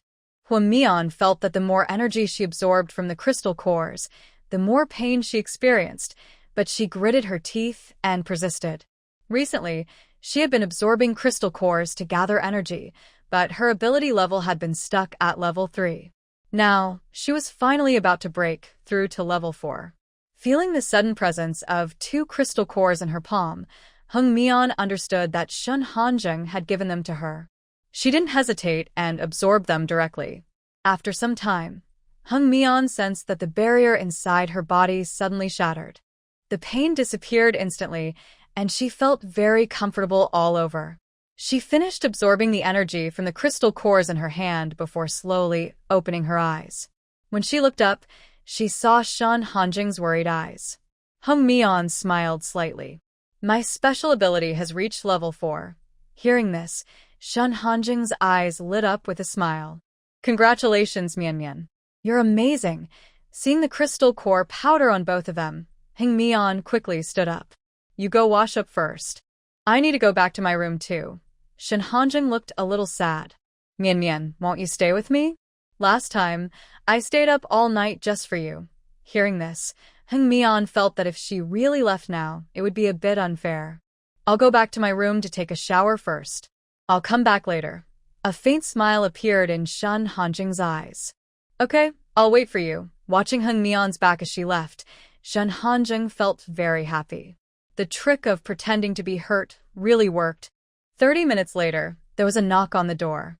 Shun Hanjing, wearing a bathrobe, opened it. Seeing Xiao Zhe, he frowned slightly. I'm not feeling well right now. Let's talk tomorrow. Xiao Zhe paused for a moment then replied. Okay, Brother Shin. Rest early.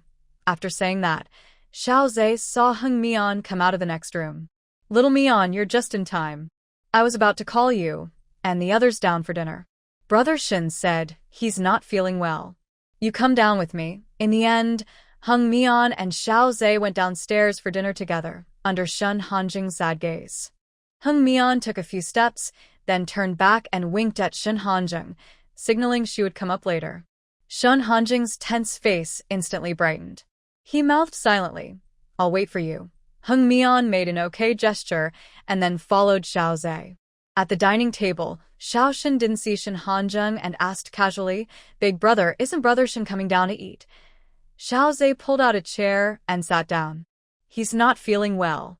Let's eat first. As soon as he finished speaking, Hung Mian sat down as well, and others started eating.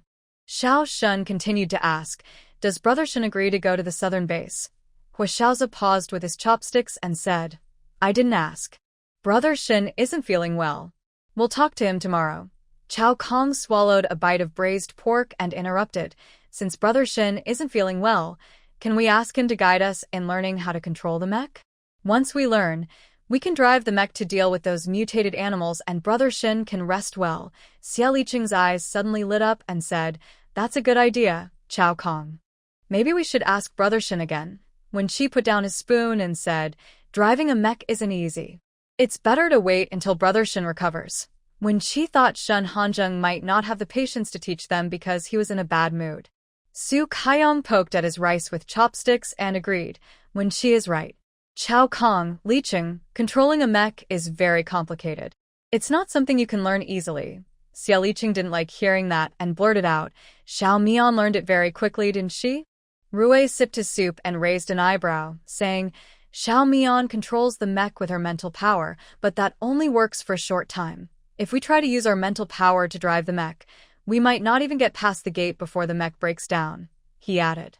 Xia Liqing looked down at his rice and softly said, I can learn to control the mech manually. Hu Mian's hand froze as she reached for her food, and she casually explained, the control panel of the mech has many buttons. You need to learn the system thoroughly to operate it well. Chao Kong looked curious and asked, Xiao Mian, is manual control really that hard? Hu Mian nodded, yes, it's difficult for me. You have to remember many button functions. If you haven't learned interstellar writing, it's hard to remember what each button does. Everyone looked disappointed when they heard this and gave up on the idea of asking Shen Hanjing to teach them manual control. Chao Kong looked very disappointed and sighed. Sigh. I've studied for over 10 years, and now I feel like I've gone back to being illiterate. Hearing this, everyone's mood grew heavy. Hua Xiaochen knocked on the table and said, It's just learning a few more characters. It's not that hard. Hua Xiaozi sipped his soup and said softly, If you don't learn interstellar language, traveling will be difficult. Hershan heard this and smiled. We don't even recognize many characters.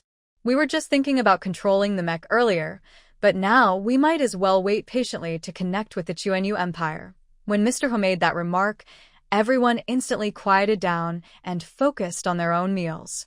After eating, Mian He went to Shen Hanjing's door and knocked. Come in, the door isn't locked. Shen Hanjing's deep voice passed through the thick wooden door to Mian He's ears. She reached out, pressed the door handle, and gently pushed the door open. She entered the room and immediately saw Shen Hanjing lying on the bed, covered with a blanket. He looked very weak and seemed to be feeling unwell. Mian He walked to the bedside, took a bowl of lean meat porridge from her bag, and held it in her hands. Get up and eat something first. Shen Hanjing stayed still, looked up at her, and said, Mian Mian, I feel really bad. Can you feed me? Hearing this, Mian He's forehead muscles twitched. You took medicine, not disabled. If you don't eat, I'll put the bowl away. She could clearly see that this man was pretending to be weak. He wanted her to feed him? She had just argued with him this morning. Now he wanted her to be caring and gentle. That was basically her softening herself. Seeing her tense face and knowing she was upset, Shen Hanjing quickly sat up. Let me do it myself. He took the porridge from Mian He's hand and ate slowly and carefully. Mian He watched him enjoy his food as if he was eating some rare delicacy. He looked quite energetic. Thinking about the situation at the southern base, Mian He casually asked, My older brother wants to invite you to the southern base to deal with the mutated animals. Would you like to go? Shen Hanjing's hand holding the spoon paused. He looked up at Mian He. Just kiss me, and I'll go. Mian He lowered her eyes and glared at him. It was obvious that this man was trying to deepen their intimacy, to make her forget about the breakup she mentioned earlier this morning. She didn't give in. She kept her small face stiff and asked, Are you going or not? Shen Hanjing looked at her, biting her lower lip, and his relaxed smile faded. Mian Mian, I agree. He didn't press further, just testing how much she tolerated him. Seeing her blush because of his teasing, Shen Hanjing felt relieved.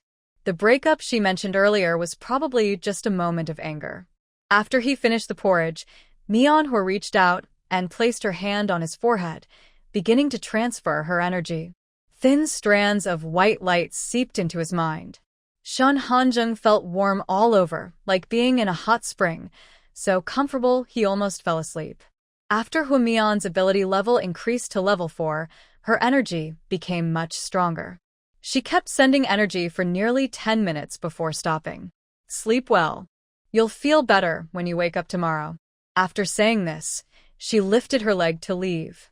Hearing this, Shen Hanjing immediately reached out and grabbed Hu Mian's hand, then kissed the back of her white, tender hand. Sleep early, Mian Mian. Good night. Hu Mian glared at him, huffed softly, blushed, and quickly walked out of the room. Shen Hanjing's phoenix eyes showed affection. His beloved was so shy, just a kiss on her hand made her blush. Thinking of this, he withdrew his ability. As his power faded, His face gradually returned to normal. Actually, Shun Hanjung wasn't affected. When he opened the door, he saw the two of them throwing powder at him. He instinctively raised a space barrier, blocking the powder outside. Seeing Shun Hao use his charm again, Shun Hanzeng silently played along, pretending to be hurt to make Huamian feel sorry for him. As he expected, when he sensed Huamian's breath approaching, a wave of joy rose in his heart. His true feelings hadn't been betrayed. Thinking this, Shun Hanjing sat on the sofa and turned on his device to handle work. The next day, Huamian went to the dining room and saw Bai Ningrong sitting alone at the table having breakfast. She asked in confusion, "Ningrong, why are you here alone? Where is everyone else?" Bai Ningrong looked sad. Last night, the southern base was attacked. Xiaozi received a distress signal and came to ask Shinji for help. Xiao Chen and the others also went with him. I just heard about it now. Wuma told me. Hearing this, Huamian's face showed a hint of worry. She didn't know how they were doing. Bai Ningrong scooped a bowl of porridge for Huamian. Sit down and eat first. Later, we'll study interstellar language. Huamian sat down absent-mindedly, eating small bites. Seeing her worried expression, Bai Ningrong comforted her. Xiaomian, don't worry. Shinji easily handled the mutated high-level plants at the western base. The mutated animals shouldn't be too dangerous. Huamian nodded, feeling confused about why everyone left her and Bai Ningrong behind. Ningrong, why do you think they didn't take us with them? White Ningrong paused for a moment while biting her fried dough stick, then frowned and said, I don't know either. Maybe they think we're too weak physically? Worried we might hold them back, Huamian shook his head and decided not to think about these things. That day, Huamian and White Ningrong spent their time studying interstellar language and history at the villa. In the evening, Huamian sat on the sofa in his room, put on the holographic helmet. This time, he logged in with his own avatar. When he arrived at the plaza, he pulled up the map, chose a random shopping street, and started teleporting. The crowd on the Star Network was lively and bustling. Huamian wandered for half an hour and felt a bit tired, so he decided to find a restaurant to sit down. Because his last experience dining at a fancy restaurant was not good, he didn't plan to go to another high-end place this time. Passing by an affordable restaurant, Huamian went inside. The staff quickly approached and asked, Miss, what would you like to eat? Our ingredients focus on freshness, and the taste and quality can perfectly replicate real food, guaranteed to satisfy you. They led him to a neat two-person table and handed him an electronic tablet. Huamian took it and casually ordered a few of his favorite dishes. While waiting, he opened the Star Circle Therapist forum to check messages. As soon as he entered, he saw a flood of news about Mingxi. Breaking. Revealing the unknown side of Mingxi, S-level therapist Mingxi's reputation collapses. Shocking secrets uncovered. Mingxi falls from the S-level throne, who is behind the scenes pushing her down. Big scoop. The crown prince cares deeply for his wife, hiding a shocking secret. Seeing news about himself, Huamian felt a bit awkward. He clicked to read a few, which were mostly baseless rumors. He scrolled down to check the comments. He learned that the royal family had clarified the rumors about Shen Hanzeng and Mingxi on the Star Circle. Meanwhile, the comment section was full of harsh criticisms of Mingxi. People accused her of trying to gain fame by targeting the royal family. Someone claimed Mingxi was very careless with her patients, raising treatment prices at will. They said she was bad in character and hypocritical. Huamian looked at a few more comments. The dishes soon arrived. He clicked to exit the Star Circle and happily started enjoying his meal. After dinner, Mian had just stepped out of the shop when a young man with brown hair stopped in front of her. Hello, beautiful lady. I am Su Cheng, a citizen from planet G162 and a director. If you invest just a little, you can play the lead role. Plus, I promise you'll become famous across the galaxy. Are you interested in acting in a movie? Mian looked at the man cautiously.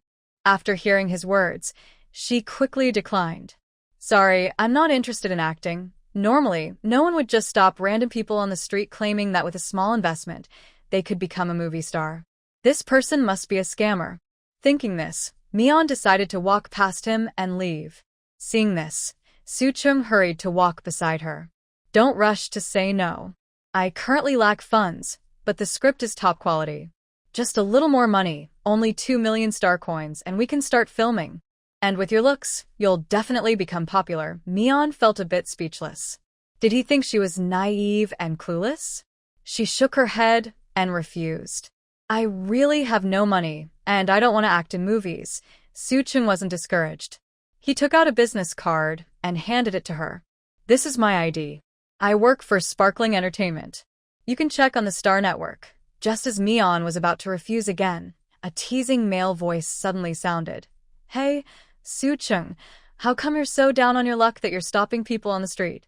Did your recent poor performance make you desperate? Are you looking for someone to support you? Zhou Yidong, don't talk nonsense. I approached her because I saw her potential for acting, Su Chung replied. Zhou Yidong sneered. All right, you've tricked quite a few people. Huh? Then he looked at Mion with a glint in his eyes and smiled. Miss, Su Cheng's persistent tricks have fooled many. Don't fall for him. If you do, who knows, you might end up helping him sell himself and counting his money. Su Chung angrily said, Zhou Yidong, why do you insist on picking fights with me? I haven't done anything to you. Are you happy only when you see me fall into trouble? Zhou Yidong crossed his arms. Su Chung, you're overthinking.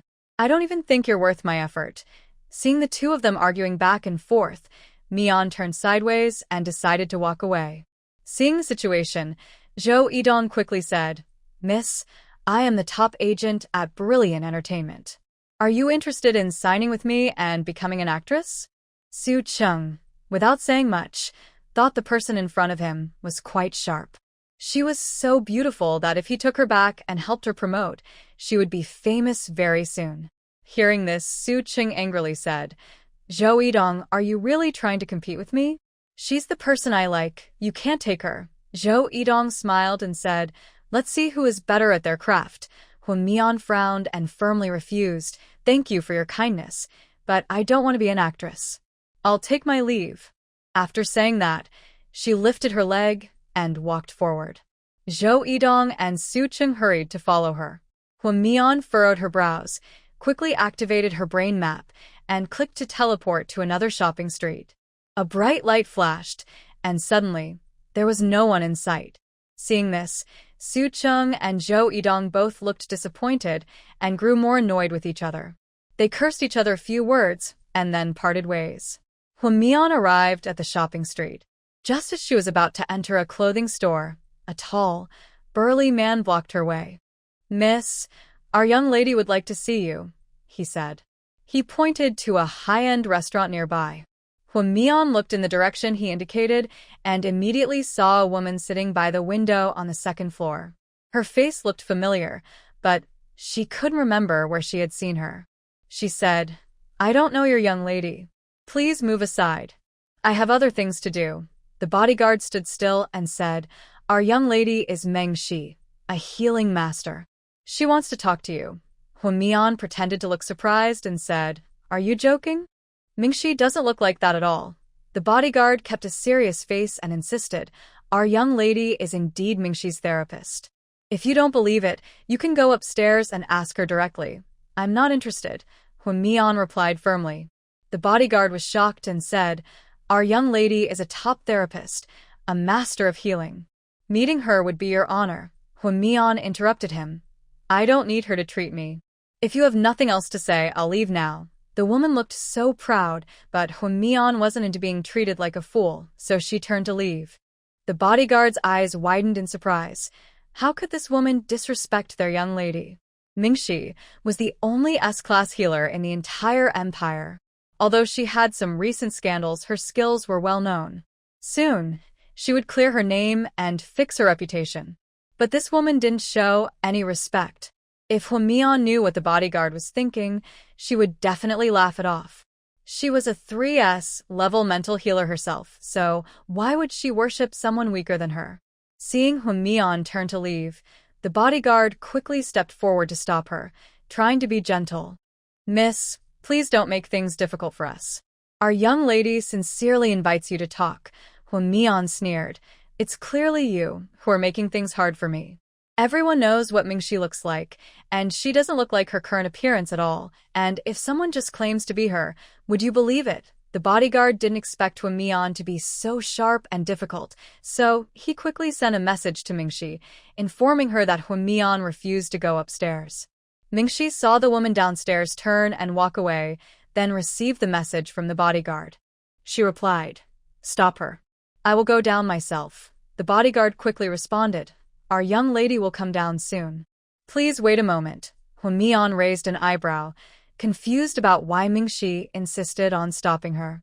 She turned around and saw Mingxi walking gracefully over, elegant and composed. "Miss Hua, I am Mingxi.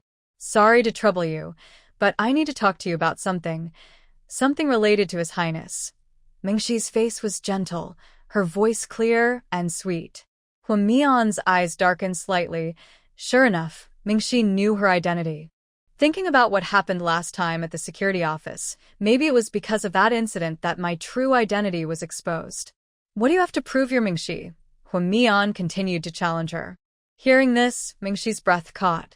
She didn't expect this country bumpkin to refuse to believe her. She forced herself to stay calm and took out her healing master badge. "Does this prove it?" Hua Mian glanced at it and said coldly, "I don't recognize it.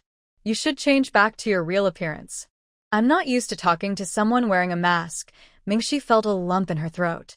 She clenched her teeth and said, "Wait a moment." Then she disappeared in place, and after a short while, reappeared. Hua Mian watched as her long black hair turned into deep brown wavy hair, her cat-like eyes became almond-shaped, and her overall aura became elegant and aloof. "Miss Hua, now you can't find any fault with me, right?" Hua Mian remained calm. "It's not that I'm finding fault, it's that you're not being sincere." A faint flash of anger appeared in Mingxi's eyes. Seeing people around taking photos of her, she quickly forced a fake smile. "It's crowded here. Shall we go upstairs to talk?"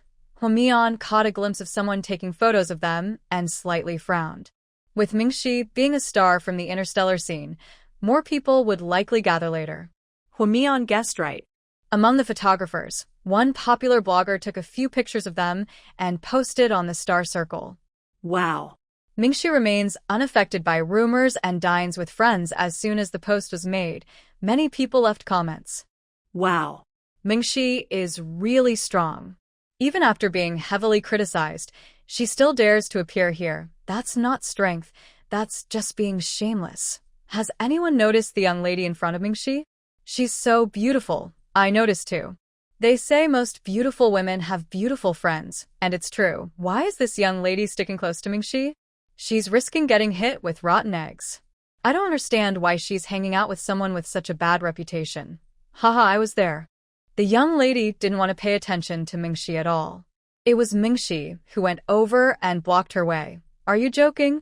Although Mingxi has recently been heavily criticized, she is the only S-class healer in the Sky Empire. Surely no one would refuse her kindness. That's too rash. I have my own A-class healer. Since Mingxi is showing goodwill towards me, I can also politely refuse her. In a private room on the second floor of Huyangshuan restaurant, Hua Mian sat steadily in her chair, unaware of the wave of excitement she caused in the star community. Now, everyone knew what she looked like. "Tell me what you want. Just say it," Hua Mian asked directly, without beating around the bush. Mingxi's eyes flickered slightly, and she smiled as she said, "Miss Hua, could you please talk to His Highness and ask him to withdraw the statement from the royal family? My relationship with His Highness is clear and innocent, but we are being criticized a lot. That's very unfair to me, and I don't want to be caught in the middle of you two." Hua Mian's eyes flashed with a mysterious light. From what she knew, Mingxi often posted subtle and misleading comments online, creating the illusion that she was very close to Shen Hanzheng. Her eyes sparkled slightly, and Hua Mian pretended to look helpless as she said, "Sorry, I can't decide His Highness's actions." Hearing this, a trace of disdain quickly crossed Mingxi's eyes. She knew that Hua Mian, being a country girl, didn't hold much weight in Shen Hanjing's heart. Probably he was just playing around. Thinking of this, Mingxi felt a strange sense of satisfaction. Thinking about the unresolved issues online, Mingxi suddenly said, "Miss Hua, Why do you belittle yourself so much? As His Highness's fiancé, you must hold a special place in his heart. If you could speak up for me in front of him, I would be very grateful. Mian couldn't help but sneer inwardly. Was Mingxi trying to get her to help solve her problems with just a few words? Did she think she was that naive? Mingxi was just talking nonsense, expecting her to fix everything. Nothing in this world was that easy. She owed her nothing and had no obligation to help her. Shen Hanjing's actions were just to protect herself. If she really did as Mingxi asked, it would be like insulting her boyfriend. You overestimate me. I don't have the ability to command His Highness. You should go talk to him yourself. Seeing that Mian was unresponsive, Mingxi became very angry. She hid her kind smile and showed a proud expression. Since I asked you to speak to His Highness, it shows I respect you. Mian saw Mengxi's twisted face and felt no surprise. Mengxi continued, I heard you come from a backward planet called Blue Star. To develop, it needs investment. If you ask His Highness to withdraw his statement, I can arrange for people to invest in Blue Star. Otherwise, I will block all investments in Blue Star. Mian's small face was tense, and her eyes darkened. She didn't believe what Mengxi said. Shen Hanjing had already planned for Blue Star. He was the crown prince of the empire, and his healer was not as powerful as herself. It was clear what to do. Mengxi saw her thinking and kept talking. Our Meng family is a big family. We own 9 planets and have a lot of experience managing planets. We can share this with Blue Star. She just wanted Mian to ruin Shen Hanjing's good impression of her, so Shen Hanjing would abandon her willingly. Mian shook her head firmly. Blue Star doesn't need your help. Mengxi sneered. You're dreaming. You think His Highness can help you with Blue Star? The Empire has over 10,000 planets. His Highness has many things to do and probably can't care about Blue Star. Plus, if he favors Blue Star too much, it might cause trouble. Then, do you think the royal family will still protect you and Blue Star? Mengxi believed that someone as cold as Shen Hanjing wouldn't spend so much time and patience on a woman who is useless. Their statuses are too different, and their perspectives on things are also different. Moreover, she didn't think someone from a backward planet would have much insight. Mian listened to Mengxi and slightly pursed her lips. She didn't believe Shen Hanjing would become heartless. And even if Shen Hanjing changed his mind, with her level 3S mental healer ability, wouldn't she attract investments easily? Thinking of this, Mian relaxed a little. Seeing Mengxi's proud look, she refused. You don't need to worry about Blue Star. Just take care of your own affairs. After saying that, Mian pressed the exit button directly. Mengxi saw Mian leave so suddenly and couldn't help but look upset. Now people have left, so it's impossible to make a fuss about her anymore. Mengxi couldn't help but clench her fists, her nails digging deep into her skin. Meanwhile, Shen Hanjing was bravely driving his mech through a group of mutated animals. He had been fighting all day, and the ground was already full of their bodies. When the last mutated animal died, Shen Hanjing stepped down from his mech and said to Xiao Chen, Tell everyone I'm heading back to the western base. Xiao Chen looked up at the sky, which was now completely dark. He paused for a moment, then said, Okay, I'll send someone over right away. Shen Hanjing nodded and returned to the cockpit of his mech. Most of the team decided to go back to the western base, except for Xiao Zhe, who stayed behind to help with some tasks. Just like when they arrived, everyone sat in the palm of Qi Yan's hand, feeling the cold wind as they headed back to the base. The mech was parked on the lawn of the villa. After stepping out of Qi Yan's palm, Chao Kong rubbed his face and couldn't help but complain. Next time, I'm never riding in the mech's palm again. My face is numb from the wind. Xiao Chun shook his shoulders and said, That's right. Brother Shin doesn't feel the cold sitting in the cockpit alone. It's so comfortable. He then sighed. I wonder when I'll get my own mech. Xiao Chun glanced at the tall mech and said, Second brother, don't think about it now. Once Blue Star joins the Stellar Empire, then you can think about it. Shen Hanjing quickly stored his mech in the space ring and then walked toward the villa. Mian logged out of the star network, slowly opening her eyes. She looked at the time on her light brain. It's already 11 p.m. Just as she was about to lie down to sleep, she suddenly heard a dull thud outside, followed by chattering sounds. When Mion's heart lifted, she knew everyone was back. She hurried to her wardrobe, changing from her pajamas into a dress. Shen Hanzheng was standing at her door, raising his hand to knock. But when he saw it was late, he hesitated and withdrew his hand. At that moment, the door suddenly opened from inside without warning. Seeing Shen Hanzheng still about to knock, Huan Mian was surprised. "You're back. Is anyone hurt?" Shen Hanzheng shook his head, a happy look in his eyes. I'm fine. "Don't worry." Huan Mian immediately turned away, showing a displeased expression. Seeing this, Shen Hanzheng stopped smiling and softly asked, "Nian Nian, are you angry?" Huan Mian looked up at him. "Why would I be angry?"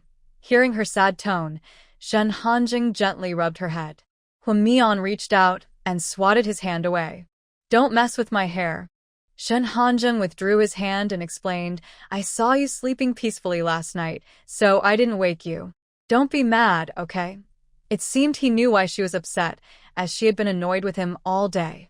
That evening, she was also upset by his admirer on the internet. Thinking of this, she looked down at the ground.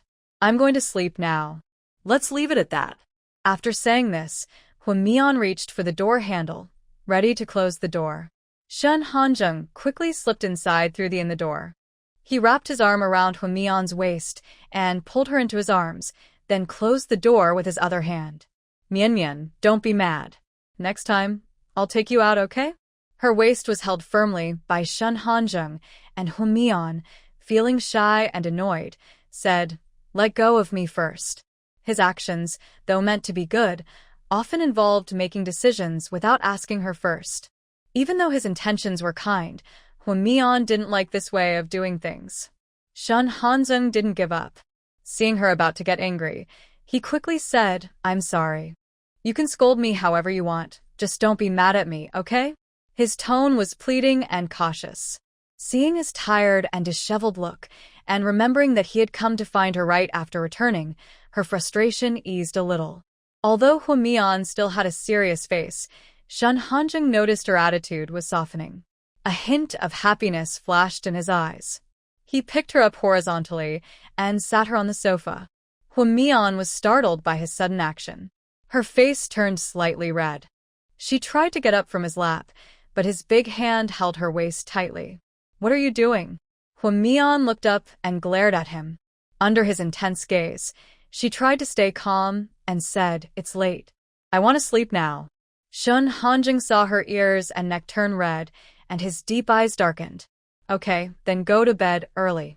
After saying this, before she could react, Shen Hanzheng leaned down and pressed his lips lightly on hers, then quickly pulled away.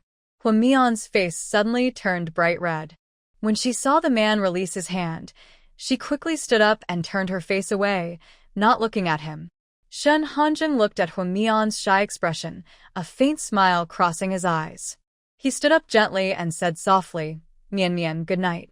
After saying that, he slowly left the room and casually closed the door behind him. Huan Mian saw Shen Hanzheng leave, and she raised her hand to cover her face. She felt so embarrassed, blushing just because the man flirted with her. But she couldn't really blame herself. After all, the man was so handsome, kind to her, and it was normal to feel a little excited. The next day, Huan Mian was suddenly awakened by a loud knocking on the door.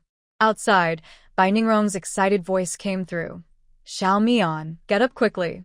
Shen's colleague is here." Huan Mian heard this and immediately shook off her sleepiness, her mind becoming clear. She ran over and opened the door, immediately meeting Bai Ningrong's excited eyes. "Ningrong, what did you just say? The people from the Cheongyu Empire are here. But because the base is too crowded with buildings, there's no space for the starships to land. So, they parked the starship on the plain outside the base. I also saw their leader's warship fly over the base. It was so cool, covering the sky. Do you want to come see it with me?" Without hesitation, Huan Mian nodded. Yes, just as she agreed. The door next door suddenly opened, and Shen Hanzheng came out. Seeing Huan Mian in a camisole sleep dress, exposing her tender shoulders, with her legs white and straight, and the short dress barely covering her thighs. His eyes darkened instantly. His Adam's apple rolled, and his voice became hoarse. Mian, go back to your room and change your clothes. He didn't want others to see her looking so alluring. When Mian heard Shun Hanjing's words, looked down at her outfit, and realized she was wearing a sleep dress. Shun Hanjing was still staring at her intently. When Mian hurriedly retreated into her room, nervously closing the door, her face full of discomfort. Bai Ningrong saw Shun Hanjing's cold, unwelcoming gaze directed at her. Sensing the situation, she tactfully said, Shinji, I have something to do. I'll go ahead first.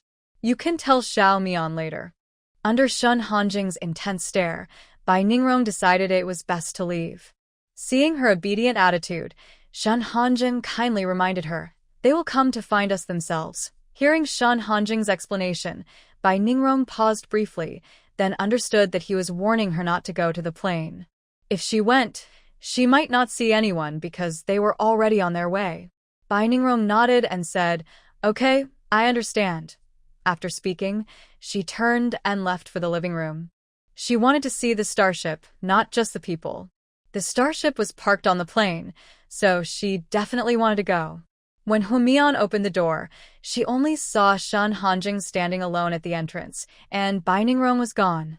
She looked up curiously and asked, Where did Ningrong go? Shun Hanjing looked calm and replied, She couldn't wait to see the starship, so she left first. Humian frowned slightly. Ningrong didn't seem like someone impatient. She looked at Shun Hanjing with a hint of suspicion in her eyes. Could it be that Shun Hanjing sent her away? Thinking of this, Humian's eyes flickered, feeling that this was something he might do. Shun Hanjing noticed Humian's suspicious look and said calmly, I can go with you too. Humian felt a bit confused when she heard this. But right now, her mind was full of mechs and starships, leaving no room to think about anything else. All right, then let's go to the plane together. Come on. Shun Hanjing shook his head and said, We'll wait at the villa. They will come on their own. Humian was a little unhappy to hear that. She still wanted to see the starship. She rolled her eyes and said, Aren't you going to pick them up? They must be worried about you. Shun Hanjing chuckled softly. Mian, have you ever seen a boss go to greet subordinates? Humian's lips twitched slightly. He was teasing her again. Are you cursing me in your mind? Shun Hanjing asked. Humian immediately shook her head. I don't have time for that. Let's go have breakfast first. If you want to see the starship, I'll take you there later. Seeing Humian interested in the starship, Shun Hanjing finally compromised. Then, he sent a message to Lin Qing, telling him to wait where he was. Humian's eyes lit up with excitement. I want to see.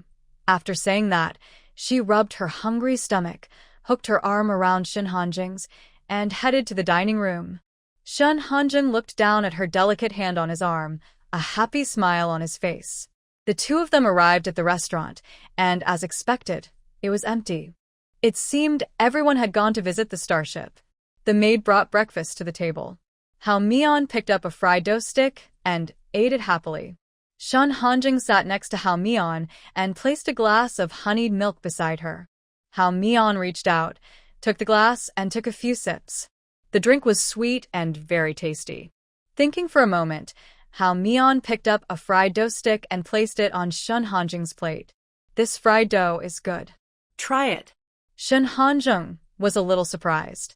This was the second time Hao Mian had served him food.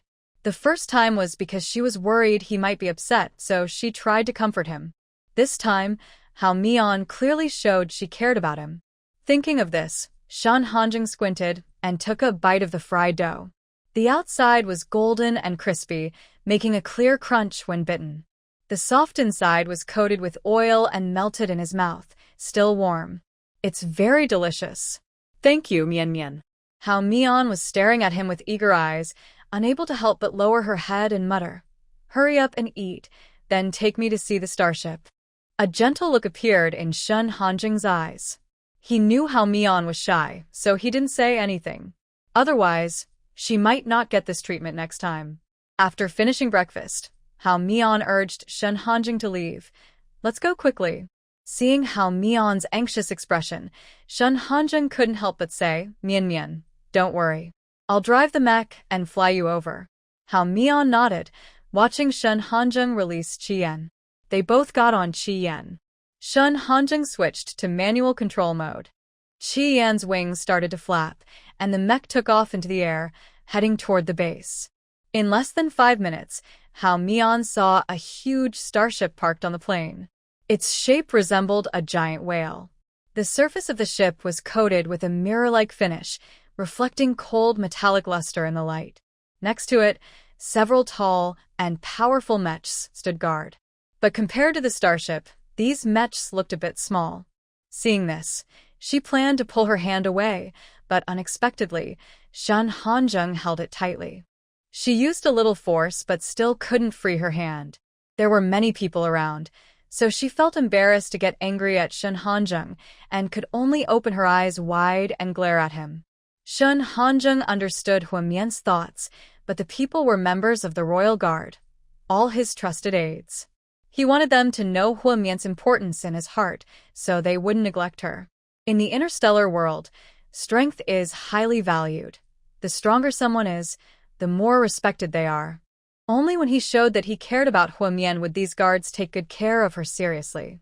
Hua Mian didn't understand Shen Hanzheng's intentions and thought he was a bit stubborn, acting unreasonable and inappropriate in public.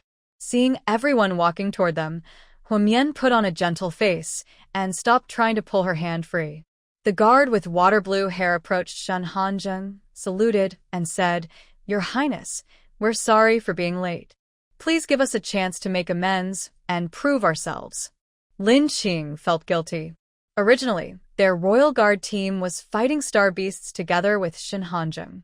Suddenly, a natural black hole appeared on star G177, and soon after, the prince was swallowed by the black hole.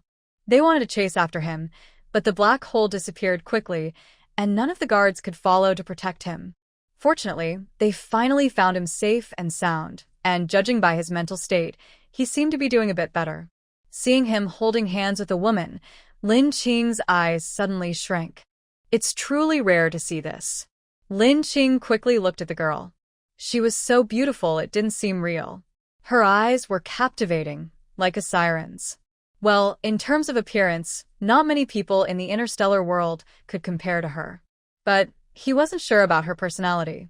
Shen Hanzheng noticed many people staring at Hua Mian, and his face showed some displeasure. Her name is Hua Mian, and she is my fiancée. When you are with her, treat her as you would treat me. Don't be careless. You all know my rules. As long as you are loyal, I will naturally take good care of you. Hearing this, Lin Qing quickly greeted Hua Mian, Miss Hua, hello. Hua Mian saw Lin Qing bowing respectfully and felt a bit uncomfortable. She smiled politely and replied, hello. Seeing Hua Mian continue, Lin Qing paused for a moment but quickly recovered.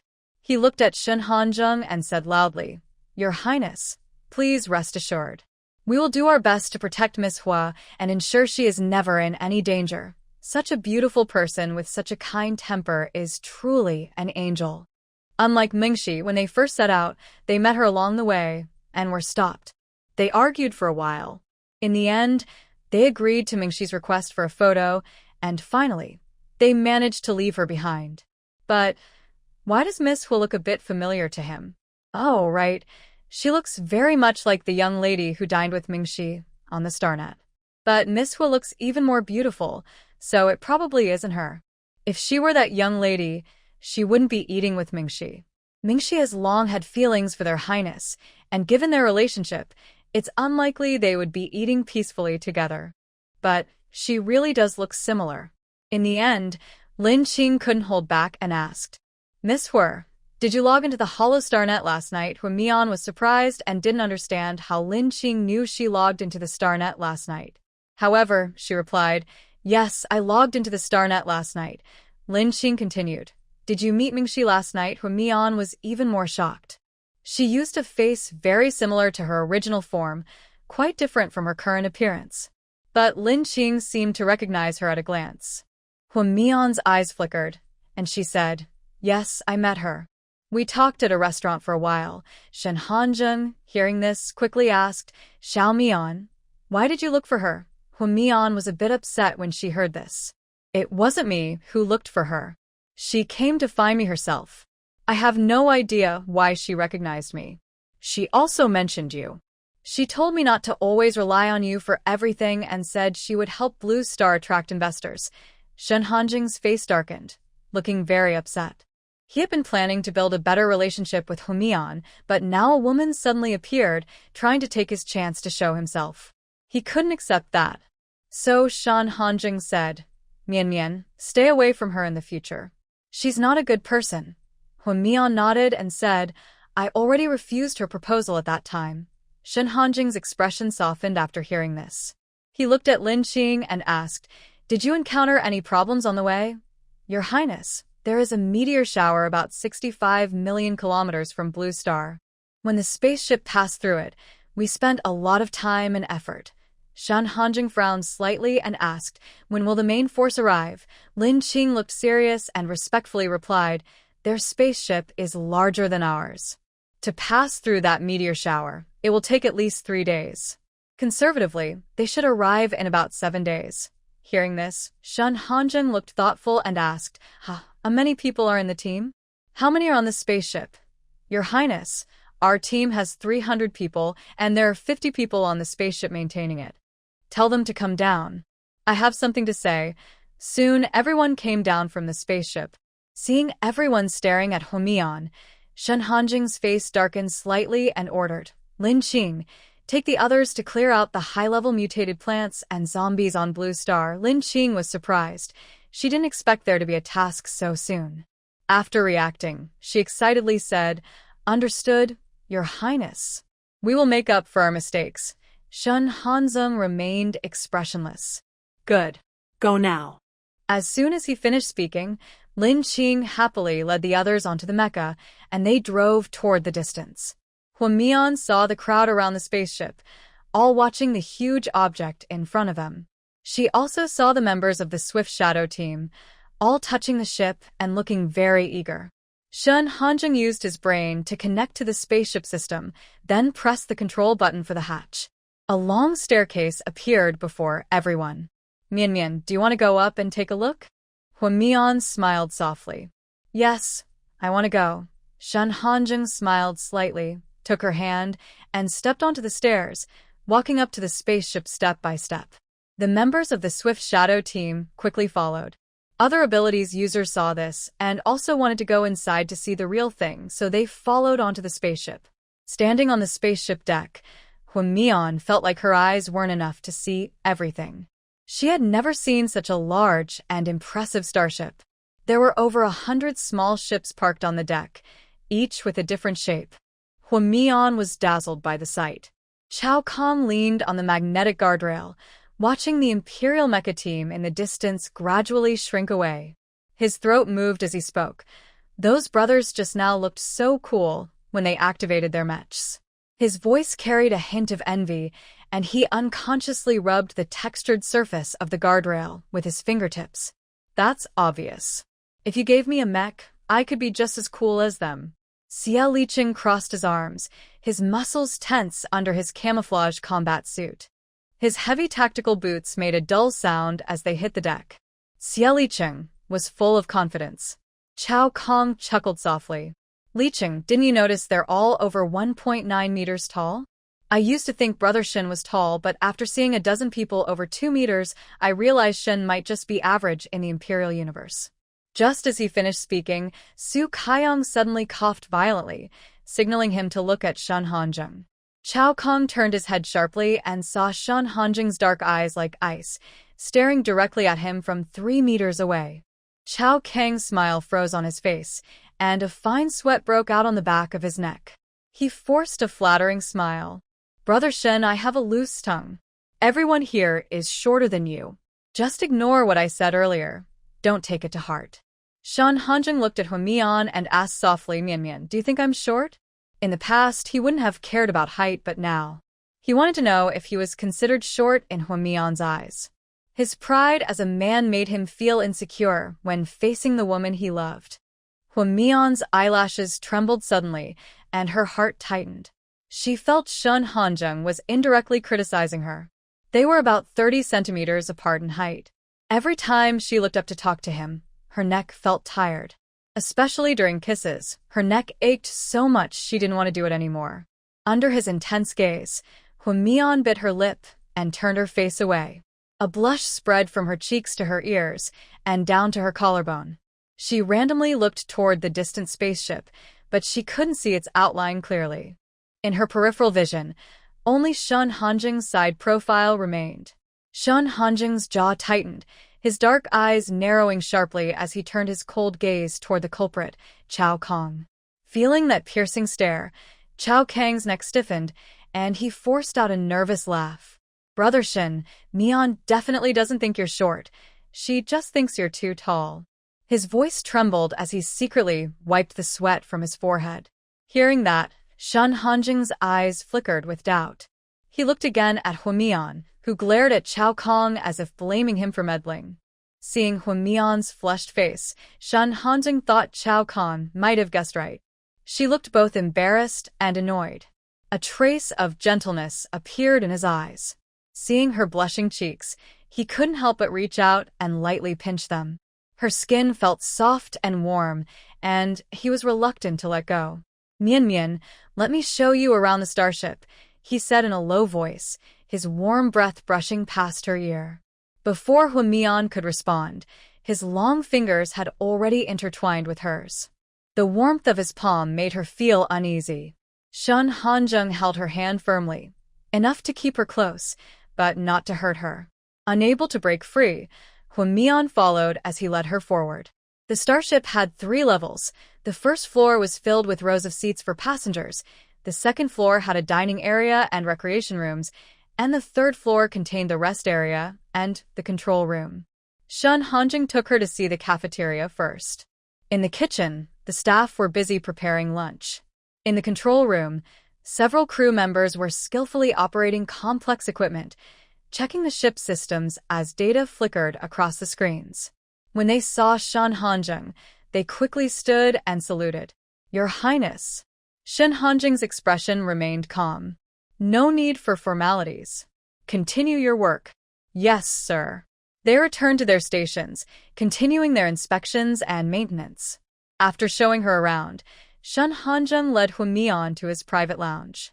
The room was spacious and elegant, decorated in black and white, just his style. As soon as the door closed, Shun Hanjung pulled Hwamion gently into his arms, tilting her chin upward, so she had to look at him. "Mian, do you really think I'm short?" Hwamion heard this and slightly twitched the corner of her mouth. After so long, this man still remembered that thing. She raised her hand to brush away Shun Hanjung's hand that was holding her chin and said irritably, "Not short, okay?" She didn't expect Shun Hanjung to care so much about this. Despite being so tall, he kept asking her. Was he showing off? Seeing Hwamion roll her eyes, Shun Hanjung was charmed by her cute expression. It was like she was annoyed with him, but had no way to deal with it, only able to helplessly indulge his little temper. Thinking of this, Shun Hanjung's lips curved into a gentle smile, and his eyes softened. "Mian, I have something to deal with. Stay here with me for a while, and I'll take you out to play later." Hwamion blinked and replied, "Okay." After walking around, her legs were a bit tired. She decided to rest for a bit and browse Xinguang. Seeing Hwamion acting so obedient, Shun Hanjung felt very happy inside. Recently, he had made her angry, so he hadn't dared to be too reckless these days. Now that the girl suddenly became so well-behaved, the idea of kissing her immediately arose. He had never wanted to hurt himself before, but when facing Hwamion, he kept retreating. Still, his nature was very dominant. His phoenix eyes darkened slightly. Shun Hanjung raised his hand to gently hold Hwamion's delicate chin, and his thin lips quickly pressed against her luscious red lips. Seeing him use this move again, Hwamion couldn't help blushing. She punched him a few times on his chest. But the man didn't take her light scratching seriously. Shun Hanjung's kiss was domineering. Sensing her softening attitude, he gradually became gentle. After a long while, Shen Hanjung ended the kiss and, feeling impatient, pressed her against his chest. His chin rested on the girl's slender shoulder, and his eyes revealed deep desire. Mian Mian, we love each other. How about making our relationship public on Xinguang? He didn't want to wait any longer. When he heard Meng Shi was looking for Humian, he was very worried, afraid she would get hurt. Only by making her known as his fiancée and letting the people of the Qiongyu Empire know that Humian belonged to him could he prevent anyone from bothering her again. Thinking of Meng Shi, a trace of killing intent flashed in Shen Hanjing's dark eyes. The Meng family was an insignificant noble family. It was only because Meng Shi was a healer that the family managed to rise to a third-tier noble family. In just a few years, she had already forgotten her past humility. When Humian heard Shen Hanjung was going to make their relationship public, she paused in silence. Thinking of the sarcasm and disdain in Mingshi's eyes, a sudden urge to agree with Shen Hanjung rose in her heart. But in the end, her reason won over her impulse, and she pushed the idea away. She slowly replied, "No. Engagements within the royal family are not a game. They are serious and meant for marriage." She currently had no plans to marry Shen Hanjung. She liked him, but it wasn't love yet, so she wasn't ready to marry him. Shen Hanjung expected her answer. He wasn't angry, just a bit sad. Fortunately, since she mentioned breaking up last time, she hadn't brought it up again. He had spent the whole day pretending to be hurt. He was worried that if she woke up and noticed something was wrong, she might catch on. At this moment, Hao Zesh came to ask for his help, so he took the chance to go to the southern base to fight mutated animals. That way, he avoided her for a day. He asked her this question to test her feelings for him. The result was somewhat hopeful. She liked him, but not as much as he liked her. In this world, whoever falls first loses, and he had lost from the very beginning. But he was fine with that. "Mian Mian, if you have any complaints about me, just tell me. I will try to change." Seeing Shen Hanjung lowering his stance so much, Humian was surprised. This man was really flexible, almost trapping her completely. A mischievous glint appeared in her eyes as she said, "In the future, you can't touch me without permission, like kissing, hugging, or holding hands." Shen Hanjung was stunned instantly. He didn't expect her to make such an unreasonable request. He really couldn't do that. Without physical closeness, their feelings would gradually fade. Shen Hanjung believed this would definitely affect their relationship. Thinking of her previous mention of breaking up, he became alert. Could it be that Humian wanted to make their feelings distant, so he would give up? His face darkened, and he said firmly, "That's impossible." "Forget about it." Seeing his tone become a bit harsh, Humian couldn't help but frown. She just wanted to joke with him, but the man seemed to take her joke seriously, which made Humian a little frustrated. Seeing Shen Hanjung reply in a stern tone, Humian raised her eyebrows and said confidently, "Didn't you just say I could make requests?" Hearing this, Shen Hanjung pursed his lips. It was indeed his fault for not setting the right conditions, but Humian was too good at finding loopholes. He felt the girl might be teasing him, but he was also worried that she might be serious, which made him feel anxious and flustered. Shen Hanjung softly said, "Besides our close interactions, you can ask for anything else." Humian almost laughed when she heard this. "Why don't your words count? You're not honest." Shen Hanjung thought for a moment and said, "Mian Mian, don't play with me. Only you make me give up some of my principles." Humian snorted softly and lifted her chin. "Clearly, you're the one not being honest." Seeing her throw a little tantrum, Shen Hanjung found her look oddly adorable and couldn't help but kiss her delicate face. "Yes, it's all my fault. Don't be angry," Shen Hanjung whispered soothingly. After standing for a while, Humian felt a bit tired. She nudged Shen Hanjung to signal him to sit on the sofa.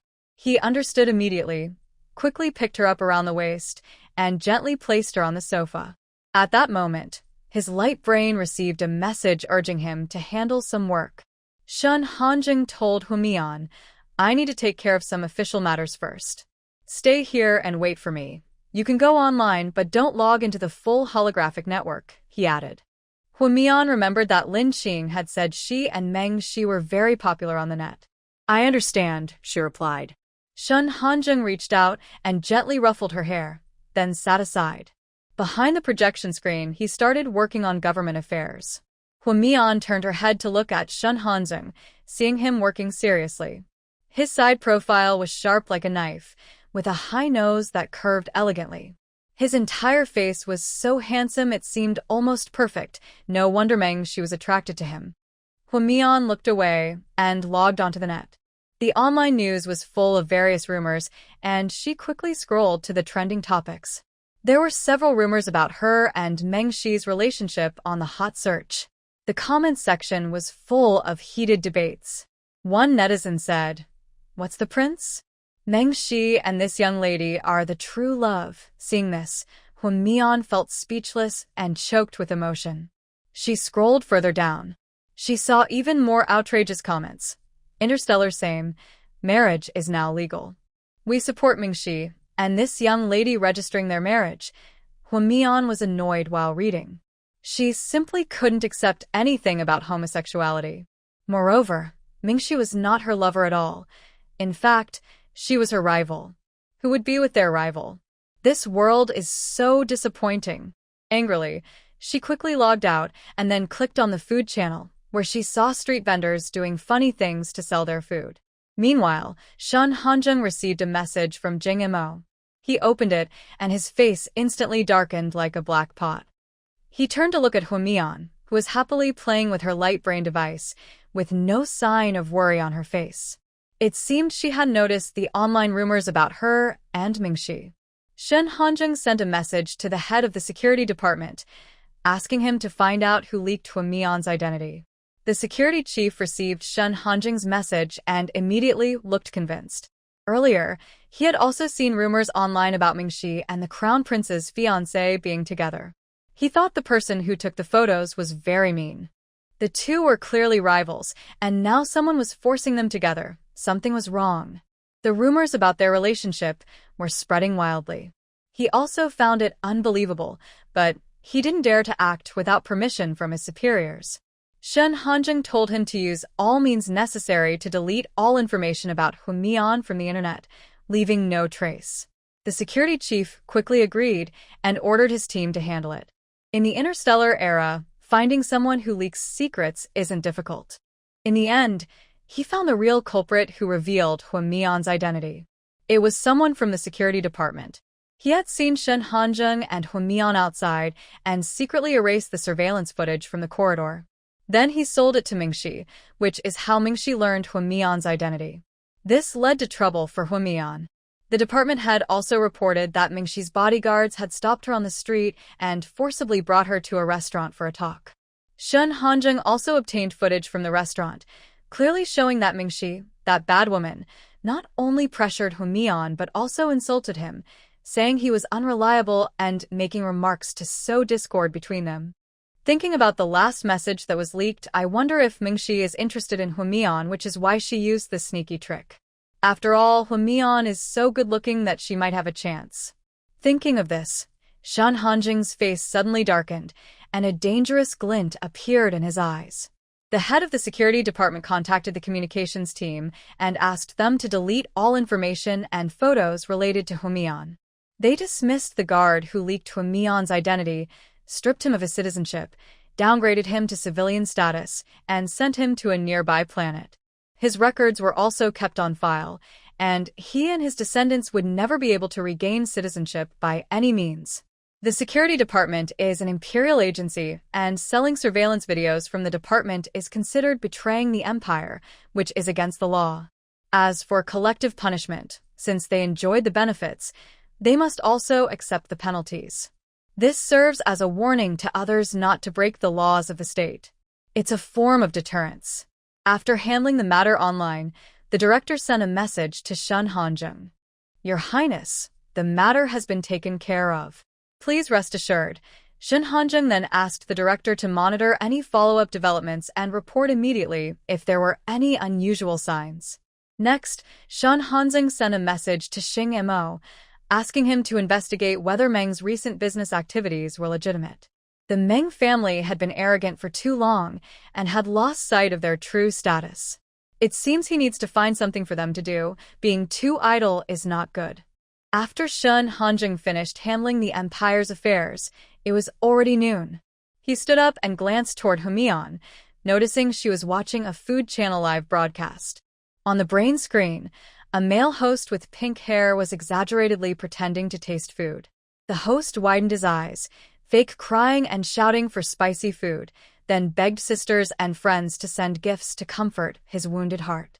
Soon, the comment section was flooded with the word husband.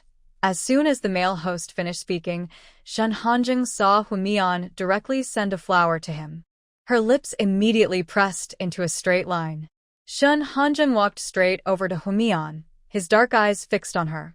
Humian sensed the light dimming, instinctively looked up, and met Shun Hanjing's indifferent gaze. She blinked, looked at his dark face, and softly asked, "Are you done with your work?"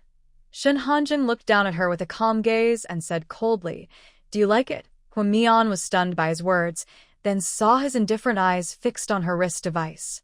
At that moment, she realized Shun Hanjing was asking about the live broadcast. Seeing his tense jawline, Humian guessed he was feeling jealous. But his expression was a bit intimidating. She wasn't scared of him. She smiled softly and said, "It's quite nice. The host looks cheerful and handsome. He's very funny and can cook many dishes. Do you like cross-dressers?" Shun Hanjing interrupted her, his voice carrying a hint of danger. "Humian, how did it become about cross-dressers?" The host was lively and cheerful and could make people laugh. Before she could reply, Shun Hanjing continued, "Fake girls on the internet have tricked many girls out of their money and feelings. You're not allowed to watch such messy people anymore." After saying that, he operated on her device, quickly blocking the host's account and setting up filters so similar content wouldn't be recommended again. Huamian saw Shun Hanjing acting swiftly and guessed he might have seen her tipping the host. So, he was probably angry and jealous now. She started watching a cooking live stream, from the beginning to the tasting part. The host's performance was very humorous.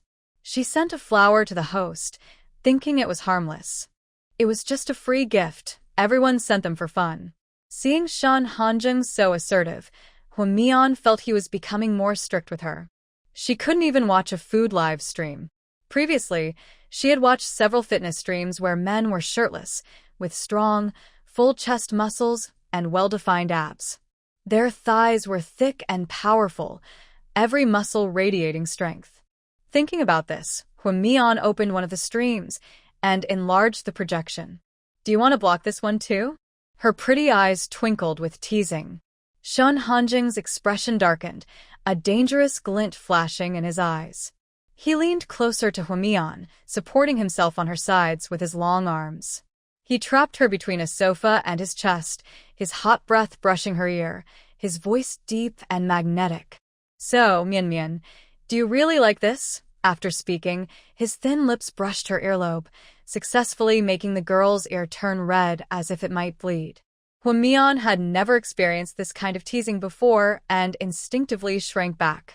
"Just tell me if you want to see something next time. My figure isn't worse than theirs." As he spoke, Shun Hanjing casually unbuttoned a few buttons of his shirt, which fell to the ground. His broad chest came into view, with full, rounded contours and smooth, powerful lines.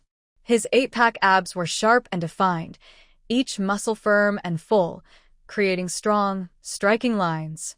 Huamian's face suddenly flushed bright red. She quickly closed her eyes and said shyly, "Please put your clothes back on." Seeing her avoidant look, Shun Hanjing chuckled softly. "Mian Mian, don't you like to look? I'm satisfying your wish. Why are you afraid to look?" Huamian felt her face burning. She was embarrassed and annoyed, saying, "I never said I like to look." Seeing her shy expression, Shun Hanjing's slight dissatisfaction instantly disappeared. Earlier, when she was watching the live stream, she looked calm and composed. Now, when she was asked to look, she was so shy she wanted to find a hole to hide in. This probably means Huamian only has feelings for him, right? Otherwise, why would she be so shy she couldn't even look? Shun Hanjing grabbed her delicate hand and pressed it against his chest. Just looking isn't enough to truly feel it. Mian Mian, I'll let you touch and experience it. Huamian felt the warmth from his palm. Her fingers involuntarily curled, trembling as she wanted to pull back, but his strong hand held hers firmly.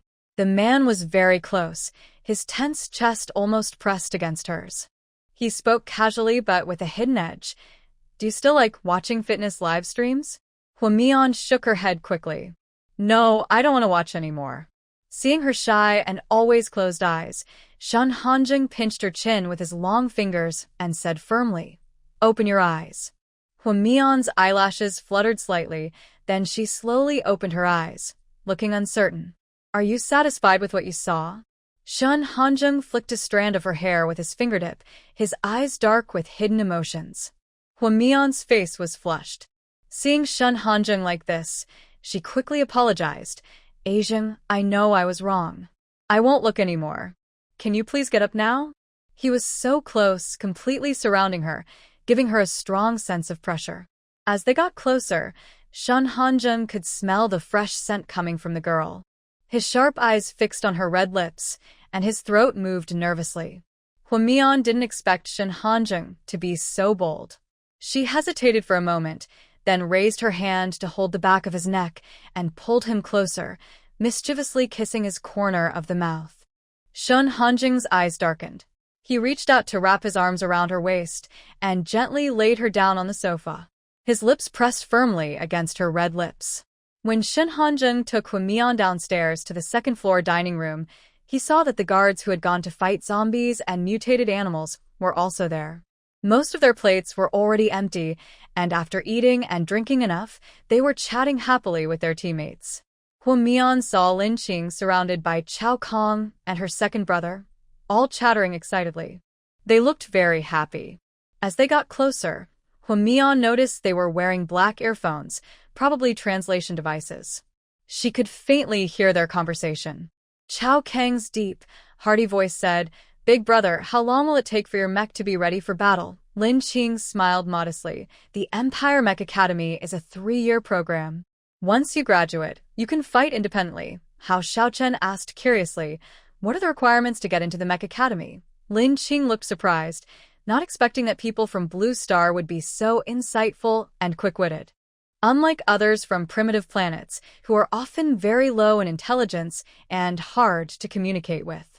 As long as your mental strength reaches level A, you can enroll nearby at the local Mech Academy.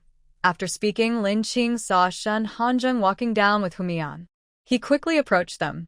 Your Highness, good afternoon, Miss Hua. Huamian nodded at Lin Qing as a greeting. Shen Hanjing frowned. Why are you back? Lin Qing bowed slightly. Your Highness, when we were fighting zombies and mutated animals, many people gathered around to watch. To avoid hurting them, we came back to inform the base to recall the teams outside on missions. Hearing this, Shen Hanjing reminded, use less of the hot weapons. Lin Qing naturally understood his meaning. He was worried there might still be survivors inside the house. After all, their mech was as tall as 30 floors. If they accidentally hit the house, it could collapse. Bai Ningrong came over to Huamian, looking confused. Xiao Mian, where were you and Shinga this morning? I searched all over the mecha area but couldn't find you. Huamian smiled and said, We are in a lounge on the 3rd floor. Bai Ningrong suddenly understood. That's why I couldn't find you.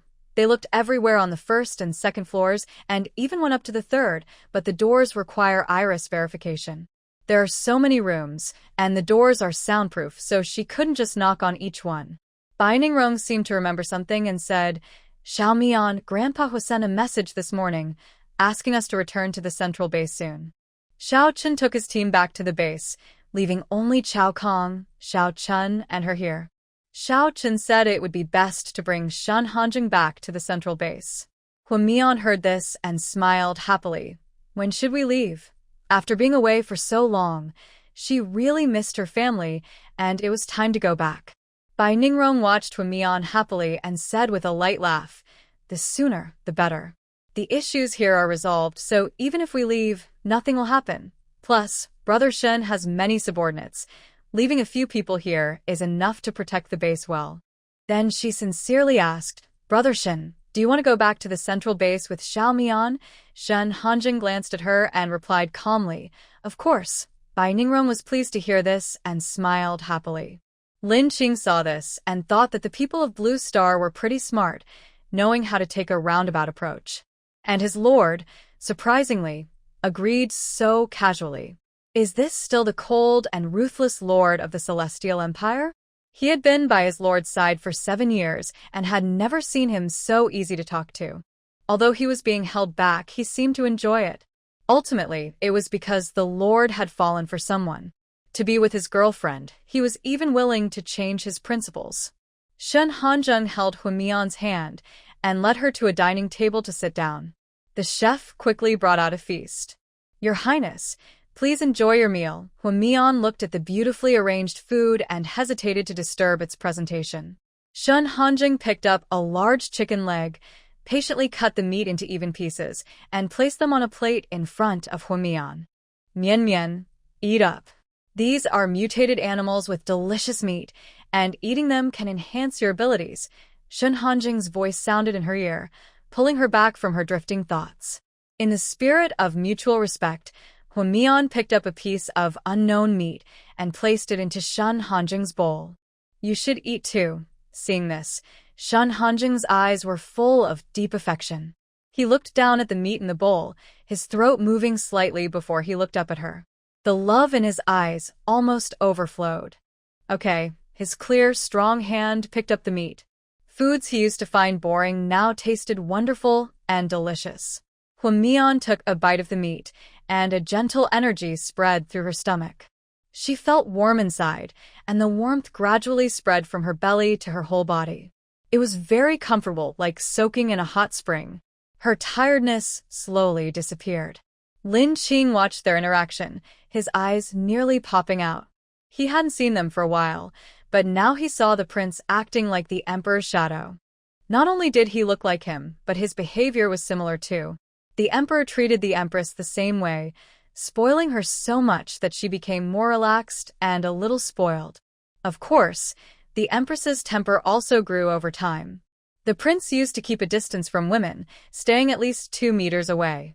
Now he seemed like a different person. It was clear that the prince inherited the same traits from the Shen family. It looked like he was following the emperor's old path. Watching the couple feed each other, Lin Qing thought that compared to the emperor, the prince's relationship looked even more affectionate, almost more than what single people could handle. They used to see the emperor and empress showing love every day in the palace. Now, they were watching this young couple do the same, which felt even more heart-wrenching. Right now, Huimis looked beautiful, gentle, kind, and sincere to the prince. She was a perfect match for him.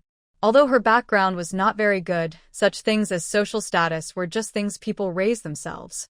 As long as the prince liked her, no one would think her background was low. Thinking about what Xing Mo said about Huimian, she was actually a top-tier 3S level healer.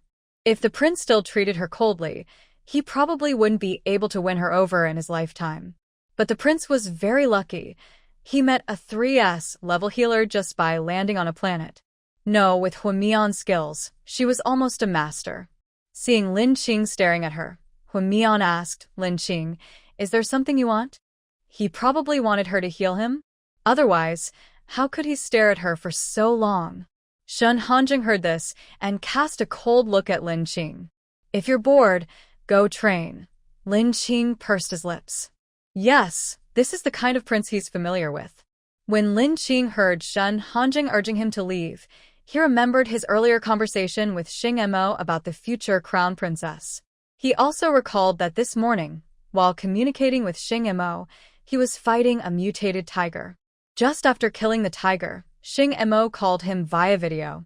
Seeing him piloting a mech, Xing Mo looked surprised and said, Lin Qing, have you arrived on Blue Star? Lin Qing nodded slightly, ran his hand through his light blue hair, and looked excited. I not only arrived on Blue Star but was also sent by the prince to the wild to fight zombies and deal with mutated plants and animals. After speaking, Lin Qing projected his light brain onto the ground so Xing Mo could see his achievements. See that? I just arrived and already took down a mutated tiger. But the mutated tigers here are still quite weak, so fighting them isn't very satisfying. Then Lin Qing turned the projection onto himself. Seeing him look so proud, Xing Imo casually asked, "Did you see the future crown princess?" Lin Qing was momentarily stunned, then nodded. "Yes, I saw her. She's very beautiful, but she seems a bit delicate, and the prince is watching her very closely." Xing Imo smiled.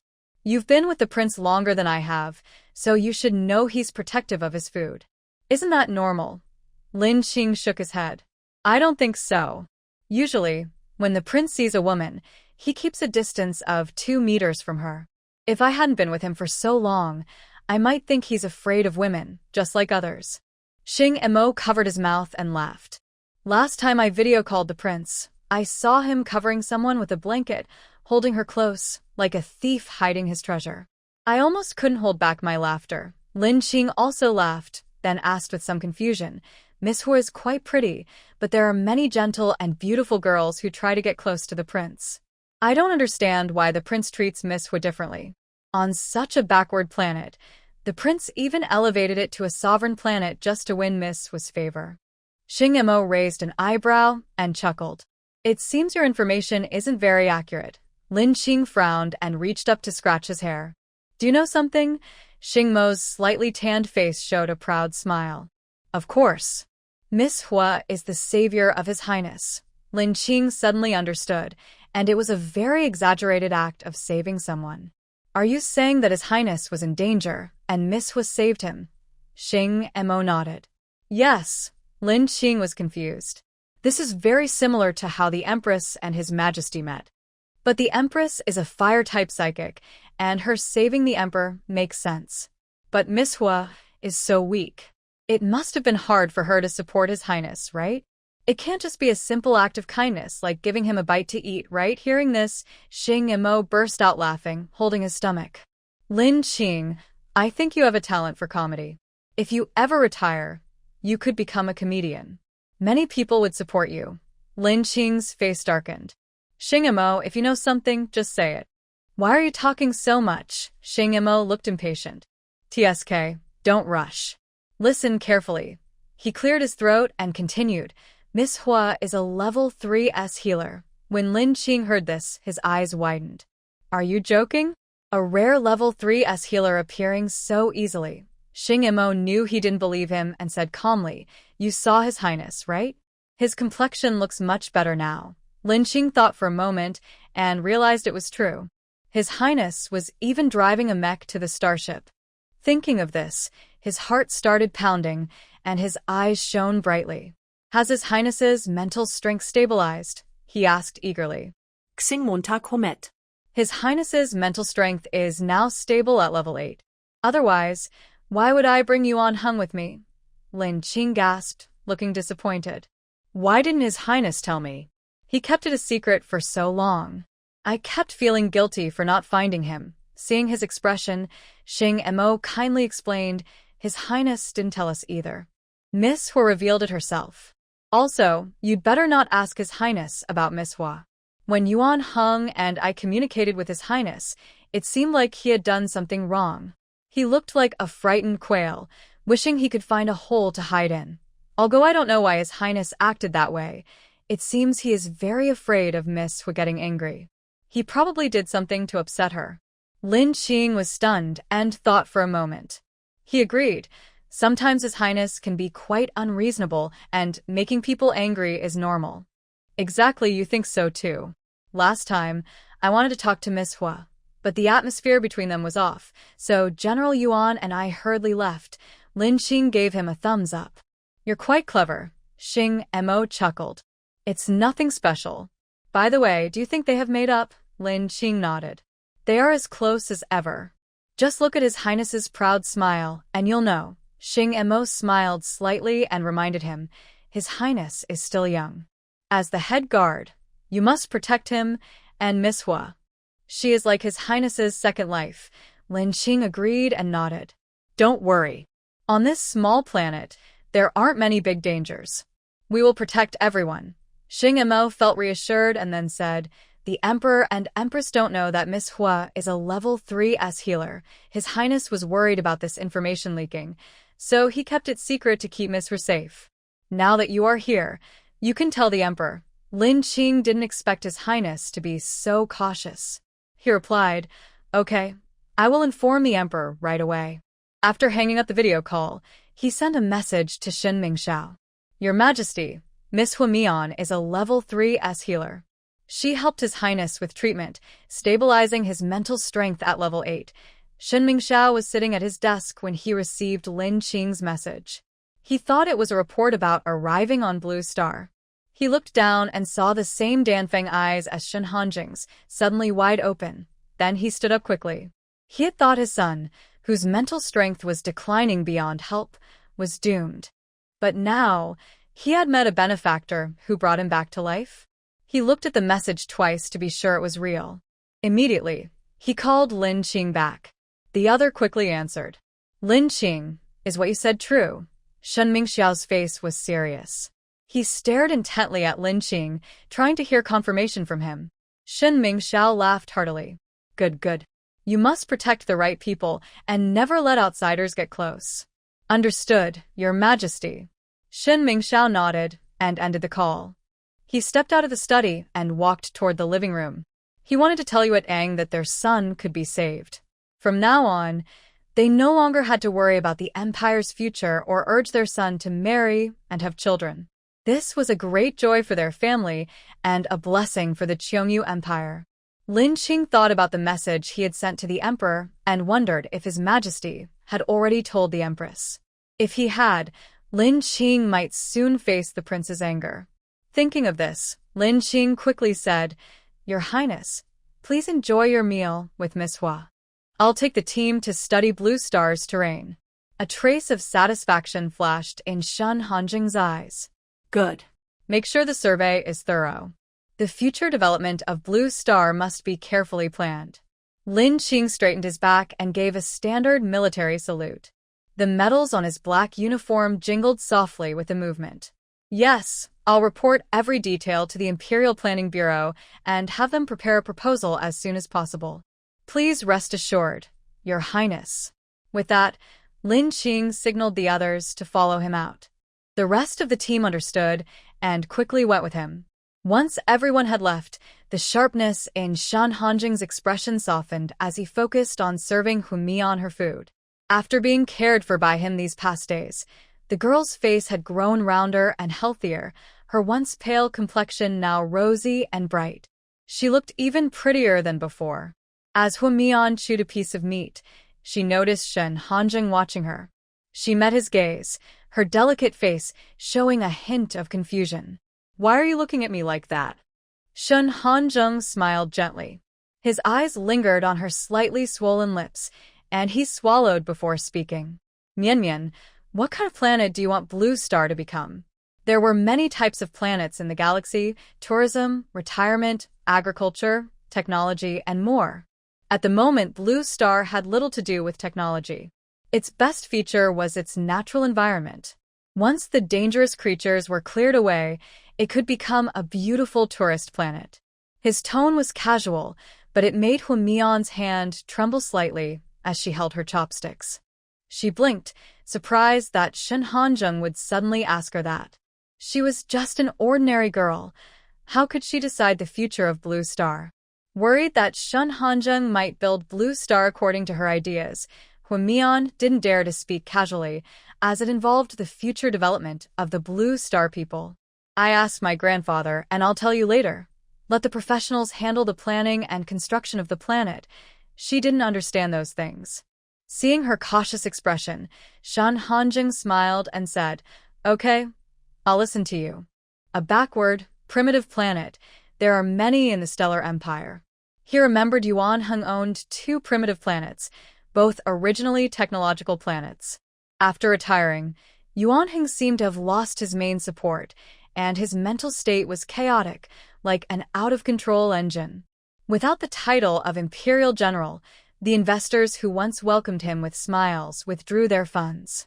Yuan Heng gritted his teeth and transformed one of the planets into a retirement world, where he lived permanently, passing his remaining days peacefully. The other planet didn't develop well, but with his help over the years, it managed to stabilize some roots and barely keep running.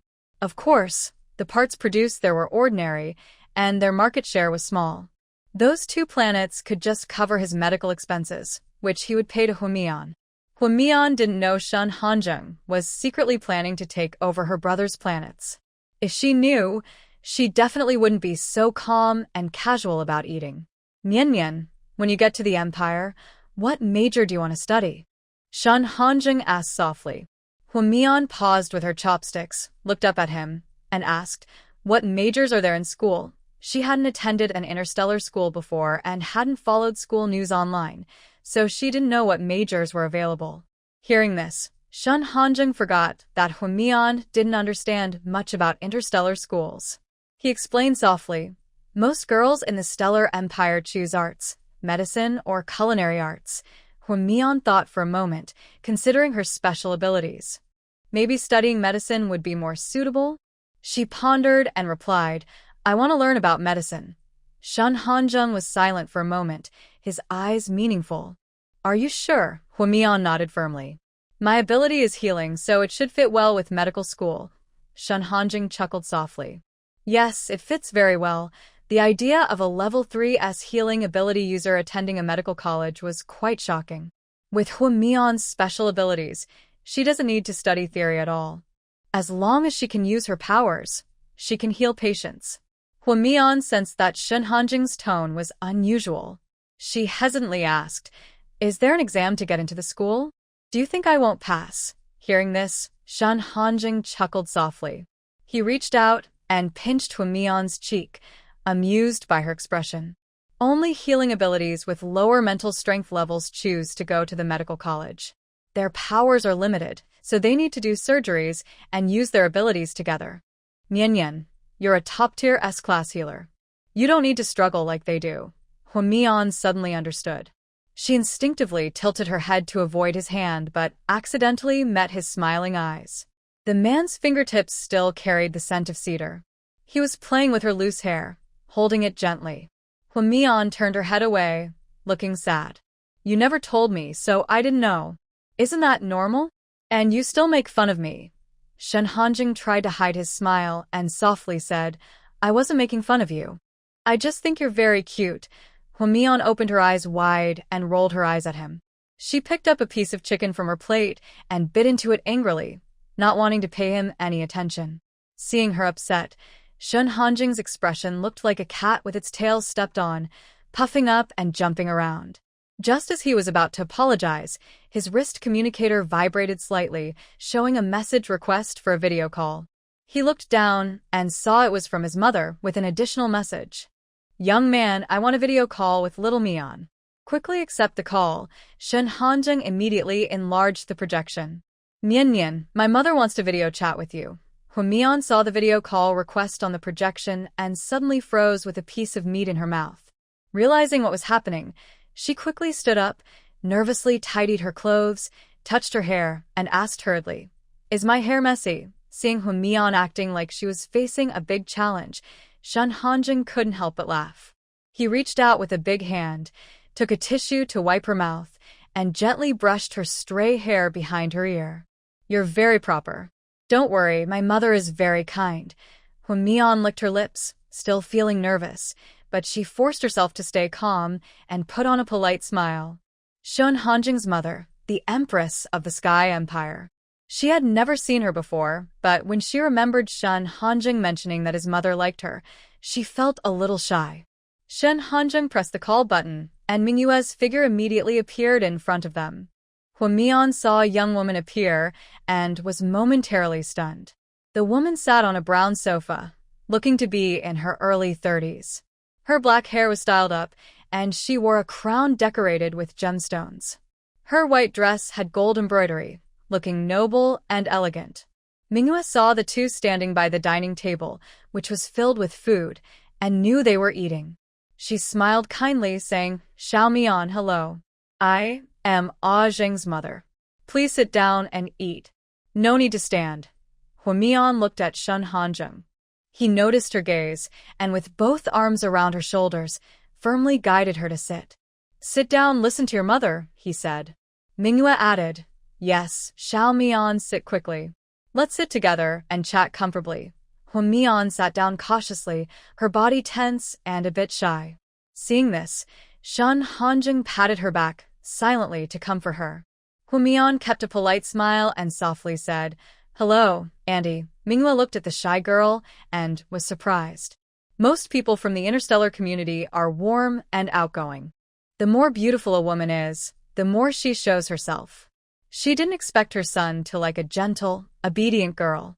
In the royal family, such a personality might be seen as lacking royal dignity. But if she used her identity as a top-tier therapist, many people would be eager to pursue her. Beautiful appearance, strong healing skills, and gentle personality, she would be the perfect partner in men's dreams. The more Manhwa looked at her, the more she thought her son was incredibly lucky, completely unworthy of such a top beauty as Hwamian. "Xiao Mian, just call me Aunt Yu." No need to be formal. Noticing her mother's dislike, Shun Hanjung calmly asked, "Mother, is there something you want to tell me?" Manhwa immediately felt displeased.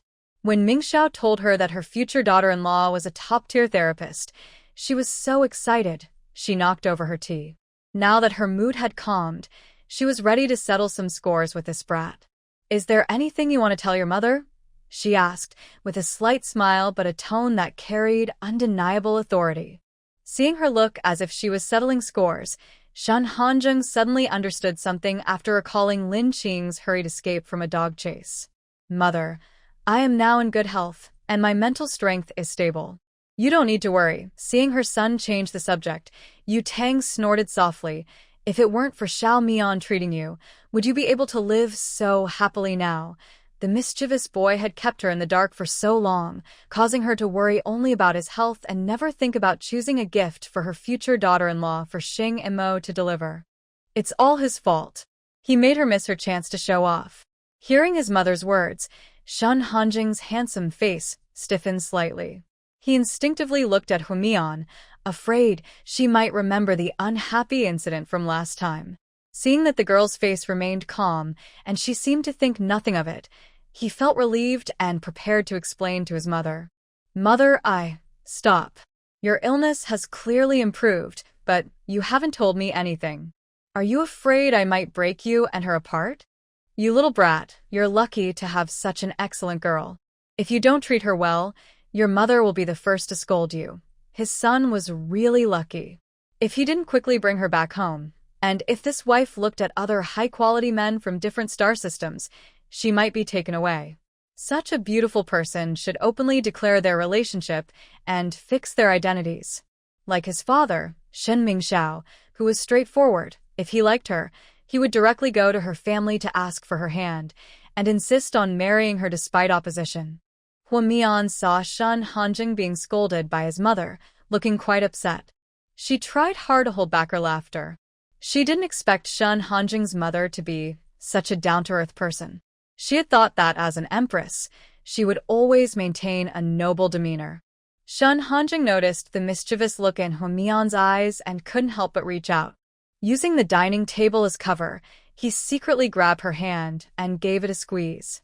The smile in Hwamian's eyes instantly disappeared, and her face flushed slightly.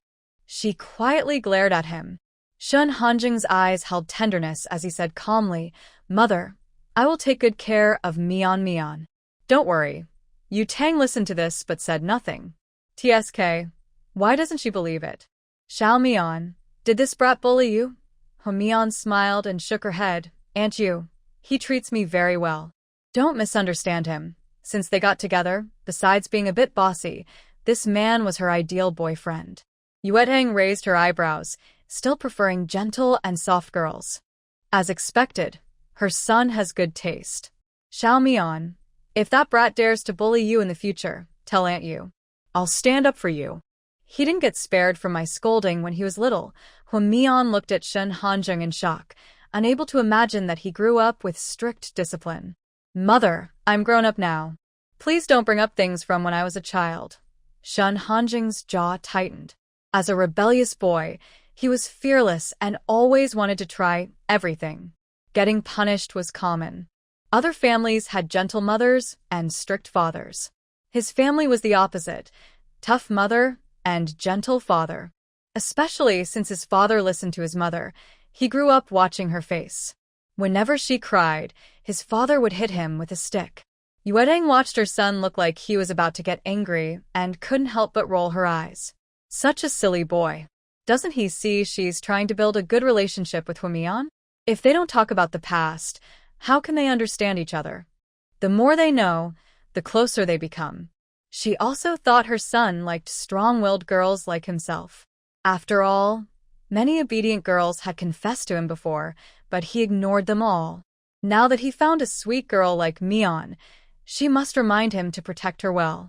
I'm just worried you won't take good care of Mian, so I'm reminding you from the side. Mother, Mian is my girlfriend. Of course I will protect her. Seeing her son's serious face, Yuedang felt reassured. When he cares about something, he always does his best. Thinking of this, she said, Mian, you can video call Auntie when you're free. Also, add my contact info so we can chat. When Mian nodded, okay, Aunt Yu. They exchanged contact info through their light brains. Then Yuedang ended the call and started chatting with Huamian about Shun Hanjing's childhood. They talked for nearly 10 minutes before Yuedang said she had something to do. All right, time to eat. I won't bother you anymore. After saying that, Yuedang quickly logged off. Huamian looked away from her light brain and saw Shun Hanjing with a dark face. She asked curiously, "What's wrong?" Shun Hanjing's tone was soft and distant. Mian, do you remember you have a boyfriend? Huamian was speechless for a moment. She had just talked with his mother for a little while, and now he was acting like this. Seeing the accusatory look in the man's eyes, Huamian thought for a moment. She slowly moved closer and kissed his handsome face. Shun Hanjing's mood instantly brightened. Just as he was about to kiss back, the girl sat up straight and said seriously, "Eat first. The food will get cold." Inside the starship cockpit, Shun Hanjing stood in front of the control panel. He took out a map and told the captain to fly the starship to the Imperial Capital Airport. Huamian rested her chin on her left hand, sitting by the window, watching the scenery outside. Unlike the humming engines of airplanes, the starship's engines were so quiet that she could hear her own breathing. Since receiving news from Huiqingshan the day before yesterday, the guards and the ability users spent over a day clearing out dangerous zombies and mutated plants nearby. They also searched for survivors. By last night, all the work was successfully completed. Now, Huamian and the others were on their way to the central base aboard the starship. Shun Hanjing saw Huamian staring into space and slowly walked over. Mian, what are you looking at? He reached out and tousled her hair, making her low ponytail look fluffy. Huamian impatiently shook her head. Don't mess up my hairstyle. Looking into her resentful eyes, Shun Hanjing cleared his throat. I'll fix it for you. As he spoke, he took out a comb. Before she could refuse, his strong fingers gently parted her hair and started combing. Huamian looked up at Shun Hanjing. Her ponytail, which she had just tied that morning, was now messed up. Now he was going to redo it for her. The smooth teeth of the agate comb lightly brushed through her hair, bringing a slight tickling sensation. Huamian raised her hand and grabbed his wrist, looking uncomfortable. I can do it myself. Shun Hanjing held her hand. Be good. My skills are pretty good. Don't worry. Huamian's eyes flickered slightly. She pretended to be casual and asked, have you ever done someone's hair before? Shun Hanjing nodded. Seeing her face stiffen and her phoenix eyes flash with affection, he reassured her. Don't worry. I was just fixing my cousin's daughter's hair. She's only 6. Don't be jealous. Huamian's face instantly turned red. She glared at him angrily, her tone stiff. I'm not jealous. Shun Hanjing chuckled softly and said gently, yes, I was just mistaken myself. Mian's lips moved slightly, but she didn't say anything further. The man carefully styled her hair with just the right amount of force, then tied a low ponytail with a hair tie, finally clipping her long bangs with a pearl hair clip. All done, look. Shun Hanjing held a mirror up to Mian's face.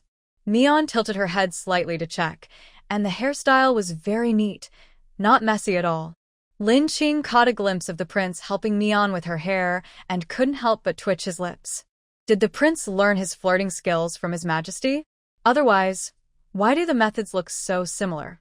Shun Hanjing seemed to sense his gaze, turned his head to look at him, and received a deathly stare. Lin Qing immediately looked away, pretending to be serious and well-behaved. But a fine sweat bead appeared on his forehead, showing his nervousness. Mion saw the two men's expressions in the mirror. Her good mood, which had just been restored, suddenly flared up again. She couldn't help but lift her head and glare fiercely at Shun Hanjing. The man was very thick-skinned and ignored her angry look, calmly putting away the mirror.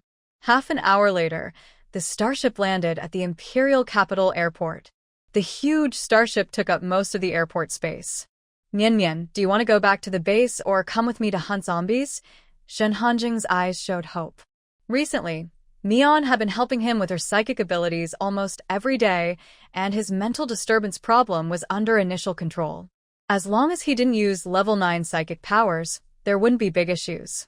Having not fought in a while, seeing his subordinates bravely fighting zombies, Shun Hanjing also felt a bit itchy. Hearing his question, Mion blurted out immediately, I want to go back to the base. With the strong guards around her, she didn't need to fight zombies. Sitting in the mech with Shun Hanjing felt boring. Plus, she hadn't seen her family in many days and missed them. Shun Hanjing raised an eyebrow, not surprised by her choice. I'll take you back to the base first. No need, I can go back with Ningrong and the others. Shun Hanjing's expression darkened. His girlfriend didn't need him at all, and he felt a strange sense of loss. After saying this, Mion was about to walk to the starship deck to meet everyone. Shun Hanjing saw the girl walk past him toward the cockpit, and his fighting passion suddenly faded.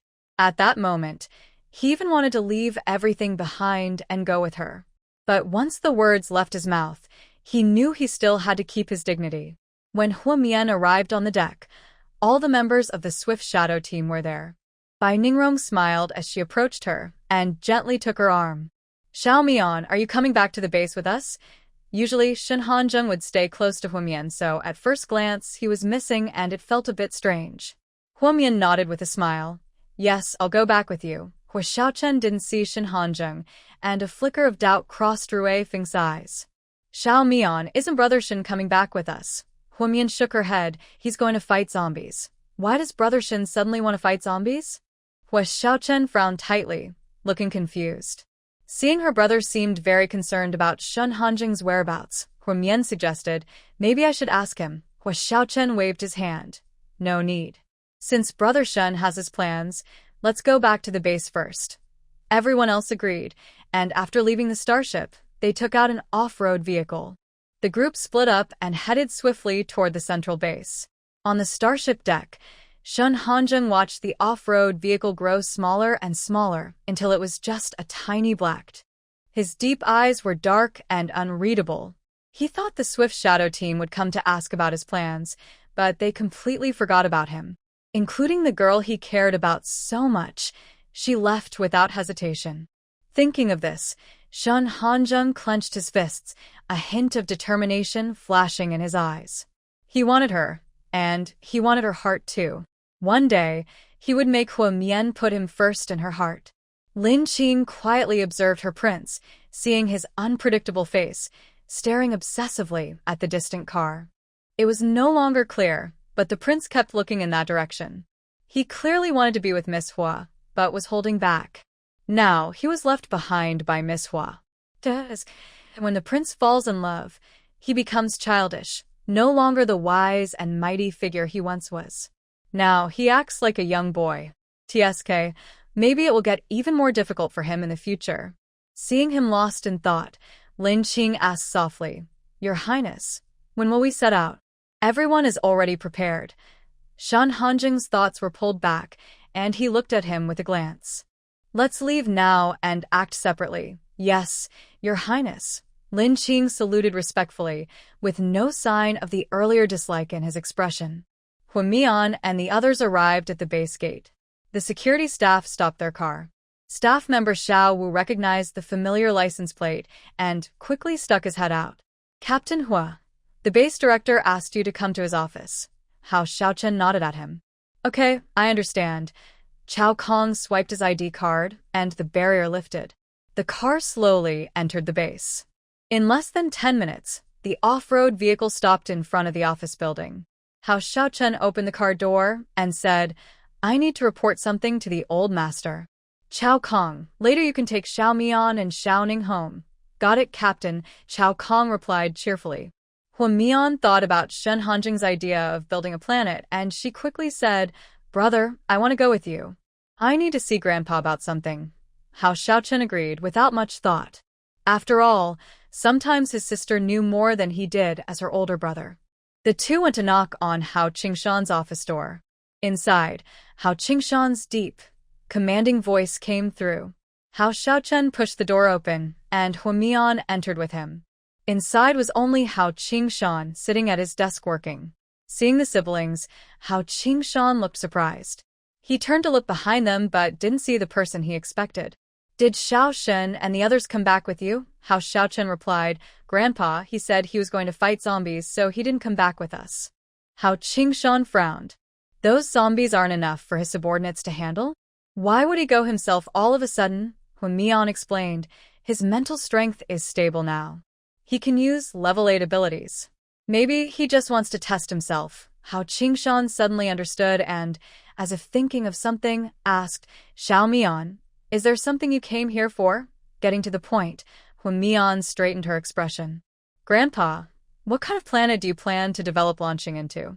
Hao Qingshan's brow twitched, and he asked nervously, "Did Xiao Shen tell you what kind of planet our planet is suitable for?" Huan Mian shook his head.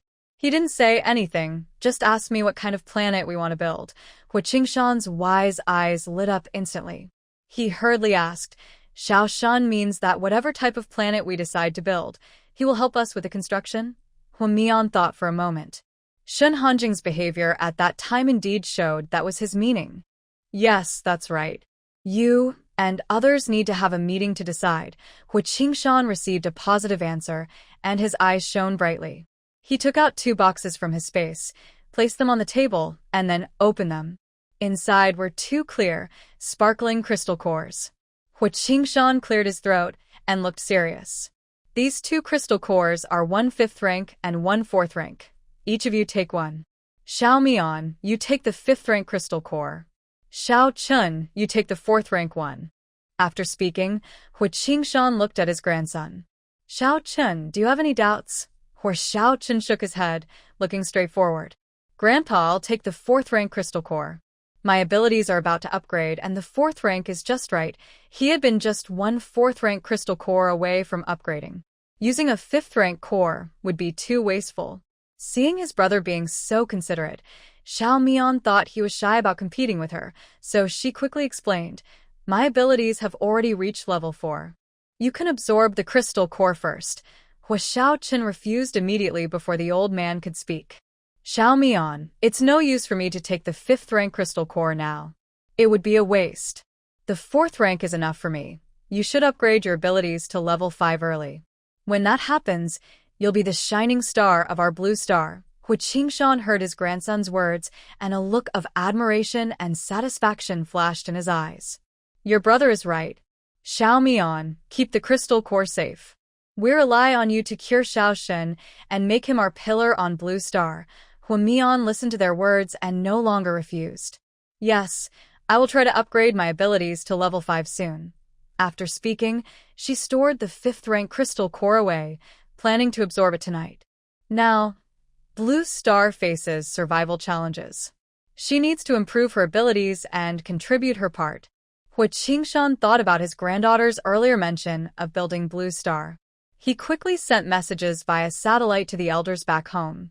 He shared the news about building Blue Star with them and asked them to vote quickly on the future development of Blue Star. After a voting process, everyone chose the technology planet. Huan Mian's mouth twitched. They really dared to think that way. Currently, Blue Star has nothing. To turn it into a technology planet, a lot of money must be invested. In the long run, building a technology planet is much stronger than other types of planets. Hua Qingshan looked at his granddaughter with a kind smile. "Xiao Mian, next time Xiao Shen asks you what kind of planet you want Blue Star to become, just tell him we want to make it a powerful technology planet." Huan Mian smiled and agreed. "I'll tell him that." After settling this big matter, Hua Qingshan waved to them. "I don't have anything else to do here. Xiao Chun, take Xiao Mian home. Got it, Grandpa, Hua Xiaochun replied. When Hua Mian returned to the villa, it was already after 10 in the morning. Only Aunt Zhang was at home. Hua Mian felt bored staying at home. She heard from the security guard that Zhang Qi was on a mission recently and wasn't at the base. Since the bodyguard was not there, Hua Mian decided not to go out. She sat on the sofa in her room, sliding her fingertips over her light brain. She could no longer find any rumors or photos of her and Meng Shi. Even her pictures had been completely deleted. Hua Mian raised an eyebrow, thinking that Shun Hanzheng must have intervened to have the rumors removed. She put on a holographic helmet and logged into the holographic internet. This time, she created a new image. Her long black hair was changed to short pink hair. Besides her eyes, which looked somewhat similar, everything else was altered. Although she tried to make herself look less attractive, she was naturally beautiful. No matter how much she changed, she still looked like a pretty young woman. Hua Mian sighed and then teleported to the square. As soon as she appeared, she saw the person who had asked her to invest in a movie last time at the shopping street. She remembered his name was probably Su Cheng. When he saw her, he quickly came over. Miss, I am Su Cheng, a well-known director at Brilliant Entertainment. I'm currently looking for a lead actress, and your appearance fits the role perfectly. If you invest a little in our movie, you can gain fame and profit. Hua Mian felt goosebumps. This person really knew how to boast to attract investment. But no matter how much he boasted, she wasn't interested. She quietly pressed a button on her light brain to teleport. In the next moment, Hua Mian appeared on a quiet, remote street.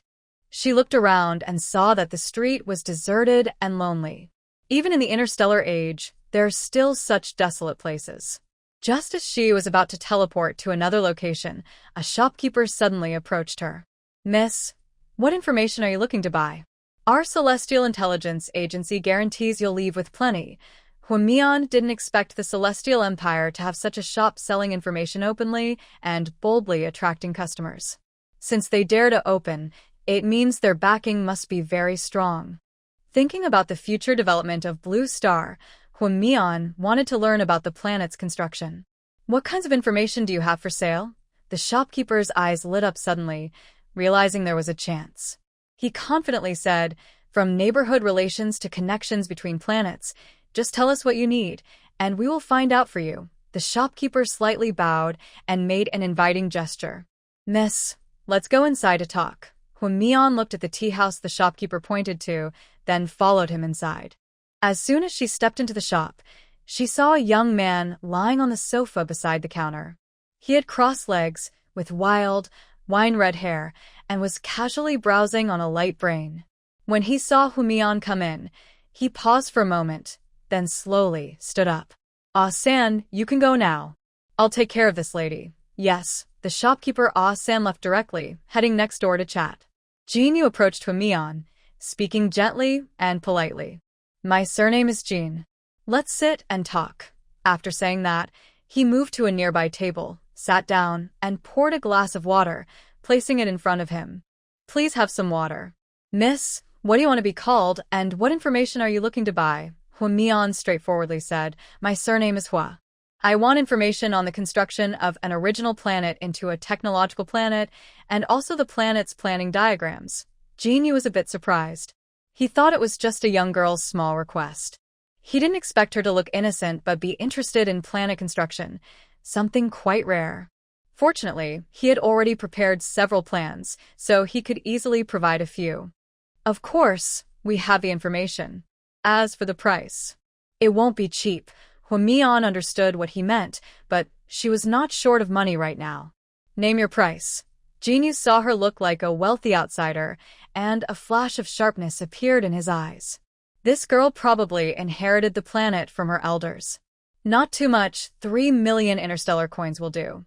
In fact, I could sell her the plan for only 1.5 million, but since the young lady has plenty of money, why not? Hua Mian hadn't checked the prices of planet data and blueprints online. Blueprints are easier to value, but data might be hard to find. Since this person dares to sell things on the Star Network, he probably wouldn't cheat. Last time, She earned 5 million from Yin Biao but hadn't spent it yet, so she used that money to pay. Thinking of this, Hua Mian agreed quickly. Okay, but I want to see the plan first. If I don't like it, I won't buy. Genie looked confident. Don't worry, our plans are designed by top experts, and there are more than one set of options.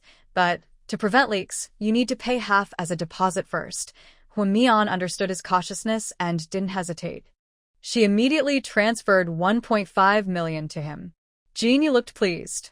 Seeing how straightforward the girl was, he took out several more plans for her to choose from.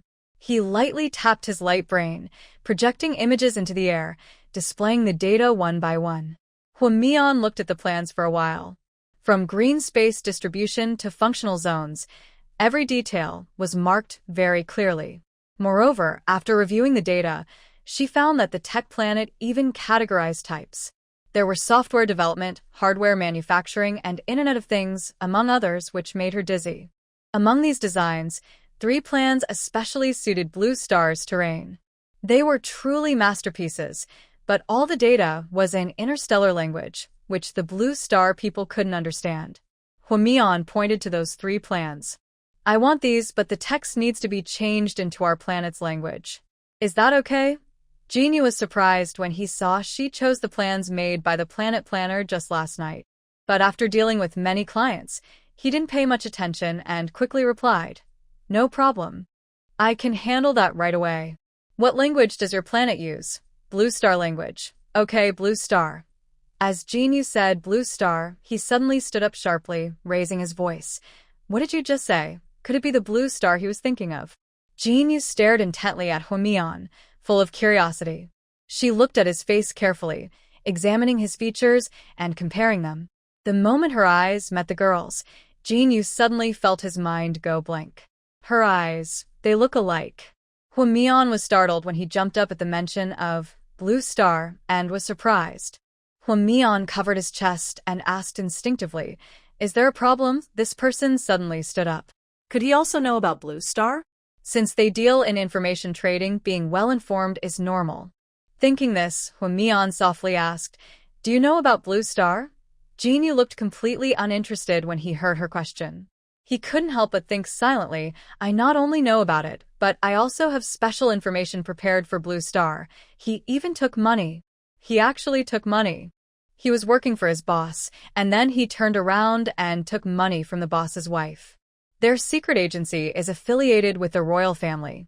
Without the royal backing, no one would dare do such a thing. Hearing the girl's question, Genie's face stiffened, and he forced out a stiff smile. I've heard of Blue Star. May I ask, what is your name? Genie thought he shouldn't be so unlucky and asked again, still hopeful. Hua Mian hesitated for a moment and slowly said, Hua Mian. As she finished speaking, Genie felt as if he had been hit in the head with a fist, and he almost lost his balance. Although most of his earnings from selling information went to the royal family, he sometimes earned extra money, which the prince knew about and didn't interfere with. But now, he was selling a plan made on the prince's orders to someone else, and that someone else was the main person involved. This was extremely awkward. Hua Mian saw he wasn't speaking and softly asked, Are you still selling the information? Genie was about to cry. If Miss Hua went back and told the prince, he would be finished. Thinking of this, he quickly came up with a plan. Miss Hua, I will definitely sell you this information. I'll go find someone who can make decisions. Please wait a moment. After saying that, Genie immediately went into the shop's break room. Hua Mian watched him leave, feeling confused. She hadn't heard that selling things required someone of high status to approve. 5 minutes later, seeing that he still hadn't come out, she thought he didn't want to sell the information anymore. Just as she was about to get up and knock on the break room door, suddenly, footsteps sounded at the shop entrance. Hua Mian instinctively turned her head and saw the familiar man, and she was very surprised. Ah Zheng, why are you here? She stood up and walked over to the man, looking confused. Shen Hanzheng saw that Hua Mian approached him willingly. The annoyance he felt earlier on the spaceship from being ignored disappeared instantly. His slender hand took her small hand gently. I heard from Jinyu that you had something to do, so I came to see. He is my person. If you need any information in the future, just tell me. I will help you get it. Hwamian was very surprised. No wonder that person reacted so strongly when he heard the names Blue Star and hers. Hwamian felt a bit awkward after hearing Shen Hanjung say that. She had only come on a whim, and she didn't expect the person she found to be someone she knew. Okay, I understand, Hwamian replied politely. Are you busy over there? Shen Hanjung remembered that earlier, because of his bad mood, he had cleared out the nearby mutated plants and zombies. When he received Jin Yu's message, he hurried over. That's not important. Jin Yu told me you need the planetary planning blueprints. Have you decided on the Blue Star plan? Hwamian smiled and nodded, then took his arm. My grandfather and the others have decided to develop Blue Star into a tech planet. Shen Hanjung raised his eyebrows slightly. Knowing it was Hua Qingshan's idea, he wasn't too surprised. That old man is very clever. Okay. Later, I'll ask Jin Yu to send the files to my brain implant. I'll get them when I return to the base. Hwamian instinctively asked, when will you be back? Shen Hanjung chuckled softly, then wrapped his large hand around her slender waist and sat her on his lap. Missed me? His long fingers gently stroked her delicate cheek, carefully examining her face. She didn't look like her real self, but her eyes hadn't changed. They were still captivating. Even with pink short hair, she still looked adorable and soft. Hwamian shyly pushed against his chest and looked toward the lounge, signaling him to let go.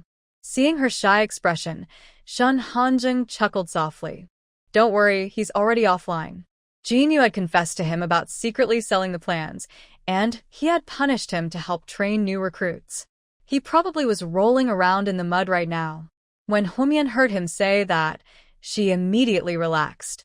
Shen Hanjung saw her expression, gently pinched her chin with his fingers, and rubbed her bright red lips with his thumb.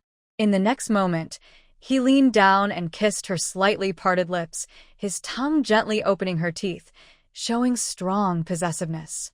After a while, Hwamian's eyes reddened, and she gasped heavily in his arms.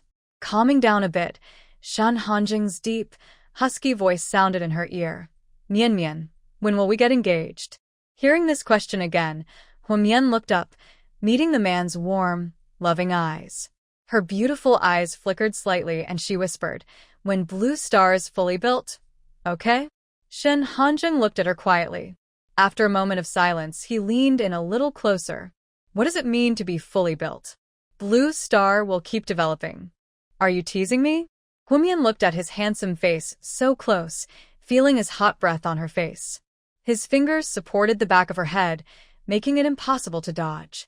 For a moment, she felt a bit overwhelmed. Seeing the dangerous look in his eyes, her mind felt sluggish. So, you decide? Shen Hanjung's eyes showed a hint of affection when he heard her answer. His thin lips lightly kissed her bright red lips. When we return to the Empire, we'll get engaged, he said firmly. Hwamian blushed and nodded softly. Shen Hanjung was persistent. Mian, what does nodding mean? Hwamian bit her lip lightly, glared at him shyly, and whispered, I agree to get engaged after we return to the Empire. Shen Hanjung looked pleased and paused the hologram recording. Mian, that's what you said. Don't go back on your word. I have proof. Hwamian saw Shen Hanjung shamelessly replay the video and quickly reached for his wrist-mounted device. Delete it now. She had no idea when he recorded the video. Hearing their conversation, she felt strangely embarrassed. Shen Hanjung held the device high, avoiding her attempt to grab it. Hwamian was both shy and anxious, trying to pounce on him to get it, but he held her waist tightly, preventing her from moving. Mian, don't provoke me. A muffled sound came from the man's throat, carrying a suppressed warning. Realizing something, Hwamian's face suddenly turned as red as if she had applied blush. Feeling angry and shy, she glared at him and then pressed the exit button. Shen Hanjung watched the girl in his arms disappear, and he gently tapped his fingertips as if he could still feel the softness of the girl. After logging out, Hwamian took off her holographic helmet, reached up to touch her face, and still felt a warm sensation. She went to the bathroom and repeatedly rinsed her hot cheeks with cold water, trying to cool down her body. At that moment, there was a knock on the door, followed by her mother's voice outside. Xiaomian, come downstairs for lunch. Huamian quickly dried her face with a tissue, then hurriedly opened the door. Mom, you're back. After saying that, she naturally stepped forward and linked her arm with her mother's. Su Main looked at her daughter's flushed face and asked worriedly, Xiaomian, your face is so red. Are you feeling unwell? She then raised her hand and placed it on her daughter's forehead. Seeing her mother's caring expression, Huamian immediately smiled sweetly. I'm fine, it's just hot weather, and I was running quickly. Su Main saw that her daughter was okay and patted her head gently. Next time, don't run so fast. Mom will always wait for you here. Let's go down and eat. Huamian obediently responded with a and linked her arm with her mother's as they went downstairs. Downstairs, Hua Zhongshu saw his two most important women and immediately went to greet them. Xiaomian, did anyone bully you at the Western base? I feel like you've lost some weight. Dad, no one bullied me. My three brothers are very protective of me. And you must be seeing things. This morning, Ningrong said I've gained quite a bit of weight. She turned around and pinched her cheek. Su Main covered her mouth and smiled. Xiaomian isn't fat at all. That's just fine. She had indeed gained a little weight, and her complexion looked better than before. After going out and returning, she seemed more cheerful. During their interactions, she even started to act a little spoiled without realizing it. Seeing her daughter happy, Hua Zhongshu also smiled. Xiaomian, are you tired on the way? I brought back a few massage chairs. You can use one to relax later. He then took out 2 massage chairs from the space and placed them in the living room. Put them away first. Later, you can take one to your room. Huamian obediently stored the massage chairs in the space and happily said, Thank you, Dad. Hua Zhongshu patted her shoulder and said, Don't be so polite with Dad. If you need anything, just tell me. I'll get it for you. Su Main cleared her throat and said, All right, let's eat first. We can talk after the meal. The dining table was filled with dishes that Mian loved, such as mapo tofu, sweet and sour pork, and crispy pork. Each dish was not large in portion, but there were many varieties. They looked more delicious and thoughtful than the meals prepared by the 3 nannies at the Western base. Huamian served some food to her mother and father, making both of them tear up with emotion. Xiaomian, eat more. Su Main scooped some chicken soup into a bowl and placed it in front of her daughter. Huamian smiled at her and said, Thank you, Mom. The family of 3 was enjoying a warm meal together. Meanwhile, Shen Hanzheng was eating tasteless food, and his mind kept drifting to Huamian's beautiful face. Although they had just parted not long ago, he couldn't help but think of her. After dinner, Huamian sat in the massage chair and suddenly remembered the level 5 crystal core her grandfather had given her. In the next moment, the crystal core appeared in her palm. She gently stroked it with her fingers, then hesitated for a moment before deciding to absorb it. Her strength was still too weak. If she went to the interstellar world without strong power, she was worried she couldn't protect her family or fight for benefits for Blue Star. Although Shen Hanzheng would help her, she didn't want others to look down on Blue Star. Thinking this, she took out the remaining 5 level 3 crystal cores and closed her eyes to absorb them slowly. As the energy from each crystal core flowed into her body, she felt her abilities' barrier growing thinner. When all 5 crystal cores turned into powder, she immediately absorbed the level 5 crystal core. Streams of energy continuously entered her body. The level 5 crystal core was indeed a high-level core, with huge and abundant energy. As the steady flow of energy surged inside her, a familiar pain suddenly struck.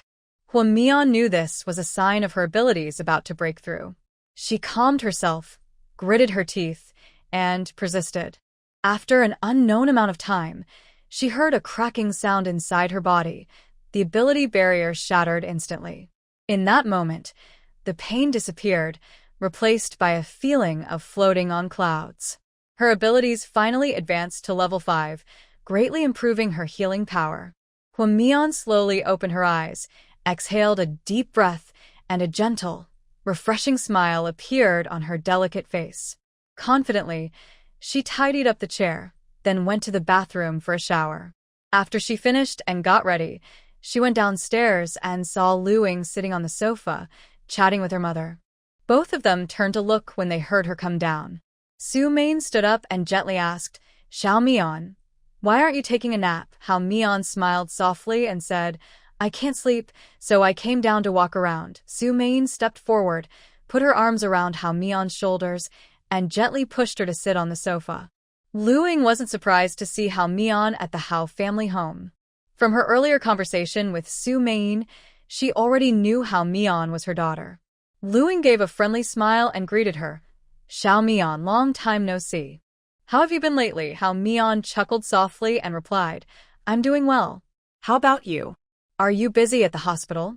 Perhaps because she was feeling stressed, Lu Ying's face suddenly looked unhappy. After a moment of silence, she said sadly, "I'm not doing well at all.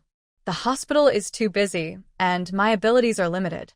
I get called to treat one patient, then another, and it's made me quite irritable." Then she looked at Hao Mian with bright eyes and said, "Since you're back, when can you come to the hospital to treat patients? It would really help me and Zhou relax." Hao Mian was a bit surprised but thought about her recently upgraded abilities, which she could now test. She casually said, "I'm pretty free now. Do you want to go to the hospital?" Luing immediately smiled and said, "Great. Let's go now."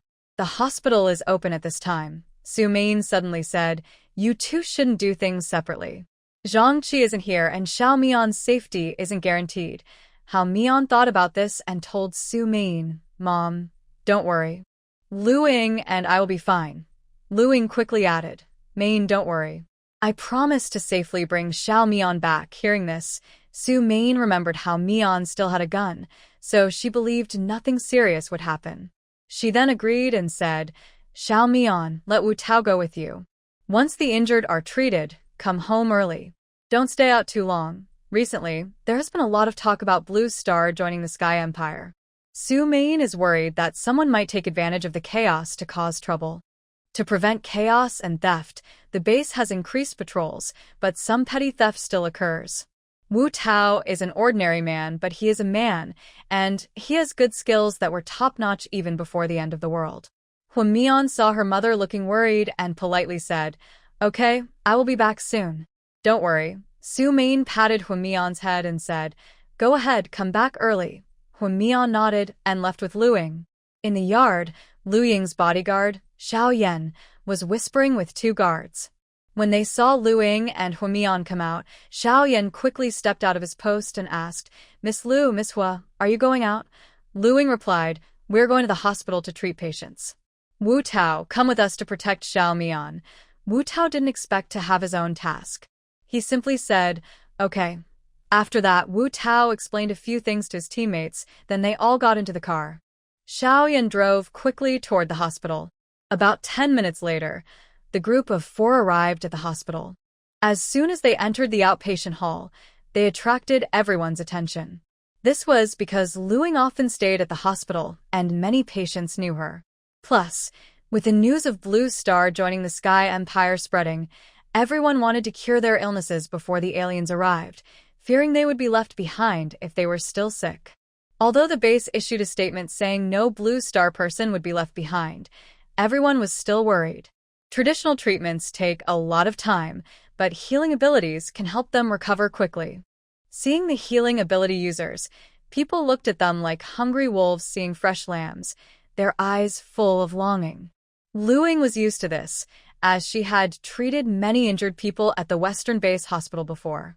She had treated many ability users before, but these ordinary people seemed even more eager. Although everyone knew Luing was a healing ability user, they didn't rush forward. Instead, they queued patiently. Luing took Hun Mian into her consultation room. "Sit down, Xiao Mian. We will be busy soon." As soon as she finished speaking, a nurse entered the room. "Miss Lu, do you want to start treatment now?" Luing waved her hand. "Not yet. This is Hun Mian. She is also a healing ability user. Please find another nurse to help guide patients to the consultation room." The nurse smiled happily upon hearing this. Recently, patients have been very restless. None want traditional medical treatment. They prefer healing abilities. Now that we have a healing ability user, we can send some patients home sooner. That's great. Okay, I'll go find someone now, the nurse said, then excitedly left the consultation room. Hwamian sat in the waiting area for 3 minutes before the nurse returned with the patient. Seeing the person, Hwamian was surprised. It was Li Nian, the nurse they rescued when they went to City C. Li Nian was surprised to see Hwamian. Since she was rescued and worked at the hospital, she had never seen Miss Hua before. Later, she asked around and found out that Miss Hua was not working at the hospital. Miss Hua, long time no see. You look even more beautiful. Hwamian liked Li Nian. She was a kind and brave young woman. Just call me Xiao Mian. We kind of know each other, so no need to be so formal, Luing asked curiously. So, you know each other? Li Nian smiled brightly. Not only do we know each other, but Xiao Mian and her team also saved me. Luing was surprised. Wow, you're quite lucky. Li Nian, later you take Xiao Mian to the next consultation room to guide the patients. Li Nian nodded. Okay, Xiao Mian, let's go. I'll show you the consultation room. Xiao Mian smiled slightly. Thank you.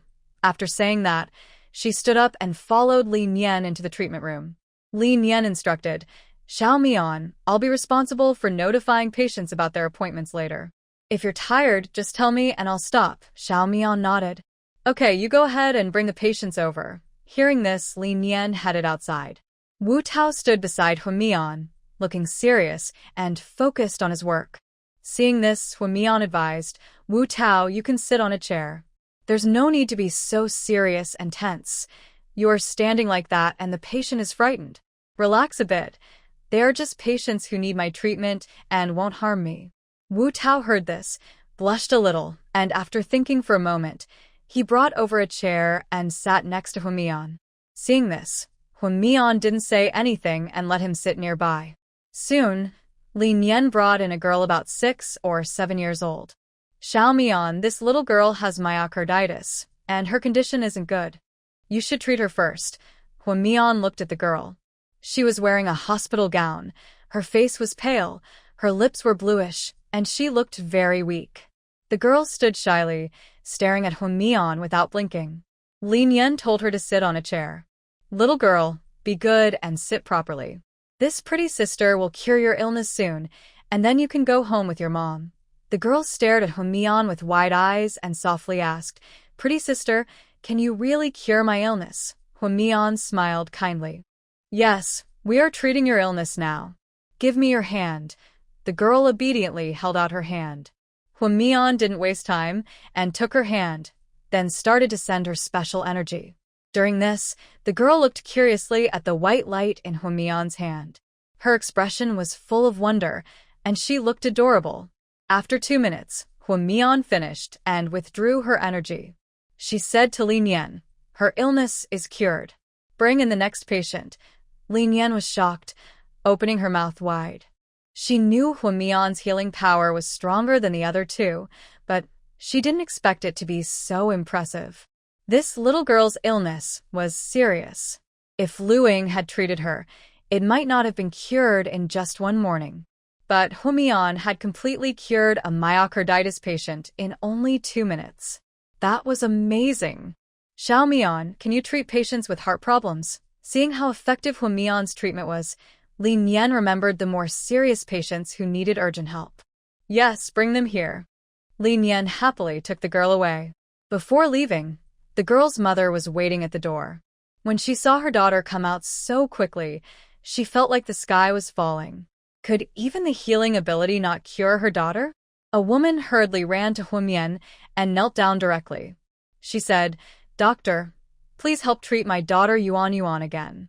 She is still so young and has so many beautiful things she hasn't seen. Her dreams haven't come true yet. You can't give up on her like this, she pleaded.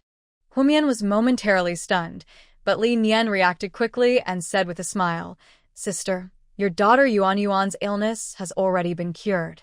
Please stop kneeling and take her to the discharge desk. Hearing this, Yuan's mother looked teary-eyed and gazed at Hwamian with hope. Doctor, is my daughter really okay now? Hwamian reached out to help her up.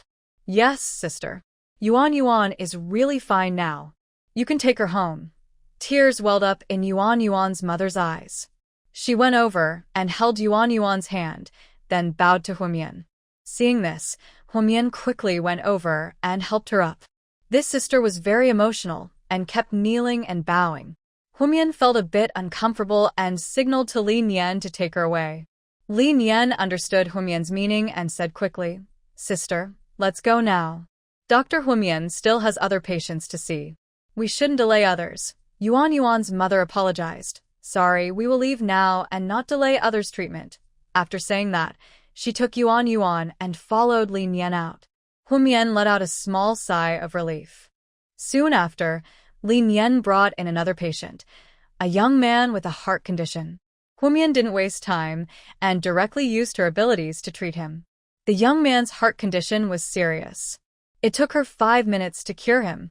When the man heard that he was healed, he was dazed but followed Li Nian out of the ward. By the time he regained his senses, he was already completing the discharge procedures. Huamian spent the whole afternoon in the hospital treating patients. She couldn't remember exactly how many people she had cured, but seeing each person grateful and happy after treatment made her feel appreciated. Huamian truly felt that this job wasn't something she could do for a long time. Being praised all afternoon made her feel a little proud and a bit dizzy, especially when some patients and their families praised her as if she were a living saint. She felt both embarrassed and strangely proud. Hearing so many kind words, she almost believed she had become a real saint. Huamian didn't want to be a saintly figure. Being held up like that didn't feel good at all. In the evening, Huamian returned to the Hor family villa. Meanwhile, Shun Hanjung arrived home, but didn't see Huamian. Guessing quickly, he knew she was at the Hor residence. Then, Shun Hanjung went to Hu Qingshan's office and sent all the planetary construction data to him. Hu Qingshan received the data and immediately held a meeting with others, analyzing the information and finalizing the design plans. They worked very efficiently. In less than 2 hours, they made a final decision on the plan. This was mainly because Shun Hanjung's proposed plan was perfect. The older team members couldn't find any flaws. Plus, professional work is best handled by experts to ensure quality. Huamian relaxed in the massage chair, rubbing her face with delicate hands, her brows full of exhaustion. She had been at the hospital all afternoon, and her face was almost frozen in a smile. When treating abilities users, they are much less emotional and enthusiastic than ordinary people. It was her first time treating so many regular people, and it was both painful and joyful.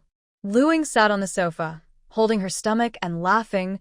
"Ha, Xiaomian, now you understand why I always keep a serious face in the hospital." Luing teased playfully. "I used to smile warmly at patients too, just like you. But then I realized I'm there to treat people, not to sell smiles. So, when I treat patients, I keep a cold face, and they don't dare say much." Huamian saw her laughing freely and said, "Seriously, I'm taking a rest tomorrow."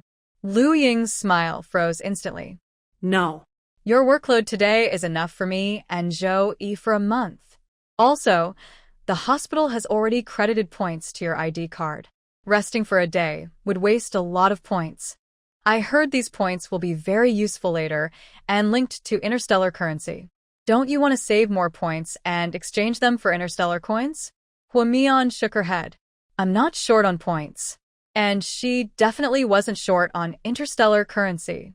She had seen the billing for interstellar healers. The cost to cure someone depends on their mental strength level and the severity of their physical illness. The prices are quite high, and healers are very popular in the galaxy. Lu Ying heard Huamian's words and suddenly felt a twinge in her heart. What kind of boastful talk is this? She works hard to treat patients and only earns a few hundred points a day. Huamian earned over 10,000 points in just one afternoon. It's clear that comparing oneself to others can be discouraging. People are different, and it can be frustrating.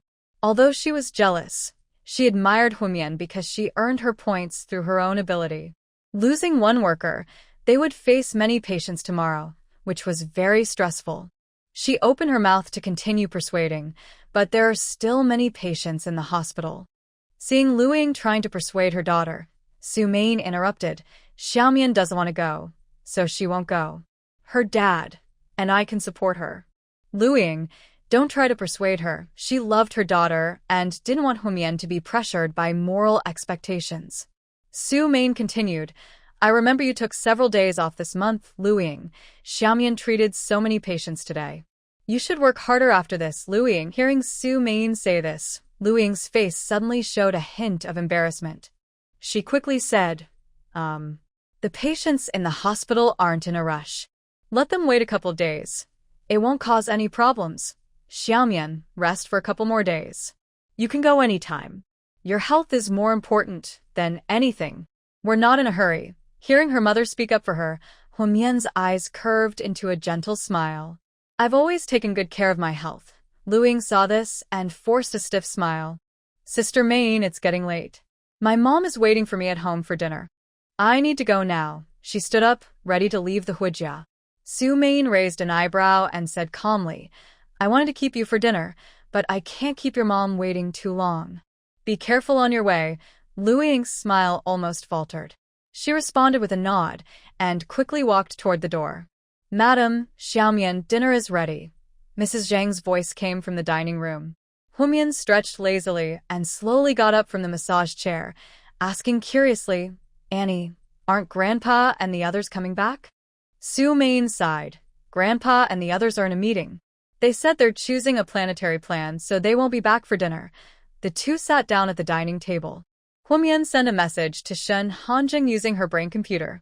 Are you back at the base? Almost immediately, reply popped up within 5 seconds. Yes, I am discussing the details of the planet's plan with your grandfather. Humian lightly tapped on the light brain and sent a message. When will it end? Shen Hanjing looked at the group of old men excitedly discussing and helplessly rubbed his forehead. The plan was decided quickly, but the direction of the planet's development was uncertain. Some suggested focusing on hardware production, others preferred software development, and some proposed prioritizing assembly. Shen Hanjing said calmly, since the main direction is set, all these business areas can be tried. I will have someone follow up later. If there are any requests, just bring them up then. Hua Qingshan's sharp eyes flashed with a glint. Little Shen, your plan matches my ideas perfectly. Since it's decided, let's end the meeting. Shen Hanjing looked at Hua Qingshan calmly. Sure enough, this old man was waiting for him. Ha, so clever and sharp, while I am so simple. Thinking of Humian, a gentle expression appeared in his eyes, and he sent her another message. It's over. I will come find you. Humian had only eaten 2 bites when she saw Shen Hanjing's message. She quickly said, Mom, Grandpa, and the others are coming back. Su Main was surprised for a moment, then stood up. Zhang Ma, let's prepare a few more dishes. After saying that, she hurried toward the kitchen. Humian quickly said, Mom, I still have some food in my space. No need to trouble yourself. Su Main stopped and saw her daughter had already set out the dishes, which were still steaming. She smiled softly. Xiaomian, later I will ask Zhang Ma to make more food for you to keep in your space. When you're hungry, just take it out and eat. Humian nodded with a smile. Thank you, Mom. Less than 10 minutes later, the sound of a car came from outside the yard. Mother and daughter went to open the door and saw Hua Qingshan, his grandson, and Shen Hanjing walking toward them. Wife, Xiaomian, why are you waiting here? Haven't you eaten? Hua Zhongxu looked a bit surprised. He had previously told Yin through the earpiece for them to eat first and not wait for them. Seeing the mother and daughter standing at the door, seemingly knowing they would return, Hua Zhongxu was puzzled. Su Main smiled gently and said softly, I heard Xiaomian say you were coming back, so I wanted to wait for you. Hua Qingshan heard his daughter-in-law's words and turned to glance at Shen Hanjing. Seeing his calm expression and his gaze fixed on his granddaughter, the clinginess made him feel a bit uncomfortable. Hua Qingshan withdrew his gaze. Second son, stop standing at the door. Go eat first. Hua Zhongxu quickly hugged his wife and headed toward the dining room after hearing his father. Hao Xiaochen's eyes flicked back and forth between Shen Hanzeng and his sister. The man looked infatuated, and the girl appeared shy. They truly looked like a loving couple. Hao Xiaochen pursed his lips. When he saw Shen Hanzeng about to go forward and hold his sister's hand, he quickly cleared his throat. Xiaomian, let's go. Time to eat. Hao Mian heard her brother and responded with a, then turned and headed toward the dining room. Shun Hanjing's hand froze in midair, a hint of surprise flashing in his eyes. Seeing this, Hua Qingshan's face twitched slightly. He forced a smile and cast an approving look at his grandson. It's inappropriate to try to hold his granddaughter's hand in front of their elders. He hoped he would be more restrained. And as the internet says, distance makes beauty, which is not just talk. It's better for them not to be overly clingy, so the freshness of their relationship can stay. Shun Hanjing only paused for a moment before walking quickly to catch up with Hao Mian. He thought the girl was shy and wouldn't dare to hold his hand in front of the elders. He felt no displeasure about that. Today at lunch, Hao Mian promised to marry him. He still had proof in his mind. There's no way he could deny it. Shun Hanjing reached the table, thoughtfully pulled out a chair for Hao Mian, and sat beside her. Su Main saw this, and a smile appeared in her eyes. She didn't expect Shun Hanjing to be so attentive. He used to seem indifferent, but after just a short time, he had changed quite a bit. Su Main looked at Shun Hanjing with the same satisfaction a mother-in-law has when she looks at her son-in-law. Hao Mian caught a glimpse of Shun Hanjing's gaze lingering on her, her delicate face flushing with pink. She quickly turned her head and shot him a sharp look, signaling him to behave.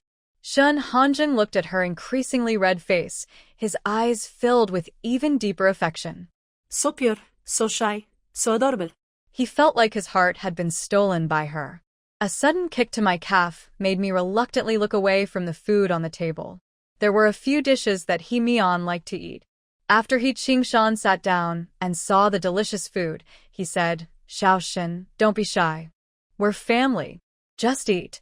Shun Hanjing nodded slightly, then picked up a large shrimp, carefully peeled off the shell with his slender fingers, and placed it on the plate in front of He Mian. Seeing He Mian eat the peeled shrimp, a gentle smile appeared in Shun Hanjing's eyes. He said softly, after we return to the Empire, Mian Mian and I plan to get engaged. Cough, cough, cough. Hua Zhongxi was drinking soup when he heard Shun Hanjing's announcement about the engagement. The soup went down the wrong way, and he started coughing violently. Cough, cough. His face turned red, and the spoon clattered into the bowl. Su Main reached out and handed him 2 tissues to wipe his mouth. Hua Qingshan paused while picking vegetables. His old fingers trembled slightly before slowly putting down his chopsticks. Huan Mian had no idea that Shun Hanjing would suddenly announce their engagement. She had just agreed to it today, and now this man acted so quickly that she was stunned. Her delicate fingers clenched the chopsticks unconsciously, and her beautiful peach blossom eyes secretly looked at him. The man looked calm, as if he was just chatting casually, unaware of the huge impact his words had on the Hor family. She hadn't had time to tell her family about the engagement. Thinking of this, a shy blush appeared on Huan Mian's face, and her ears turned slightly red. Hua Xiaochen paused while chewing a piece of meat, then looked at the old master. Big family matters were always decided by the old master. Hua Xiaochen didn't expect Shun Hanjing to be so eager. Hua Qingshan's stern gaze swept over Shun Hanjing, and he said seriously, Xiaoshen, marriage is a serious matter. Isn't this too fast? Shun Hanjing looked serious. I don't think it's too fast. Mian Mian and I are truly in love. Getting engaged is to give her a proper identity. It also makes those with bad intentions wary so they won't easily scheme against her. Her family members listened to Shun Hanjing's explanation and were less opposed than before. Everything should be viewed positively. At least Shun Hanjing was willing to give his promise and care about Mian Mian's safety. Hua Qingshan's expression softened a bit, though he was still annoyed by Shun Hanjing's impulsiveness. However, her granddaughter also liked him. Considering everything, getting engaged seemed like a safe choice. After a moment of silence, Hua Qingshan asked, Have you talked to your family about this? Shun Hanjing nodded with a smile in his eyes. Of course. My mother has met Mian Mian. They get along very well, and my mother likes her very much, he added. My father cares a lot about my mother's feelings. Everyone understood his underlying meaning instantly. The Shun family has a tradition of being caring husbands. Hua Zhongxiu, hearing this, blurted out, If your wife and your mother argue, who would you support? Everyone's eyes immediately turned to him. Hua Zhongshu nervously touched his nose and asked bravely, "Is that a hard question to answer?" Hearing this, everyone looked back at Shen Hanzheng. Seeing the curiosity in the Hua family's eyes, Shen Hanzheng said gently, "My mother is not a strong-willed person. I promise you, Mian Mian won't suffer any unfair treatment." Hua Mian looked into Shen Hanzheng's direct eyes, feeling a bit embarrassed, and turned her face away. Hua Qingshan looked at Su Mein and asked calmly, "Ayan, as Mian Mian's mother, what do you think?" Su Mein showed a loving smile. "I support Mian Mian. She makes her own decisions. I won't interfere too much." Although she didn't think highly of Shen Hanzheng before, recently seeing how caring he was to her daughter, Su Mein changed her opinion a little. She finally found her daughter again, and she didn't want a man to ruin their mother-daughter relationship. It's just an engagement. Her daughter is so beautiful. She believes that as long as Shen Hanzheng isn't blind, he wouldn't ignore his own daughter and fall for someone else. As someone experienced, Su Mein saw Shen Hanzheng's gaze on her daughter just like Hua Zhongshu's on her. Even more caring and assertive. Their feelings are truly a perfect match. Moreover, when Lanqing joins the Sovereign Universe Empire and enters the interstellar world, with Hua Mian's beauty, without someone strong to protect her, who knows what might happen in the future. Thinking of this, Su Mein sighed, feeling a bit worried. Being too beautiful might not be a good thing. Hua Qingshan heard this and said nothing more, nor did he ask Hua Mian anything else. Seeing his granddaughter's shy expression, he knew she did not oppose the marriage proposal. He felt a bit disappointed, thinking it might seem like the woman was eager to pursue him. But since she was the woman, it was better for her to be more reserved. Hua Qingshan cleared his throat and said, "Xiao Shen, since you've made your decision, I'll leave this matter to you. If you need anything from us, just tell us." Shen Hanzheng's eyes sparkled with confidence as he said proudly, "Don't worry, I will handle everything. My mother is already preparing for the engagement." Hua's family members immediately understood that Shen Hanzheng had already made up his mind. Today was just to inform them. The next day, Shen Hanzheng went early in the morning to the Hua family to find Hua Mian and ask her to treat the royal guards whose mental strength was unstable. He also arranged some guards to protect Hua Mian's safety. At this moment, Hua Mian sat in the co-pilot seat of Qian's spaceship, secretly glancing at Shen Hanzheng. The man looked cold and serious, with a tight jawline. From her angle, his side profile was sharp and defined, with his Adam's apple moving gently as he breathed, giving off a restrained, attractive aura. Hua Mian's thoughts drifted back to last night. After dinner, Shen Hanzheng wanted to take her back to the villa. But her grandfather insisted they shouldn't live together before their formal engagement, so Hua Mian was told to stay at the Hua family house. When Shen Hanzheng asked her if she agreed, she said she preferred to stay at the Hua house. In the end, Shen Hanzheng left the Hua family house, looking gloomy. Hua Mian thought Shen Hanzheng would be upset with her and ignore her for a few days. But early this morning, he came eagerly to find her. Shen Hanzheng noticed Hua Mian's gaze and set Qian to smart driving mode. "Do you like it?" He suddenly turned his head and looked into Hua Mian's eyes, with a hint of mischief and tenderness. Hua Mian's breath caught, and her lips moved slightly. "It's okay." This man was probably narcissistic again. If she hadn't seen her cheeks flush slightly, Shen Hanzheng almost thought she was completely unaffected. He was indeed unhappy last night after returning home, asking his father for some advice, and having Lin Qing check the culture of Lanqing. "Finally, I learned that the people of Blue Star are very cautious about marriage and have many complicated customs and traditions. On Blue Star, the engagement process involves many steps. Usually, the groom's family first proposes the engagement to the bride's family, then prepares the betrothal gifts, and discusses the wedding date." Shen Hanzheng had never experienced these customs, which led to a funny mistake last night. In the galaxy, as long as a man and woman like each other, they can apply for marriage registration directly through their brain-computer interface, and their partnership is confirmed. Realizing he made a mistake, Shen Hanzheng came early today to pick up Hua Mian, to build their relationship and to show his family his sincerity so they would feel confident in trusting her to him. The subsequent engagement process will definitely follow, and for now, he can only try to fix things. Mian Mian, did you sleep well last night? His voice was gentle, and his eyes looked eager. When Mian looked at him with her beautiful, peach blossom-shaped eyes, noticing a faint dark circle around his eyelids. Pretty good. Did you not sleep last night? Shen Hanjing's eyes flickered slightly. He leaned in close to Mian and said, I had something to deal with last night, so I took some time. He gently took her hand with his long fingers and apologized. I was too abrupt yesterday. When I return to the Empire, I will ask my father to come and propose marriage. When Mian didn't expect Shen Hanjing to suddenly apologize. She looked into his sincere eyes, her lips moving slightly before she finally responded with a soft, At this moment, Qian had just arrived at the Imperial Capital Airport, smoothly landing on the starship deck. Shen Hanjing heard Huamian agree and quickly unfastened his seatbelt. His large hand firmly held the back of her neck, and his thin lips gently brushed her lips, full of deep affection.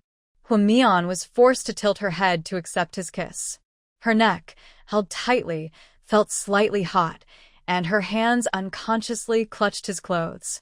Lin Qing and a group of guards stood on the deck waiting, but Shen Hanjing was still not coming out of the mech. One of his subordinates, waiting for a long time without seeing him, suggested, Captain, why don't you contact the prince and see if something's wrong? Lin Qing glanced at the guard calmly and said, No need to rush. Let's wait. The guard pouted and muttered, The prince is too indulgent with that woman. He's spoiled her without limits, making us all wait here. Someone else added, That woman relies on the prince's affection to act arrogantly. When the prince gets tired of her, life won't be easy for her. Please don't say that. Miss Hua has a beautiful appearance and doesn't seem like a proud or arrogant person. Gu Chengwen, have you forgotten what happened with Mingxi? Anyway, I don't want to be her bodyguard. I'll tell the prince about it later. Count me in too. A real man shouldn't just guard a woman every day. I don't want to be her bodyguard either. Captain, do you have any opinion about that woman? She left all of us here. Lin Qing calmly replied, We are royal guards. Naturally, we follow the prince's wishes. Someone expressed dissatisfaction. She's so arrogant even before marrying into the royal family. If we become her guards, we might get into trouble. Yes, we're all top elites. Protecting a weak woman like her is an insult. Hearing this, Lin Qing secretly noted those who were unhappy with Miss Hua and sternly scolded, If you can't even wait patiently for a little while, how can you be trusted to protect the princess in the future? He then looked around sharply, like a hawk, and said, I know you all have high ambitions. The prince asked me to choose guards for Miss Hua. If anyone doesn't want to, raise your hand. I'll record it. As soon as he finished speaking, most people raised their hands together.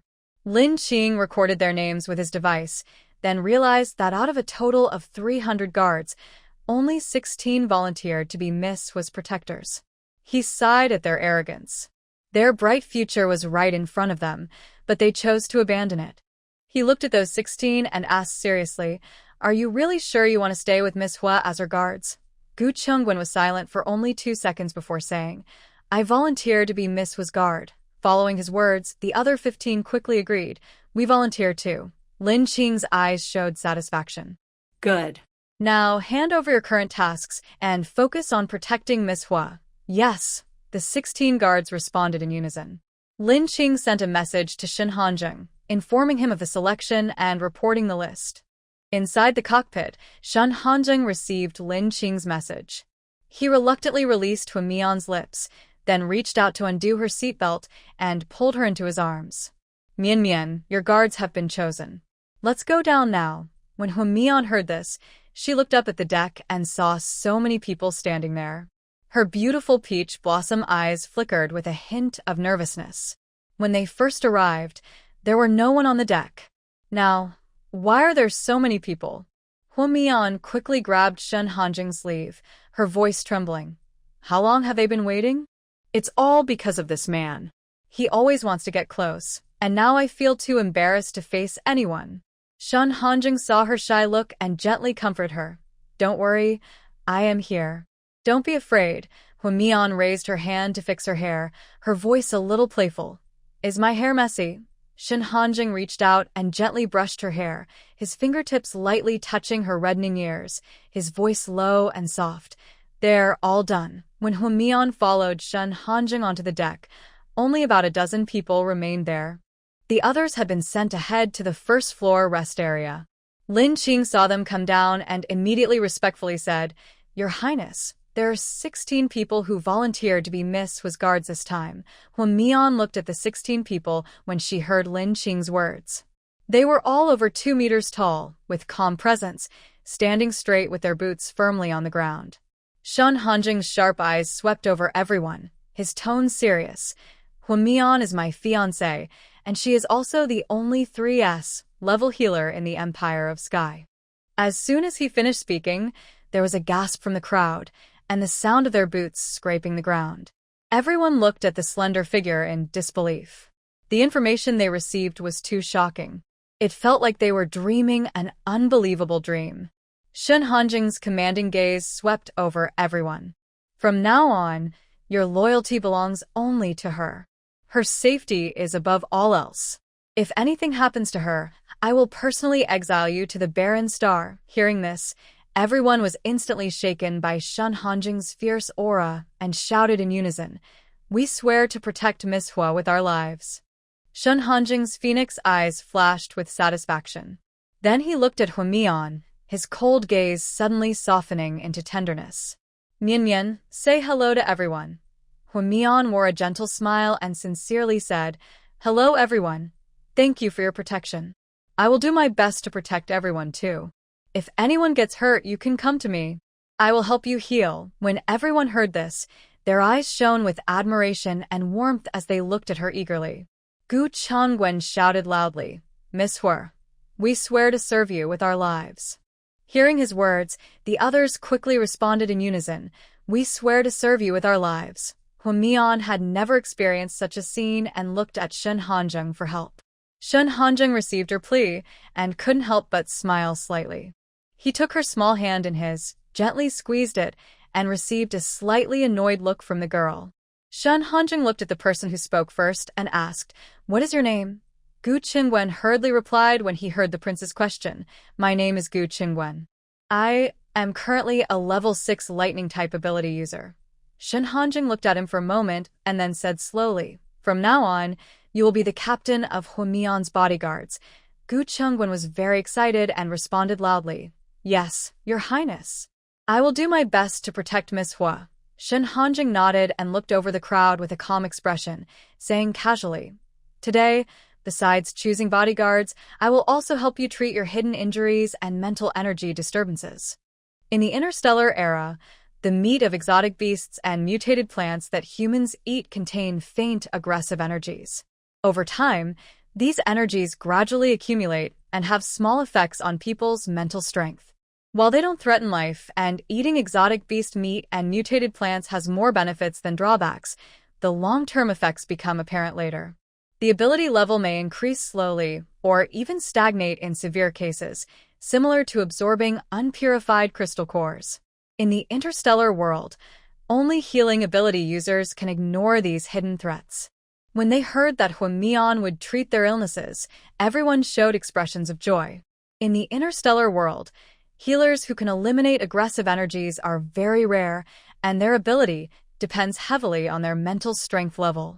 If their mental strength is low, they can't heal ability users with higher levels than themselves. Originally, Gu Chengwen and his team had prepared to spend their lives quietly protecting Miss Hwa in the palace. But unexpectedly, Miss Hwa turned out to be a rare level 3S healer. She could help them completely resolve their hidden injuries and mental energy issues. It was like a retired person suddenly being given a major mission, and they all became very excited. Shen Hanjing looked at the rising sun and then turned to instruct, Go to the second floor rest area for treatment. After saying this, he took Mian's hand and walked toward the starship. Everyone heard Shen Hanjing's words and quickly followed behind. On the second floor, Mian sat in a chair with a table and another chair in front of her. 16 guards lined up, waiting for treatment. Gu Chengwen, as the team leader, received the first priority for treatment.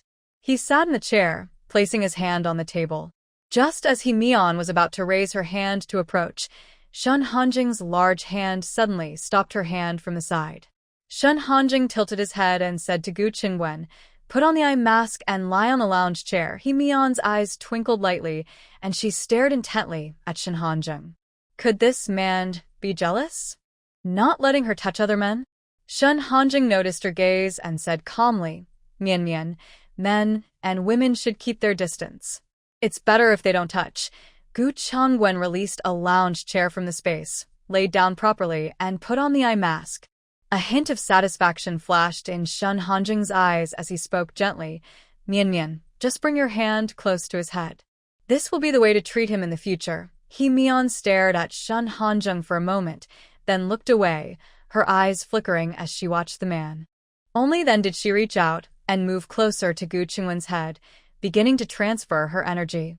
Lin Qing watched her own lord with a possessive look and couldn't help but twitch the corner of her mouth.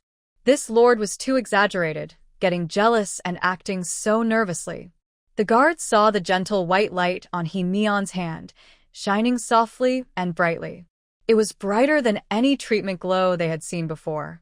They all looked eagerly at Mian, hoping it would be their turn next for treatment. Mian transferred her energy to Gu Qingwen for 2 minutes, then withdrew her hand. "All done. You can get up now." Gu Qingwen immediately sat up, took off the eye mask, and instinctively used his energy. He was surprised to find that his energy flow had become very smooth. He excitedly said, "I'm really fine now. I feel no resistance when I use my energy." As soon as he finished speaking, the team members urged him to get off the lounge chair. Soon after, another person lay down on the chair, carefully putting on the eye mask. Mian continued to transfer her special energy. As time passed, she healed one guard after another. In less than an hour, all 16 guards were fully healed.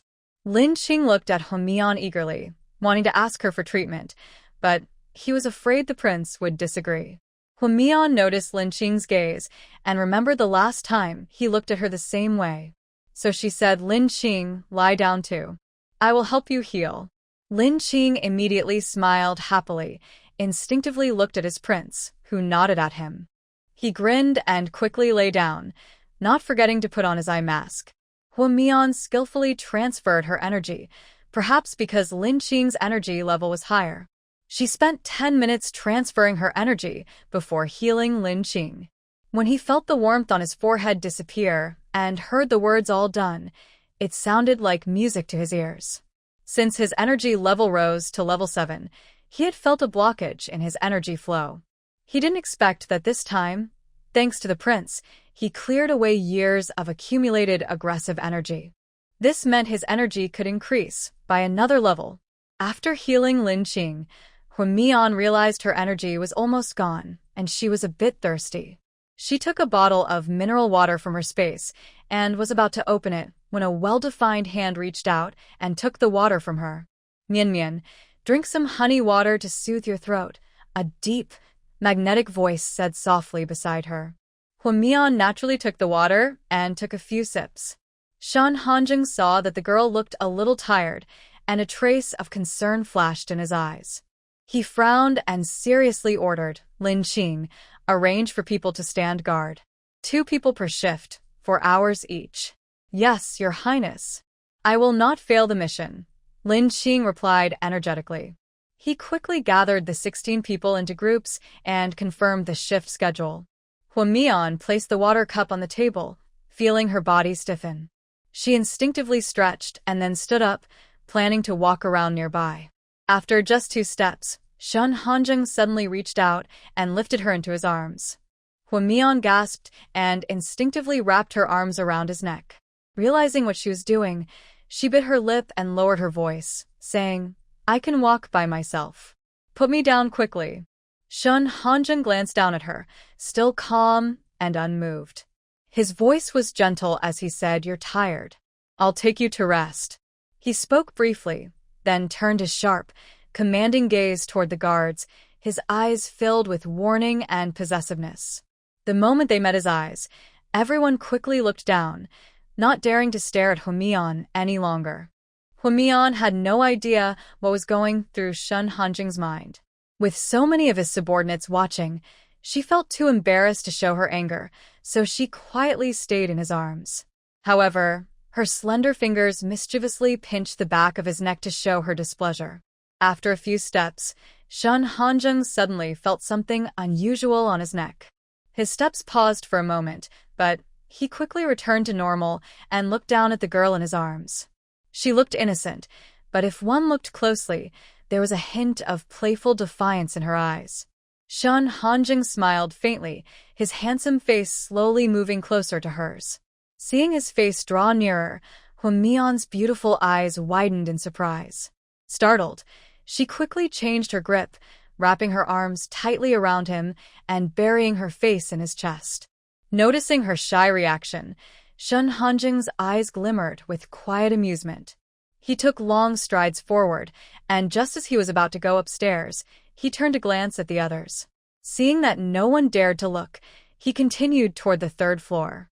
Lin Qing made a small gesture to two guards, who immediately followed at a proper distance, staying alert and ready. Only after Shen Hanjing disappeared from sight did everyone finally let out a breath of relief. Someone sighed. His Highness still has such an overwhelming presence. Of course. You think a 3S level mental power is just for show? Still, his possessiveness is really something. When he looked at us just now, I didn't even dare to breathe. Well, Miss Hua is beautiful, gentle, and a powerful 3S level healer. With his Highness's cold personality, it's no wonder he's worried someone might try to win her over. He has to keep a close eye on her. Hearing their chatter, Lin Qing quickly scolded, "Enough. No one is allowed to gossip about His Highness. Focus on your duties." When everyone heard Captain Lin Qing speak, they quickly straightened up and responded, "Yes." Seeing his subordinates behave well, Lin Qing then said to Gu Qingwen, "Show your leadership. From now on, you will be responsible for Miss Huamian's daily security." Gu Qingwen immediately saluted and said, "Yes, I promise to stay alert at all times and not let any danger come near Miss Huamian, even a little." Lin Qing looked serious. "Everyone disperse. Remember to change shifts on time, in a lounge on the third floor of the starship."